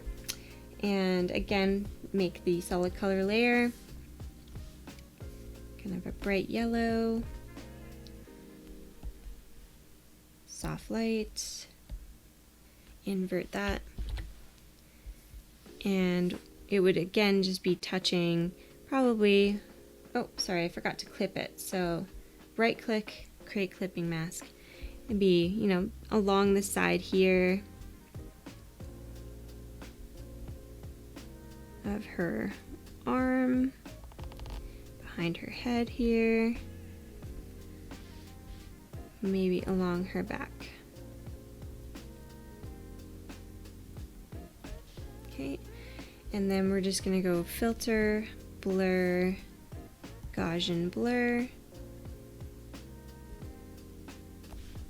and hit OK. And with Tala, let's merge all of Tala now that we're done the scarf adjustments. Oh.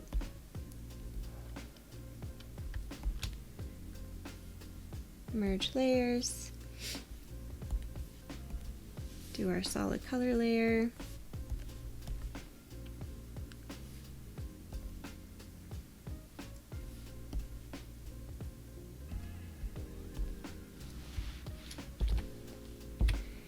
And again, the sun would be hitting her just along her tummy here and tops of her legs.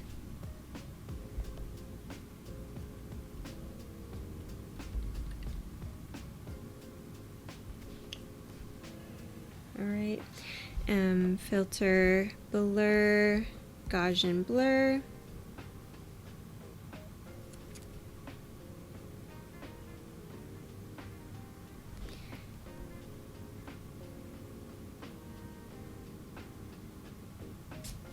All right, so that looks good.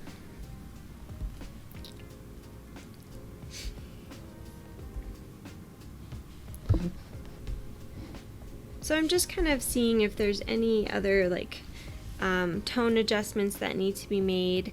To me, it's looking pretty good. So I think I want to do a solid color, kind of an overlay over the entire thing. What I had done in the other one, I think it was like a purple color. So let's try that out. If we do maybe the channel mixer. Oh, sorry, wrong one.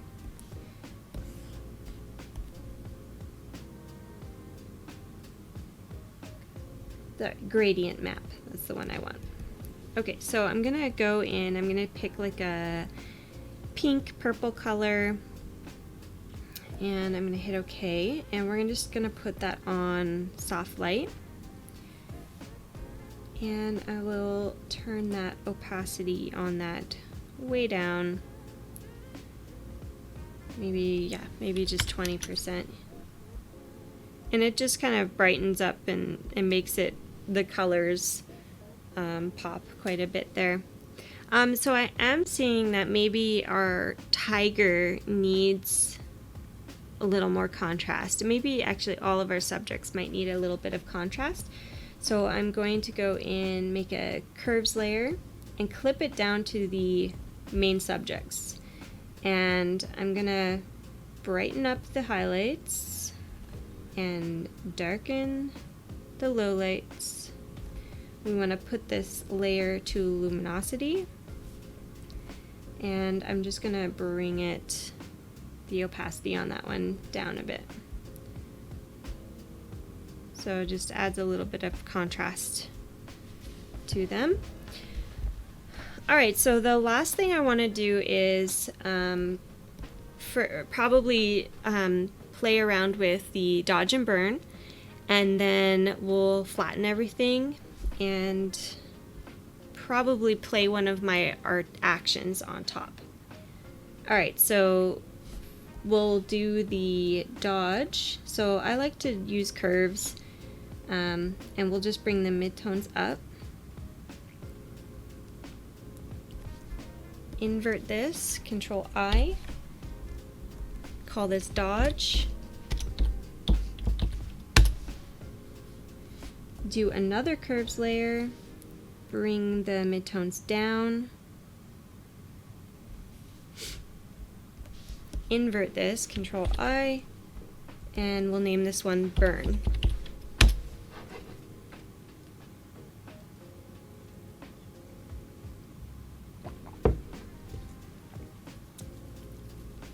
Alright, so now with dodge, with our normal brush at 100%, we're just going to run this brush over all the highlights.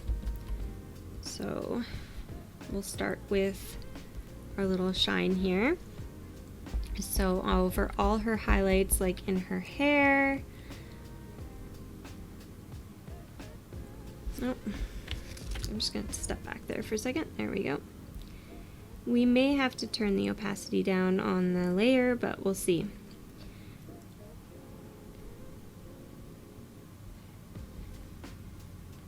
Okay.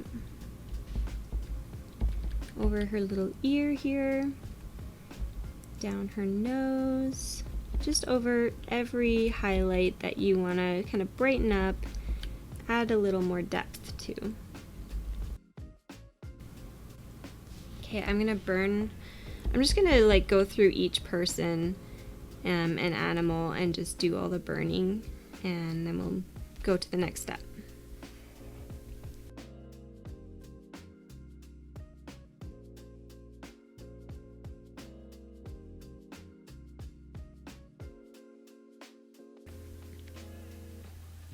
Alright, so I finished the dodge and burn.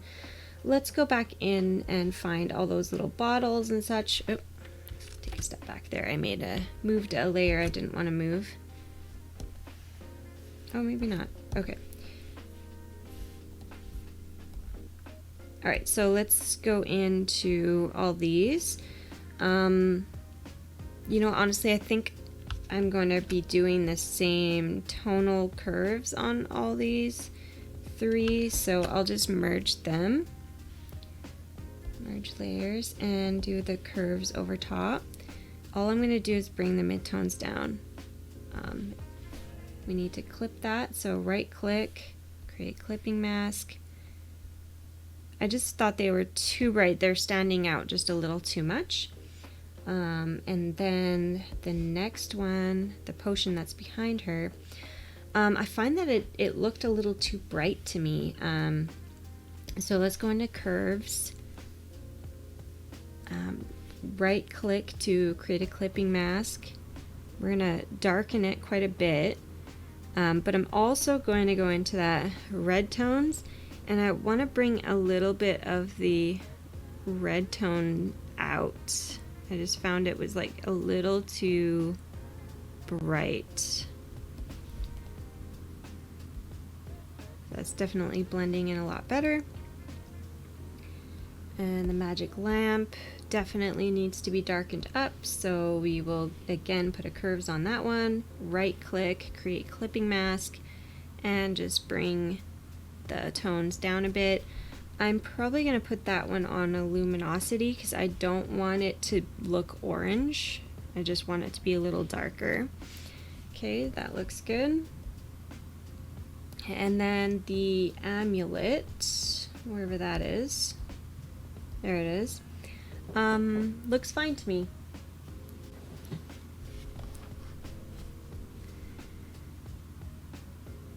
Yeah, the amulet looks okay to me, so we'll just leave that one. The carpet looks fine, and yeah, everything else looks good. So we are ready to move on to the next step. I did realize that what I had done is I added pearls along their waistband, so I'm just going to quickly add those in. I don't think I added any shadows to them. I just, you know, did the white dots. So we'll just go into a solid color layer, make them white, and invert. And we're just going to zoom in and do some little pearls along her outfit here. I think I need to actually go back. My brush needs to be a little harder and a little bigger, I think. There we are.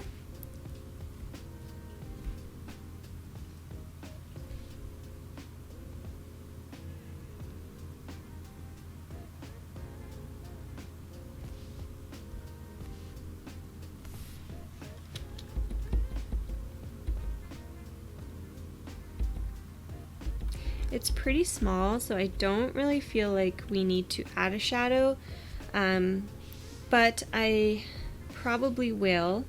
So I'm going to make a copy, and I'm actually going to make this black,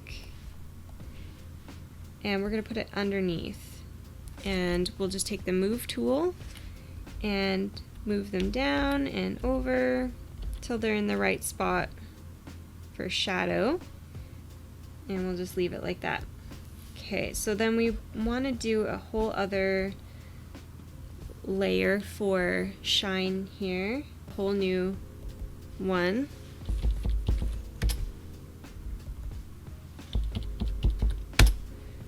So go to your adjustments and solid color,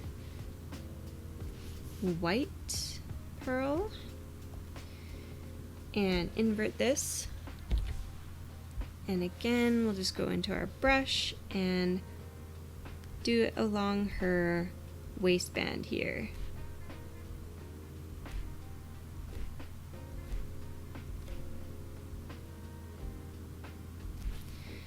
And make a copy, pull that one underneath and turn this to black. And again, just take the move tool and move them down.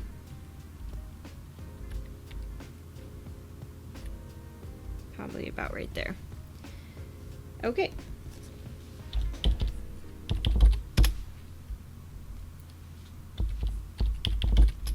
So I'm just going to zoom out and just see if there's anything else that I want to do. I do think that it needs a little bit more dodging and burning. So we'll make a layer and we'll go to new layer. We're going to make this an overlay and we're going to fill it with 50% gray. And we'll just take our dodge and burn, start with, we'll just start with the dodge. Zoom in. And I like to keep, so when I'm working with the highlights, I have my range as highlights. And I like to work in like 2%, 3%, something really low, and I just like to build it up. So like this highlight on her nose, I'll just run it along until it looks bright enough for me.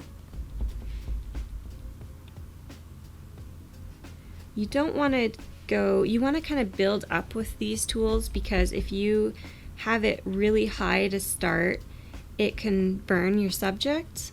Maybe I'll just show you. So if you started it at 100%, for example, it's like way too much, as you can see. And sometimes if you're like dodging, see how if you're trying to brighten up a shadow area, if you have the dodge too high, it'll turn your subject red. So that's what I mean by like burning. It almost looks like a really bad sunburn. So I'll just hit Control Z to step back, get all those off, and we'll put this back to 2%. And like I said, we'll just build it up till it looks kind of natural. But we also want it to, this adds to like the really painterly look.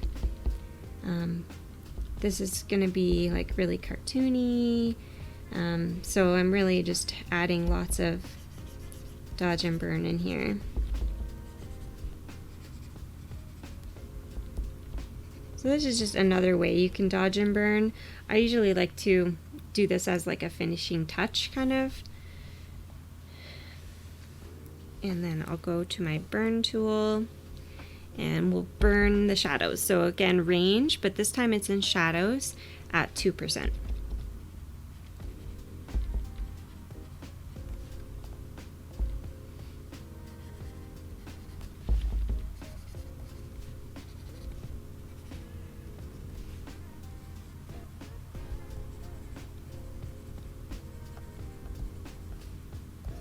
You can dodge and burn other things too if you want to. You don't have to, but if you feel like this needs a little more shadow, you can go ahead and burn that.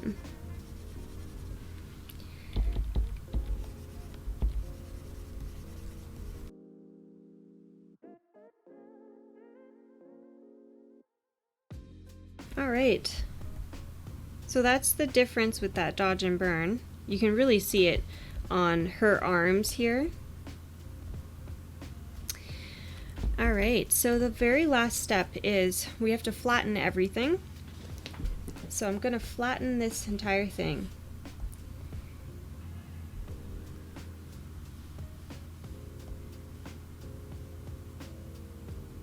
Oh, it doesn't want to let me. Maybe I have to click on the actual background layer. Let's flatten image. Here we are. All right, so normally I would then, I would actually save it first before I flattened it. So the very last step I would save and then I would flatten. Maybe I'll do that. Let's go File, Save. And I'll save the PSD with all the layers.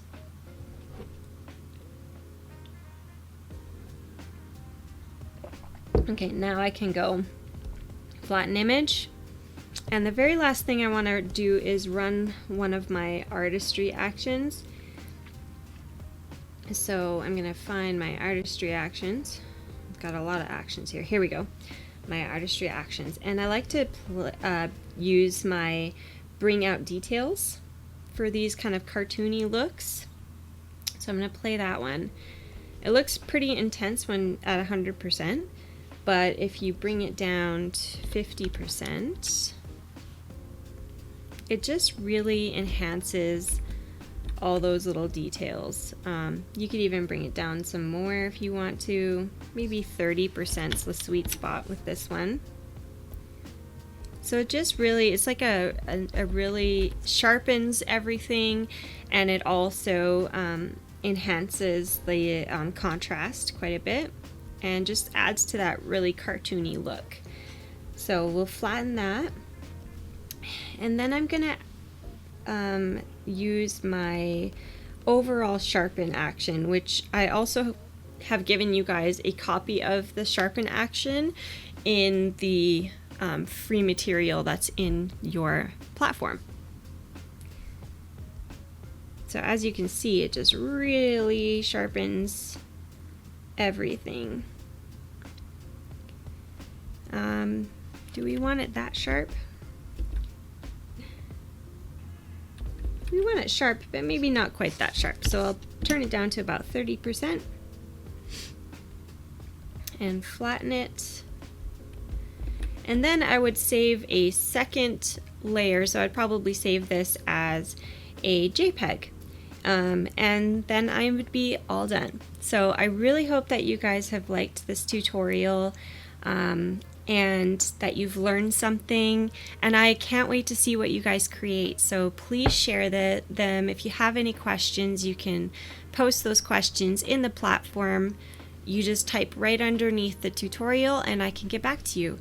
So again, I really hope you enjoyed this tutorial, and we'll see you again in the next one. Bye!